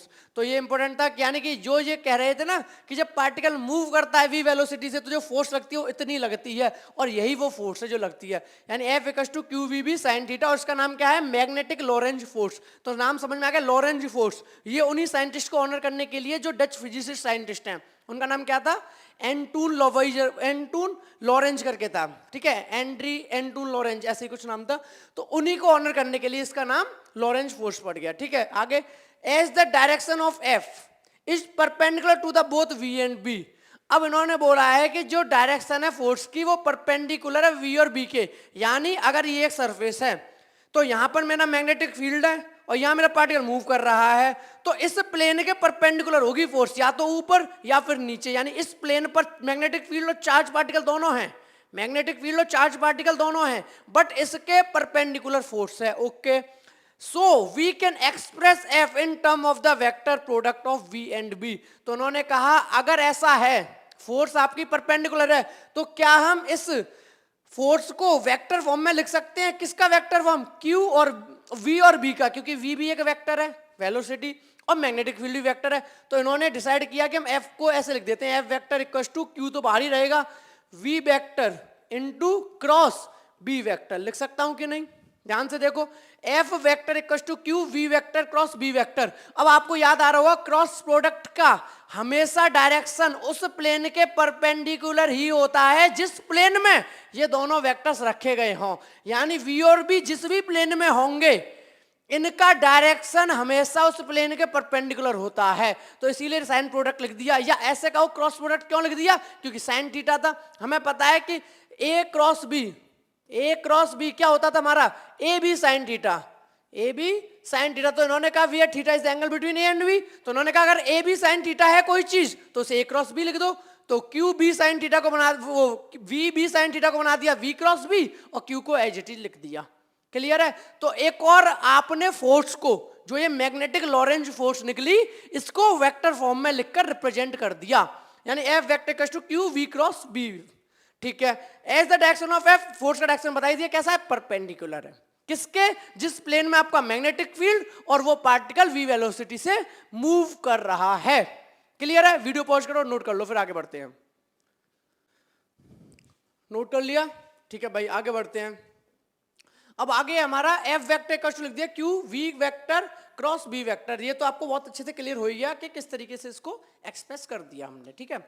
अब आगे स्पेशल केसेस आ जाते हैं, कुछ स्पेशल केसेस क्या देखते हैं। Number 1, if v equals to 0, अगर f इक्वल्स टू क्या है Q V B sine theta, ये है फॉर्मूला, ठीक है। अब 1 बाय 1 स्टडी करेंगे। इन्होंने बोला कि केस 1 ऐसा ले लो कि मान लो q 0 हो गया, वो सॉरी v 0 हो गया, q 0 नहीं, v 0 हो गया, यानी भैया चार्ज पार्टिकल मूव ही नहीं कर रहा। तो ये तो मैंने वीडियो के स्टार्ट में ही बोली थी कि जब भी चार्ज पार्टिकल मूव नहीं करता यानी कि स्टैटिक पोजीशन में होता है यानी कि रेस्ट में होता है, तो उस पर कोई भी फोर्स एक्सपीरियंस नहीं की जाती। वो बात यहां से प्रूफ हो जाएगी। तो देखो v 0 लिख दो भाई, f equals to Q v को 0 पुट किया इंटू बी साइन थीटा। अब भैया 0 का मल्टीप्लाई किसी भी चीज में कर लो, 0 इंटू समथिंग यानी 0, यानी सारा टर्म बन गया 0। तो इसीलिए इन्होंने बोला this stationary charge particle does not experience any force in a magnetic field, यानी कि मैग्नेटिक फील्ड के अंदर कोई भी स्टेशनरी चार्ज पार्टिकल या जो चार्ज पार्टिकल रेस्ट में है वो कोई भी फोर्स एक्सपीरियंस नहीं करता। इस बात का प्रूफ हमने फॉर्मूले से कर दिया, क्योंकि फॉर्मूले में Q V B sine theta velocity होनी ही चाहिए अगर आपको फोर्स एक्सपीरियंस करानी है तो। क्यों? क्योंकि फोर्स में v है। Case 2, if theta equals to 0, अब कह रहा है कि अगर थीटा 0 हो जाए तो क्या हो जाएगा। थीटा 0 का मतलब समझो कि अगर मैग्नेटिक फील्ड इस डायरेक्शन में है, अब तक हम क्या कह रहे थे कि चाहो तो वेलोसिटी को किसी एंगल थीटा पे लिख लो, लेकिन कोई कह रहा था नहीं नहीं यार हम तो वेलोसिटी का वो वाला कंपोनेंट लेंगे जो परपेंडिकुलर है, भैया ये वाला ले लो, ठीक है, वेलोसिटी का ये वाला वो ले लो v sin थीटा। लेकिन अब कह रहा है कि v b के ही डायरेक्शन में है, यानी कि भैया जिस डायरेक्शन में मैग्नेटिक फील्ड है उसी डायरेक्शन में वो मूव करने लग गया चार्ज पार्टिकल। जिस डायरेक्शन में मैग्नेटिक फील्ड है उसी डायरेक्शन में मूव करने लग गया पार्टिकल, कोई एंगल ही नहीं बना रहा, परपेंडिकुलर तो छोड़ो कोई एंगल भी नहीं बना रहा। तो यानी कि इनके बीच का एंगल हो गया 0, बी और वी के बीच का। फॉर्मूले में पुट करके देखते हैं क्या आएगा। भैया वैसे वी 0 हुआ तो साइन थीटा, थीटा क्या होता था angle between the magnetic field and the velocity of the particle. तो भाई थीटा इक्वल्स टू 0 और हम जानते हैं साइन 0 की value 0, 0 into B into V into Q all are 0, ठीक है। तो सारी चीजें 0 हो गई, तो यहां पर भी f 0 हो गया। एक और कंडीशन में बात की गई है, अगर मान लो कि एंटी पैरेलल हो, यानी कि अगर मैग्नेटिक फील्ड इस तरफ है चार्ज पार्टिकल इधर मूव करे, मैग्नेटिक फील्ड इधर है चार्ज पार्टिकल इधर मूव करे, तो एंगल कितना बनेगा इनके बीच में 180 डिग्री। तो साइन 180 भी क्या होता है 0। तो यहां से कंक्लूजन निकला कि अगर आप चाहे थीटा को रखो 0 चाहे रखो 180, या चाहे मैग्नेटिक फील्ड के डायरेक्शन में पार्टिकल को मूव कराओ चाहे मैग्नेटिक फील्ड के अपोजिट डायरेक्शन में पार्टिकल को मूव कराओ, दोनों ही केसेस में आपको जो फोर्स मिलेगा वो 0 मिलेगा।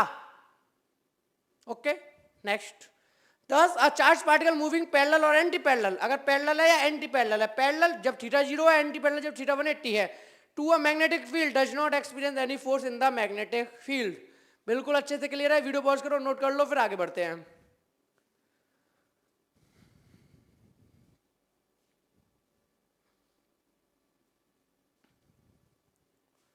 नोट कर लिया, ठीक है। आगे केस 3 है, इफ थीटा 90 है, यानी कि मैग्नेटिक फील्ड आपका ये है बी और आपकी जो पार्टिकल की वेलोसिटी है वो इधर है v, बिल्कुल एग्जैक्टली 90 में मूव कर रहा है। वो तो सही बात है, फोर्स तो इसके परपेंडिकुलर या तो अंदर की तरफ होगी क्रॉस या बाहर की तरफ होगी डॉट। तो वो तो अभी हम बात ही नहीं कर रहे हैं कि किधर है, हम v और b के बीच में देख रहे हैं एंगल के बारे में, ठीक है। तो या तो अब देखो दोनों के बीच में एंगल कितना है, b और v के बीच में 90। हमसे फॉर्मूले के स्टार्टिंग में बोला गया था कि भैया हम मैग्नेटिक फील्ड और जो पार्टिकल वेलोसिटी b है, ये b था और हमारा पार्टिकल थीटा एंगल पे मूव कर रहा था v वेलोसिटी से, तो वहां भी इन्होंने स्पेशली एक बात बोली थी कि भाई हम उस वेलोसिटी का वही वाला कंपोनेंट लेंगे जो मैग्नेटिक फील्ड के परपेंडिकुलर होगा, सिर्फ वही लेंगे और नहीं लेंगे। तो मजबूरी में हमें इसके दो कंपोनेंट करने पड़े थे, एक करना पड़ा था v cos थीटा, एक करना पड़ा था v sin थीटा, और v sin थीटा को ले लिया गया था आपके फॉर्मूले में। पर भैया इस बार तो पूरा का पूरा वेलोसिटी ही 90 पे आ गया, तो कंपोनेंट की जरूरत ही नहीं है, तो पूरा वेलोसिटी ही 90 डिग्री पे आ गया। तो बी और वी के बीच में एंगल कितना है 90, तो बहुत अच्छी बात हो गई। वो तो खुद चाह रहे थे कि वेलोसिटी का वो कंपोनेंट लो जो परपेंडिकुलर हो, यहाँ तो पूरा का पूरा वेलोसिटी है, कोई कंपोनेंट की जरूरत नहीं है। देखते हैं क्या होगा। जैसे ही थीटा 90 रखा तो फॉर्मूला बन गया हमारा क्या, F Q V B sine 90, और साइन 90 की वैल्यू होती है 1, तो यानी F equals to Q V B. तो यहां से पता चला कि F equal to Q V B, यानी charge multiply by velocity multiply by magnetic field, जो कि चार्ज पार्टिकल एक्सपीरियंस कर रहा है maximum force when it is moves perpendicular to the magnetic field. यानी ये केस आपका हो गया जिसमें चार्ज पार्टिकल क्या कर रहा है, मैक्सिमम मैग्नेटिक फोर्स को एक्सपीरियंस कर रहा है। तो वहां मैंने जो एक क्वेश्चन लिखा था ना स्टार्टिंग में कि when a charge particle experience a maximum force, तो याद रखना जब चार्ज पार्टिकल मैग्नेटिक फील्ड के परपेंडिकुलर मूव कर रहा हो। तो कंक्लूजन क्या निकला, सारी बातों को एक बार डिस्कस कर लेते हैं। अगर चार्ज पार्टिकल मैग्नेटिक फील्ड के डायरेक्शन में है, फोर्स नहीं लगेगी। यानी अब एक और चीज बात, हाँ ये तो पता ही था कि चार्ज रेस्ट में हो तो फोर्स नहीं लगती, भैया यहां तो पता चला चार्ज मोशन में हो तो भी फोर्स नहीं लगती। समझ रहे हो ना, एक और कौन सा पता चला, क्योंकि वहां हमने पढ़ा था भैया चार्ज मोशन में होगा फोर्स लगेगी, नहीं कंडीशन है, क्या पता चार्ज है नहीं मैग्नेटिक फील्ड के डायरेक्शन में मूव करे। भैया जिधर मैग्नेटिक फील्ड है उधर चार्ज मूव कर रहा है, आप कहोगे नहीं भैया जब चार्ज मूव करता है तब तो फोर्स लगती है, नहीं लगती। कहां लग रही है अभी देखा कि जब आपका चार्ज पार्टिकल मैग्नेटिक फील्ड के डायरेक्शन में मूव कर रहा था नो फोर्स, जब आपका चार्ज पार्टिकल मैग्नेटिक फील्ड के अपोजिट मूव कर रहा था no force. Only the charge particle when move in the direction of perpendicular to the magnetic field.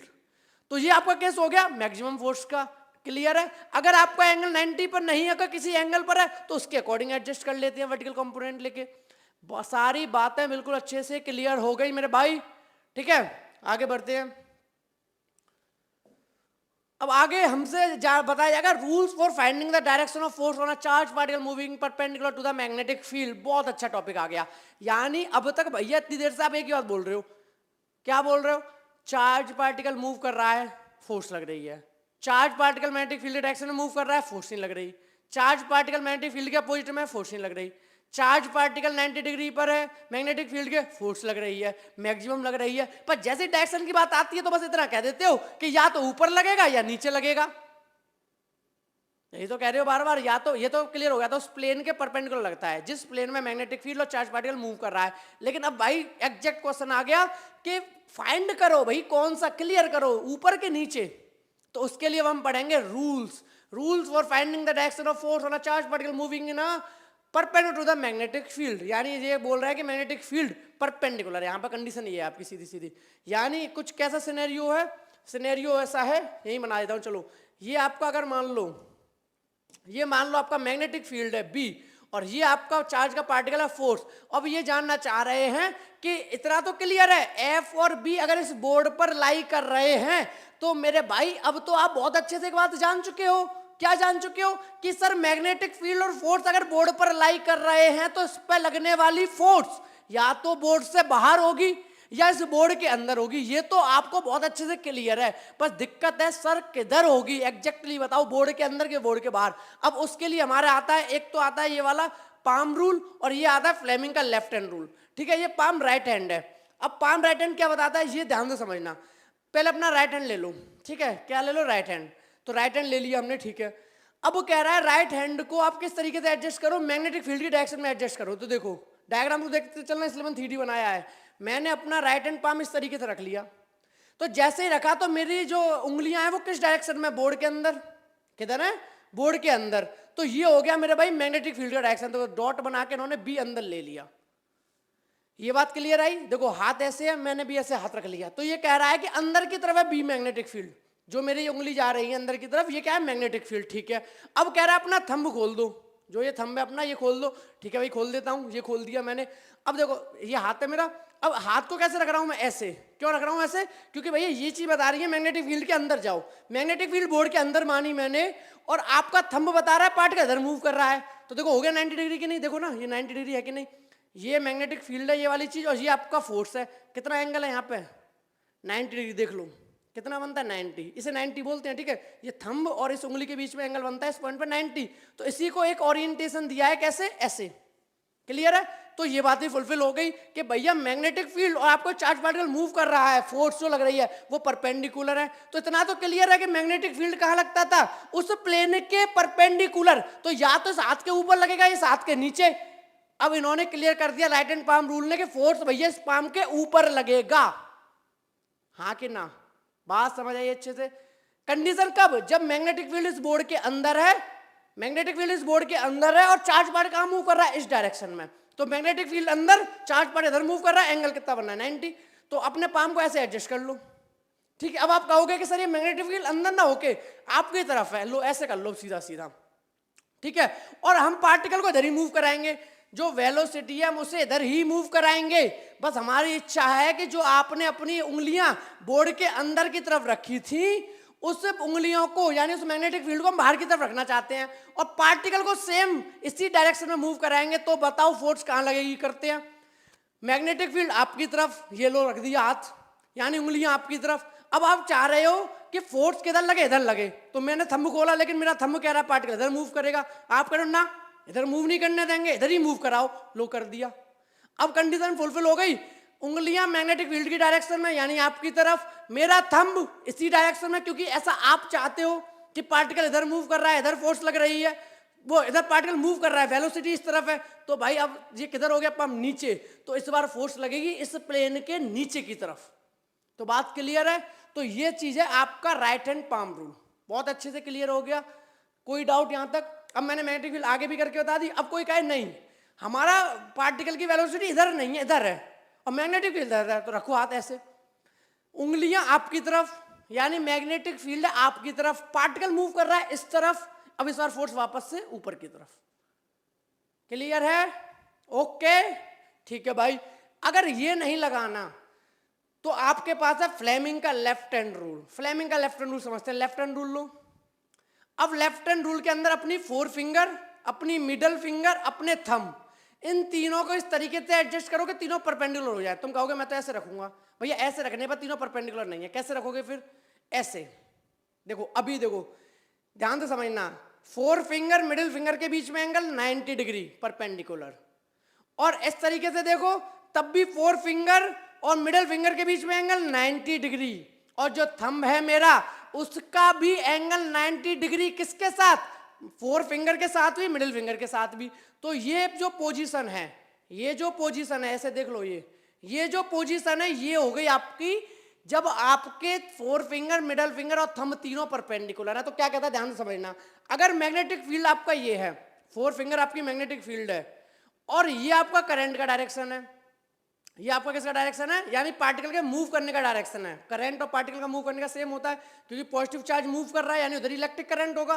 तो ये आपका इलेक्ट्रिक करंट या कह लो पार्टिकल के मूव करने का डायरेक्शन है। लेकिन एक कंडीशन है, पॉजिटिव पार्टिकल की बात कर रहा हूं, ये किसका डायरेक्शन है, जहां पॉजिटिव पार्टिकल मूव कर रहा है, तो आपका थंब फोर्स बताएगा।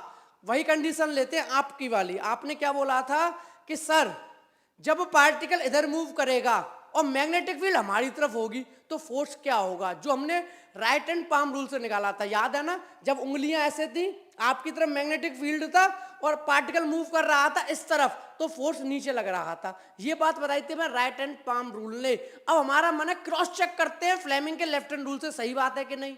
ठीक है, मैग्नेटिक फील्ड किधर है, आपकी तरफ। कौन सी उंगली मैग्नेटिक फील्ड बताती है, ये वाली, फोर फिंगर आपकी तरफ कर दी मैंने, ठीक है। अब पार्टिकल पॉजिटिव किधर मूव कर रहा था, मेरे लेफ्ट या राइट, लेफ्ट, लेकिन उंगली तो मेरी ये वाली राइट में, तो लेफ्ट करो। अब देखो कंडीशन, देखो कंडीशन, अब क्या हो रहा है यहां पे मेरे भाई कि मैग्नेटिक फील्ड है आपकी तरफ और आपके अकॉर्डिंग जो चार्ज पार्टिकल मूव कर रहा था वो इस तरफ, तो थंब किधर आ रहा है, नीचे की तरफ, यानी थंब कह रहा है भैया फोर्स इधर लग रहा है जब आपकी मैग्नेटिक फील्ड आपकी तरफ है और पार्टिकल मूव किधर कर रहा है, इस तरफ कर रहा है। तो यही बात हमारी राइट हैंड पाम रूल ने कही थी, यही बात हमारा फ्लेमिंग का लेफ्ट हैंड रूल कह रहा है, यानी कि डायरेक्शन भैया पक्का यही वाली है, नीचे की तरफ। बिल्कुल अच्छे से क्लियर हो गया, यहां तक कोई डाउट? तो दो तरीके मिल गए, राइट हैंड पाम रूल लगाओ, फ्लेमिंग का लेफ्ट हैंड रूल लगाओ। एक और चाहिए केस, ठीक है, एक और कंडीशन देता हूं, वही वाला कर लो। मैग्नेटिक फील्ड अंदर है, पार्टिकल इधर मूव कर रहा है, ठीक है। मैग्नेटिक फील्ड अंदर है, यानी कौन सी उंगली मैग्नेटिक फील्ड बताती है, फोर फिंगर, मूव कर दो इधर, हो गई मूव।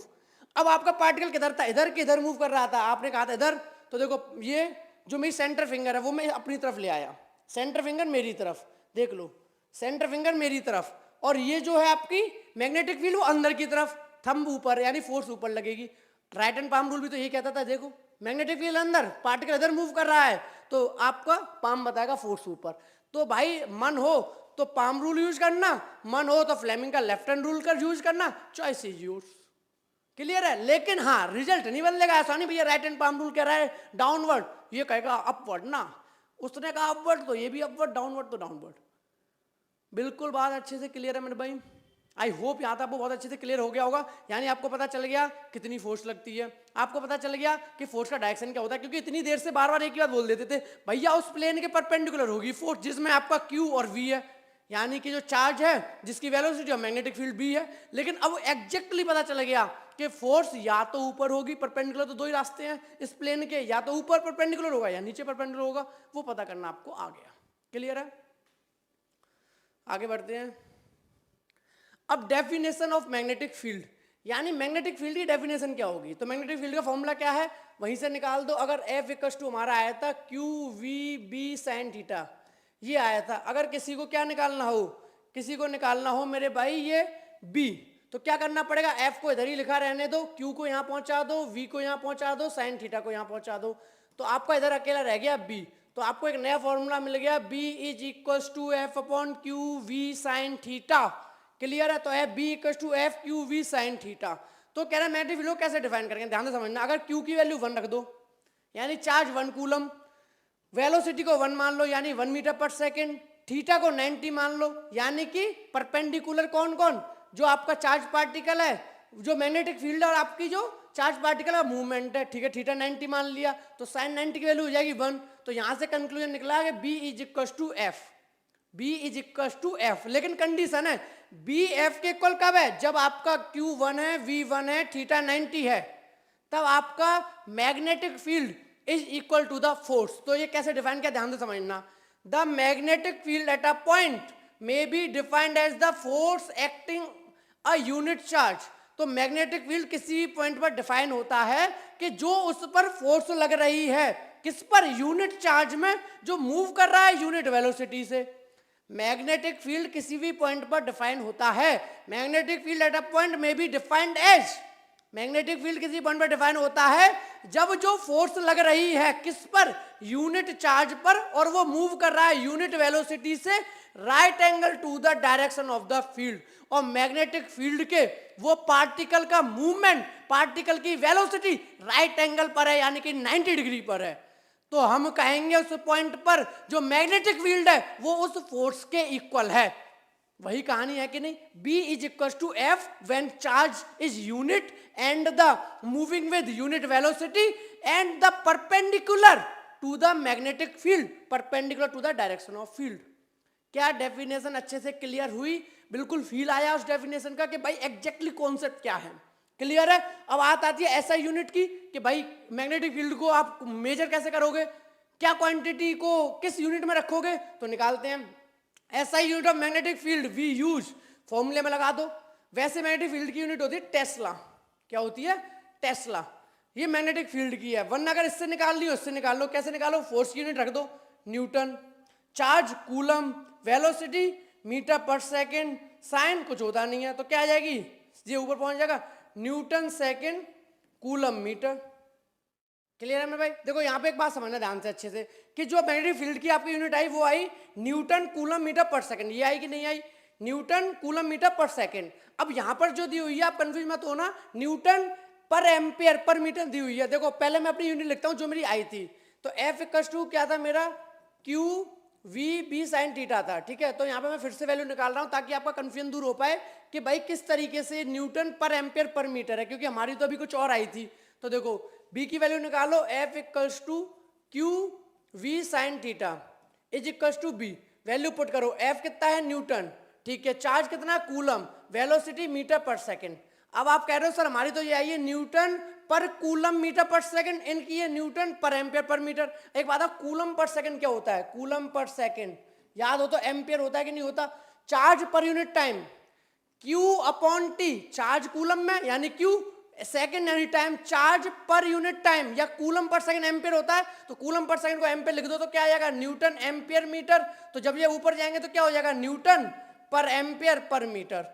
तो इसीलिए इन्होंने यूनिट दी है न्यूटन पर एम्पियर पर मीटर, जो कि इक्वल है 1 टेस्ला के। तो क्लियर है, आपकी यूनिट आई न्यूटन पर एम्पियर पर मीटर। कैसे आई, क्योंकि न्यूटन कूलम मीटर पर सेकंड था, तो कूलम पर सेकंड को एम्पियर बनाया क्योंकि वो फॉर्मूला होता है, तो कूलम पर सेकंड जैसे एम्पियर बना तो न्यूटन पर एम्पियर मीटर हो गया, और ए और एम दोनों को ऊपर ले जाया गया, तो न्यूटन पर एम्पियर पर metre is equal to 1 tesla. बिल्कुल अच्छे से सारी बात क्लियर है मेरे भाई। तो आपको यूनिट भी समझ आ गई किसकी, मैग्नेटिक फील्ड की। आगे the SI unit of magnetic field is Tesla. तो एक और यूनिट है जो कि हमने भी पढ़ी, न्यूटन पर एम्पियर पर मीटर, लेकिन जो इसकी एसआई यूनिट यूज होती है, जैसे टाइम की यूनिट सेकंड होती है, हालांकि टाइम आवर्स में भी होता है, टाइम मिनट में भी होता है, लेकिन जब एसआई यूनिट की बात आती है तो टाइम आपको मेंशन सेकंड में ही करना पड़ता है। तो इसी तरीके से जब भी मैग्नेटिक फील्ड की एसआई यूनिट की बात आएगी, आप किसमें मेजर करोगे, टेस्ला में। ठीक है, आगे अब 1 टेस्ला से आप क्या समझते हो, यानी कि 1 टेस्ला से फॉर्मूले में पुट कर दो। 1 टेस्ला से क्या समझते हैं, जब F1 हो जाए, Q1 हो जाए, V1 हो जाए, साइन 90 हो जाए, तो देखो 1 tesla is that magnetic field.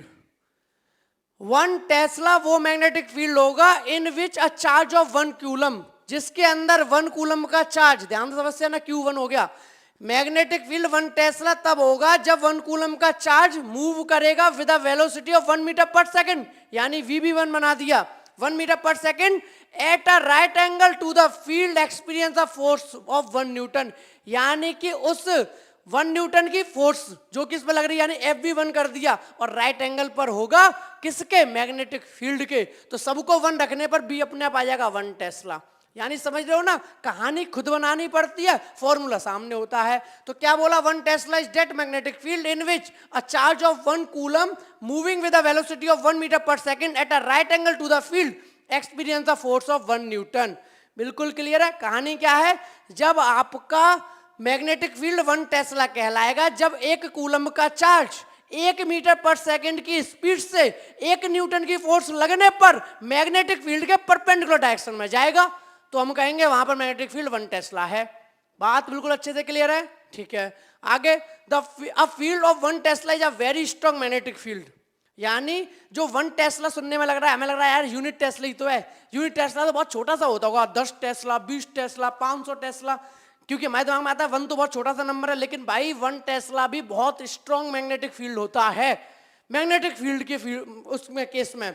तो very often the magnetic field are expressed in term of smaller unit called the gauss, यानी कि मैग्नेटिक फील्ड जो टेस्ला आता है ना 1 टेस्ला, वो एक बहुत बड़ी क्वांटिटी है as compare to other magnetic fields, यानी मैग्नेटिक फील्ड के रीजन में या कह लो मैग्नेटिक फील्ड के एरिया के अंदर अगर देखा जाए तो 1 टेस्ला को बहुत बड़ी या बहुत स्ट्रॉन्ग मैग्नेटिक फील्ड माना जाता है। तो इसीलिए मैग्नेटिक फील्ड की स्मॉलर यूनिट यूज की जाती है जिसे हम बोलते हैं गॉस, GAUSS। तो 1 गॉस इक्वल होता है 10⁻⁻⁴ टेस्ला। इस बात को याद रखना मेरे भाई कि 1 gauss equal to 10⁻⁻⁴ tesla. Clear है। वीडियो पॉज करो, नोट कर लो, फिर आगे बढ़ते हैं। नोट कर लिया, ठीक है, आगे बढ़ते हैं। अब आगे थोड़ा सा मैं आइडिया दिया हुआ है कि सम टिपिकल मैग्नेटिक फील्ड, यानी आपको आइडिया हो जाए कि 1 टेस्ला कितना स्ट्रॉन्ग मैग्नेटिक फील्ड होता है। तो बस थोड़ी सी ध्यान रखना, surface of a neutron star 10⁸ Tesla, ये तो बहुत स्ट्रॉन्ग मैग्नेटिक फील्ड है। Large field in a laboratory, laboratory के अंदर जो लार्ज फील्ड होता है वो 1 टेस्ला का। Field near a bar magnet, जो एक बार मैग्नेट होती है उसके आसपास का जो फील्ड होता है वो होता है 10⁻⁻² टेस्ला।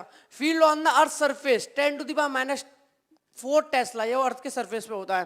फील्ड इन इंटरस्टेलर स्पेस 10⁻12 टेस्ला, यानी ये कुछ आपको पॉइंट्स दिए हुए थे, कुछ टिपिकल मैग्नेटिक फील्ड्स दिए हुए हैं। क्लियर मेरे भाई। आई होप आपको आज का जो कॉन्सेप्ट है यानी force on a moving charge in a magnetic field calculate करना आ गया, और आपको पता चल गया कितनी फोर्स लगती है, और साथ में आपको ये पता चल गया मैग्नेटिक फील्ड 1 टेस्ला एक स्ट्रॉन्ग मैग्नेटिक फील्ड होता है जो कि एक बहुत बड़ी यूनिट मानी जाती है, और आपने 1 टेस्ला को भी डिफाइन कर लिया। आई होप आपको जो कॉन्सेप्ट समझाया गया है वो सारी बातें क्लियर हो गई होंगी। अगर फिर भी डाउट रह गया हो या कोई बात रह गई हो तो आप मुझे कॉमेंट सेक्शन में कॉमेंट करके बता सकते हैं। लॉरेंज फोर्स क्या होता है, ठीक है। तो लॉरेंज फोर्स क्या होता है, the total force experience by a charge particle moving in a region where both electric and magnetic field are present is called Lorentz force. यानी कहने का मतलब क्या है कि जब भी आपका कोई चार्ज पार्टिकल मूव करता है, तो एक बात बताओ, जब चार्ज पार्टिकल मूव कर रहा है यानी कि वहां पर इलेक्ट्रिक फील्ड है, क्योंकि चार्ज पार्टिकल है, चार्ज पार्टिकल के होने से इलेक्ट्रिक फील्ड हो गया, यानी कोई भी +Q चार्ज है यानी कि उसके आसपास इलेक्ट्रिक फील्ड है। और हमने पढ़ा था कि जब भी चार्ज पार्टिकल हमारा मूव करता है, यानी कि चार्ज पार्टिकल हमारा मोशन में होता है, तो वो मैग्नेटिक फील्ड भी प्रोड्यूस करता है। तो क्या मैं कह सकता हूं जब भी चार्ज पार्टिकल मूव करता है तो यहां पर magnetic field as well as electric field दोनों प्रेजेंट होते हैं, हाँ कि ना? यानी चार्ज के होने से तो इलेक्ट्रिक फील्ड है ही है, लेकिन जब चार्ज पार्टिकल मूव करता है तो बताया गया था कि मैग्नेटिक फील्ड प्रोड्यूस होता है। तो जब भी चार्ज पार्टिकल मोशन में है तो मैं क्या कह सकता हूं कि उस रीजन के अंदर इलेक्ट्रिक फील्ड भी है as well as magnetic field भी है। तो इसी फील्ड को, या कह लो इसी फील्ड के द्वारा जो फोर्स लगाई जाती है, देखो इलेक्ट्रिक फील्ड भी फोर्स लगाएगा, मैग्नेटिक फील्ड की वजह से फोर्स एक्सपीरियंस होगी, उन दोनों फोर्सेस को हम लॉरेंज फोर्स कहते हैं। क्लियर है? ज्यादा प्रिसाइज जाके बोलना है तो मैग्नेटिक वाली को बोल दो मैग्नेटिक लॉरेंज फोर्स और इलेक्ट्रिक वाली को बोल दो इलेक्ट्रिक लॉरेंज फोर्स, लेकिन सिंपल लॉरेंज फोर्स बोल सकते हो, यानी उसमें दोनों आ गई, मैग्नेटिक फील्ड की फोर्स भी इलेक्ट्रिक फील्ड की फोर्स भी, सिर्फ लॉरेंज फोर्स। बात क्लियर है यहां तक? ठीक है। A charge Q in an electric field E vector experience the electric force. अब हम जानते हैं कोई भी चार्ज क्यू है, कोई भी चार्ज क्यू है, अगर ये ई इलेक्ट्रिक फील्ड में है तो इस पर एक फोर्स एक्सपीरियंस होगी। हमें फॉर्मूला पता है, हमने इलेक्ट्रोस्टैटिक चैप्टर पढ़ा था, फोर्स कितनी होती है? क्यू मल्टीप्लाई बाई ई, यानी कि फोर्स जो एक इलेक्ट्रॉन पर है, क्योंकि ई से इलेक्ट्रोस्टैटिक फोर्स है इसलिए ई से डिनोट कर दिया इन्होंने, एफ ई क्या होगा? Q E. ठीक है, ई यहां पर डिनोट कर रहा है इलेक्ट्रोस्टैटिक फोर्स के लिए, ठीक है, इलेक्ट्रॉन नहीं, इलेक्ट्रोस्टैटिक, क्योंकि चार्ज पूरा क्यू है, तो कोई चार्ज क्यू है इलेक्ट्रिक फील्ड में रखा गया है, तो क्यू चार्ज है, जब इलेक्ट्रिक फील्ड ई में रखा गया है तो इसमें जो फोर्स एक्सपीरियंस होगी इलेक्ट्रोस्टैटिक वो कितनी होगी? Q E. तो F E equals to Q E vector, समझ आ गया? इतनी फोर्स लगेगी due to the electric field. ठीक है, अब चूंकि ये चार्ज मूव कर रहा है क्यू, तो यहां पर मैग्नेटिक फील्ड भी होगी, तो ठीक है, this force act in the direction of the field E. अभी ये इलेक्ट्रोस्टैटिक फील्ड वाली फोर्स की बात कर रहे हैं, तो ये किधर लगेगी? जिस डायरेक्शन में ई होगा, independent of the velocity of the charge. ठीक है, इन्होंने एक बात और बोल दी कि जो आपकी इलेक्ट्रोस्टैटिक फोर्स है जो कि चार्ज पार्टिकल पर लग रही है वो किस डायरेक्शन में होगी? जिस डायरेक्शन में आपका इलेक्ट्रिक फील्ड है। ओके, क्योंकि चार्ज पॉजिटिव है, लेकिन वो जो फोर्स है इलेक्ट्रोस्टैटिक वो आपकी वेलोसिटी पर डिपेंड नहीं करती, यानी वेलोसिटी हो तब भी इलेक्ट्रोस्टैटिक फोर्स लगेगी, वेलोसिटी नहीं हो तो भी इलेक्ट्रोस्टैटिक फोर्स लगेगी। बात क्लियर है? आगे बढ़ते हैं। The magnetic force experience by the charge Q moving with velocity v, तो जब वो चार्ज v वेलोसिटी से मूव करेगा तो मैग्नेटिक फोर्स भी लगेगी। The magnetic field b is given by, तो मैग्नेटिक फोर्स कितनी लगेगी? वहां पर मैग्नेटिक फील्ड कितना प्रेजेंट है? B vector. तो देखते हैं, इलेक्ट्रिक फील्ड में तो क्लियर है ना, इलेक्ट्रोस्टैटिक फोर्स तो भाई लगनी है, चाहे चार्ज रेस्ट में हो चाहे चार्ज मोशन में हो, वेलोसिटी का इंडिपेंडेंट है। लेकिन अगर याद हो तो मैग्नेटिक फोर्स सिर्फ और सिर्फ तभी लगती है जब चार्ज पार्टिकल मोशन में हो, रेस्ट में मैग्नेटिक फोर्स नहीं लगती। क्लियर है? वीडियो पॉज करके नोट करना हो नोट कर लो, फिर आगे बढ़ते हैं। नोट कर लिया? ठीक है, अब आगे, this force act perpendicular to the plane of V and B. ठीक है, जो मैग्नेटिक फोर्स लगती है वो हम लोगों ने पहले डिस्कस किया हुआ है, force on a current carrying conductor या force on a charge particle placed in a magnetic field. उस वाले टॉपिक में मैंने सारी बातें डिस्कस की हैं, बहुत अच्छे से एक्सप्लेन किया है, मजा आ जाएगा देखकर। ठीक है, तो वहां हमने देखा था जो जिस प्लेन में, मान लो जी मेरा हाथ है, अगर इस प्लेन में हमारी क्या है, इस प्लेन में हमारा मैग्नेटिक फील्ड है, इसी प्लेन में हमारी वेलोसिटी है, तो अगर इस प्लेन में मैग्नेटिक फील्ड और वेलोसिटी है तो फोर्स या तो इसके ऊपर होगी परपेंडिकुलर या इसके नीचे होगी परपेंडिकुलर। तो वही बोला है कि this force act perpendicular to the plane of V and B and depend on the velocity of the charge. और यहां साफ साफ मेंशन कर दिया है कि ये वाली फोर्स वेलोसिटी पर डिपेंड करती है, इलेक्ट्रिक में साफ साफ लिख दिया था वेलोसिटी पर डिपेंड नहीं करती। तो लॉरेंज फोर्स क्या होगी? द टोटल फोर्स और the Lorentz force experienced by charge Q. तो जो चार्ज क्यू ने टोटल फोर्स एक्सपीरियंस की उसी को कहेंगे लॉरेंज फोर्स। क्या बोलेंगे? Lorentz force. क्लियर है? अब लॉरेंज फोर्स क्या होगी? ऐड कर दो, F vector equals to F E, यानी ड्यू टू द इलेक्ट्रोस्टैटिक वो due to the electric field, और F M due to the magnetic field. ये क्या है? Due to the electric field, और वो वाली due to the magnetic field, due to the electric field, और ये हो गया due to M F magnetic field. ठीक है, तो अब इनको वैल्यू पुट कर दी, तो एफ वेक्टर इक्वल्स टू क्या था हमारा? एक आया था क्यू ई वेक्टर, ये हमारा इलेक्ट्रिक फील्ड वाला आया था, प्लस ये हमारा आया था कितना? क्यू अंदर V vector cross B vector, ये हमारी आई थी वेलोसिटी, यानी ये हमारा इलेक्ट्रिक फील्ड की वजह से फोर्स आई थी, ये हमारी मैग्नेटिक फोर्स आई थी।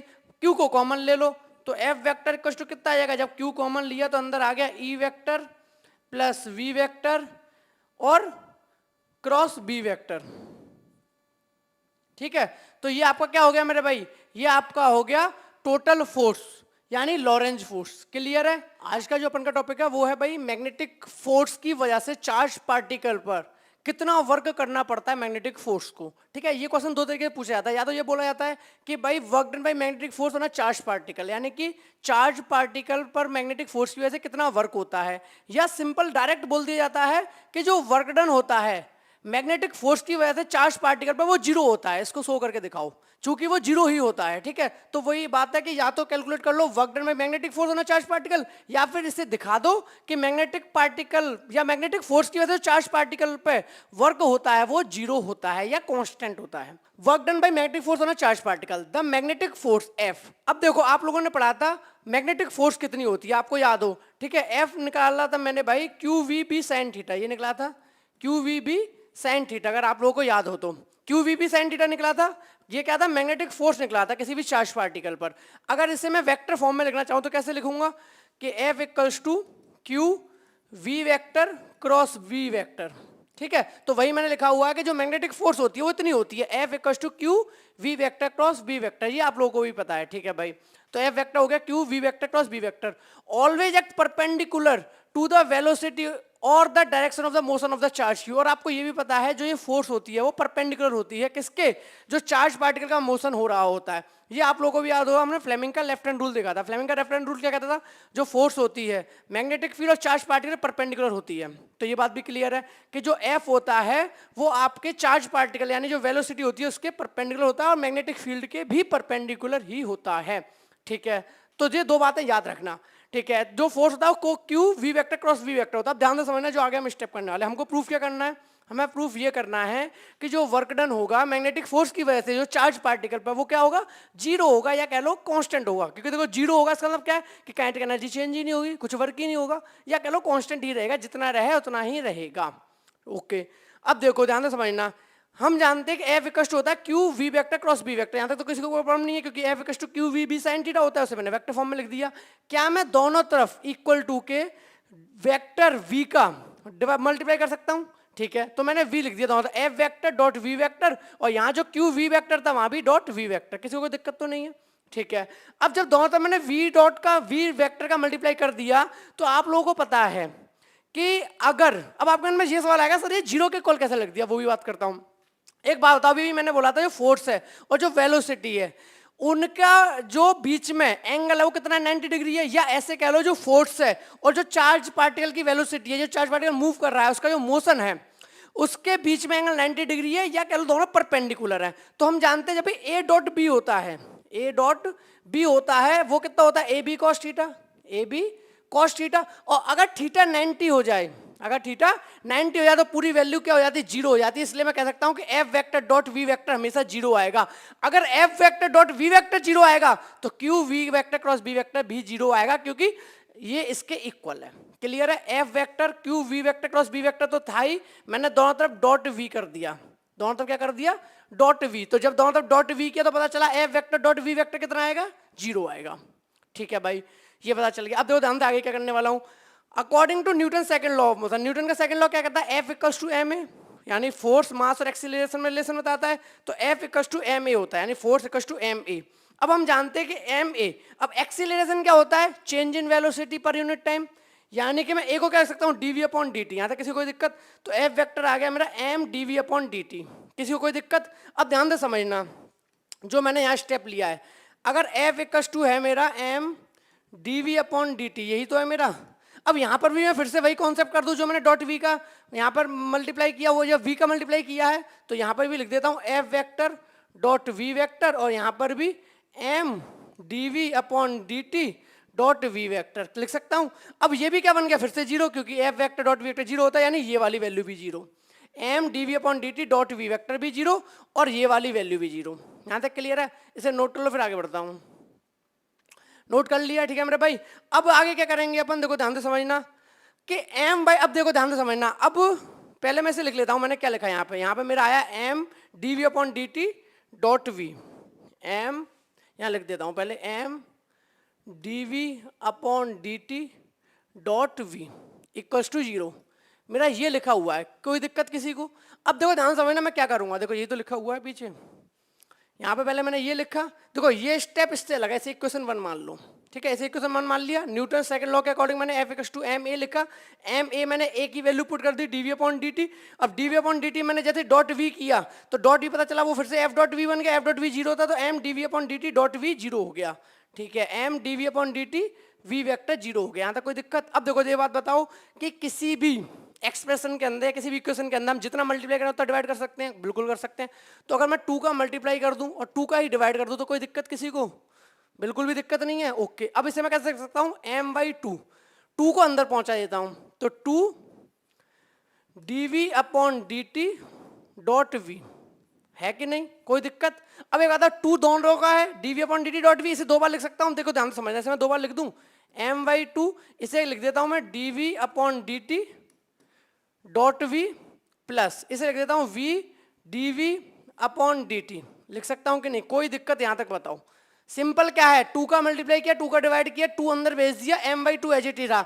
जब 2 dv upon dt dot v है, जब दो हैं आपका dv upon dt dot v या 2x है 2y है तो भाई से कैसे लिख सकते हो, y प्लस वाई, 2x है तो x प्लस x, तो ऐसे ही मेरे पास 2 dv upon dt dot v था तो मैंने क्या किया, 2 dv अपॉन डॉट v को 2 बार लिख दिया, dv upon dt dot v, dv upon dv dot v, मेरे दोनों यूज हो गया 2। बात बिल्कुल क्लियर है? तो देखो यही मैंने स्टेप लिखा हुआ है यहाँ पे, m/2 dv upon dt dot v plus plus v dv upon dt dot v, यहाँ तक कोई दिक्कत? तो ये स्टेप इसमें मिसिंग था, वो मैंने समझा दिया कि ये स्टेप ये आ गया। बात बिल्कुल क्लियर है मेरे भाई? अब देखो आगे कहानी, अब देखो ध्यान से समझना, जब भी इस तरीके का एक्सप्रेशन आता है तो आपको याद होगा डिफरेंशिएशन जब हम करते थे, जी आपको डिफरेंस याद होना चाहिए, यहाँ पे साइड में बता देता हूँ। डिफरेंशिएशन हमारा होता था d अपॉन dt, अगर हम करते थे यहाँ पे मान लो a डॉट b करते थे, क्या करते थे, a डॉट b, तो डिफरेंशिएशन कैसे खुलता था इसका, a d upon dt of b plus b बाहर फिर d upon dt of a, याद है कि नहीं, ऐसे लिखते थे। अब एक बात हो, वहां a और b अलग अलग थे तो पहले a को बाहर निकाला, b का डिफरेंशिएशन किया, फिर b को बाहर निकाला, फिर a का डिफरेंशिएशन किया। यहाँ पर a और b अलग अलग हैं, पर एक बात बताओ, अगर यहाँ पर कंडीशन ऐसी बन जाए a की जगह v आ जाए d अपॉन dt, b की जगह भी v आ जाए प्लस b की जगह भी v आ जाए d अपॉन dt, a की जगह भी v आ जाए, तो क्या मैं इसको वापस से v डॉट v लिख सकता हूँ, नहीं लिख सकता डिफरेंशिएशन को? भाई ये मैथ्स है, ये वाला तो मैथ में फॉर्मूला है, तो ध्यान से देखना, वही लिखा हुआ है v d upon dt v dv upon dt plus v dv upon dt, तो क्या मैं इसको बंद करके वापस से डिफरेंशिएशन लिख सकता हूँ v डॉट v का? तो वही लिख दिया, देखो इसको बंद करके v vector dot v vector, बस यही समझना था, बाकी कहानी तो बहुत आसान है। क्लियर है? क्योंकि जब तुम इसको खोलोगे v vector dot v vector differentiate करोगे तो कैसे करोगे, v vector dv upon dt plus v dv upon dt, पहले इसको अलग रखोगे, इसका डिफरेंशिएशन, फिर इसको अलग रखोगे, इसका डिफरेंशिएशन, पर चूंकि दोनों सेम है तो मैंने क्या किया, इसको बंद करके वापस से कर दिया। हालांकि किया क्या जाता है मैथ्स के अंदर, जब इसको डिफरेंशिएट करते हैं तो देखो ओपन करो d upon dt v dot v, देखो वही आएगा, किसी भी तरह की कोई भी परेशानी नहीं है। ओके समझ आ गया कैसे लिख दिया? ओके बहुत बढ़िया। अब m/2 है d अपॉन dt, m/2 मैंने अंदर पहुंचा दिया तो 1/2, अब v इंटू v स्क्वायर बन गया, तो ठीक है half mv square d upon dt। अब हाफ mv स्क्वायर आपको पता है क्या होता है, काइनेटिक एनर्जी, क्या होता है half mv square, kinetic energy, तो d अपॉन dt ये क्या बन गया k, तो d upon dt k equals to 0, ये 0 तो चला रहा था, यानी कि जो चेंज इन काइनेटिक एनर्जी होगा वो कितना होगा, 0 होगा। और चेंज इन काइनेटिक एनर्जी 0, इसका मतलब क्या है कि जितनी काइनेटिक एनर्जी पहले से थी उतनी ही रहेगी, यानी मैग्नेटिक फोर्स की वजह से कोई भी चार्ज पार्टिकल पर काइनेटिक एनर्जी में चेंज नहीं आएगा, यानी काइनेटिक एनर्जी कांस्टेंट रहेगी। 0 का मतलब ये नहीं है, फिर से बता रहा हूं, 0 का मतलब ये नहीं है काइनेटिक एनर्जी 0 है, 0 का मतलब ये है कि चेंज इन काइनेटिक एनर्जी 0 है, कि कोई बदलाव नहीं आएगा, जो भी चार्ज पार्टिकल काइनेटिक एनर्जी है वो उतनी ही रहेगी।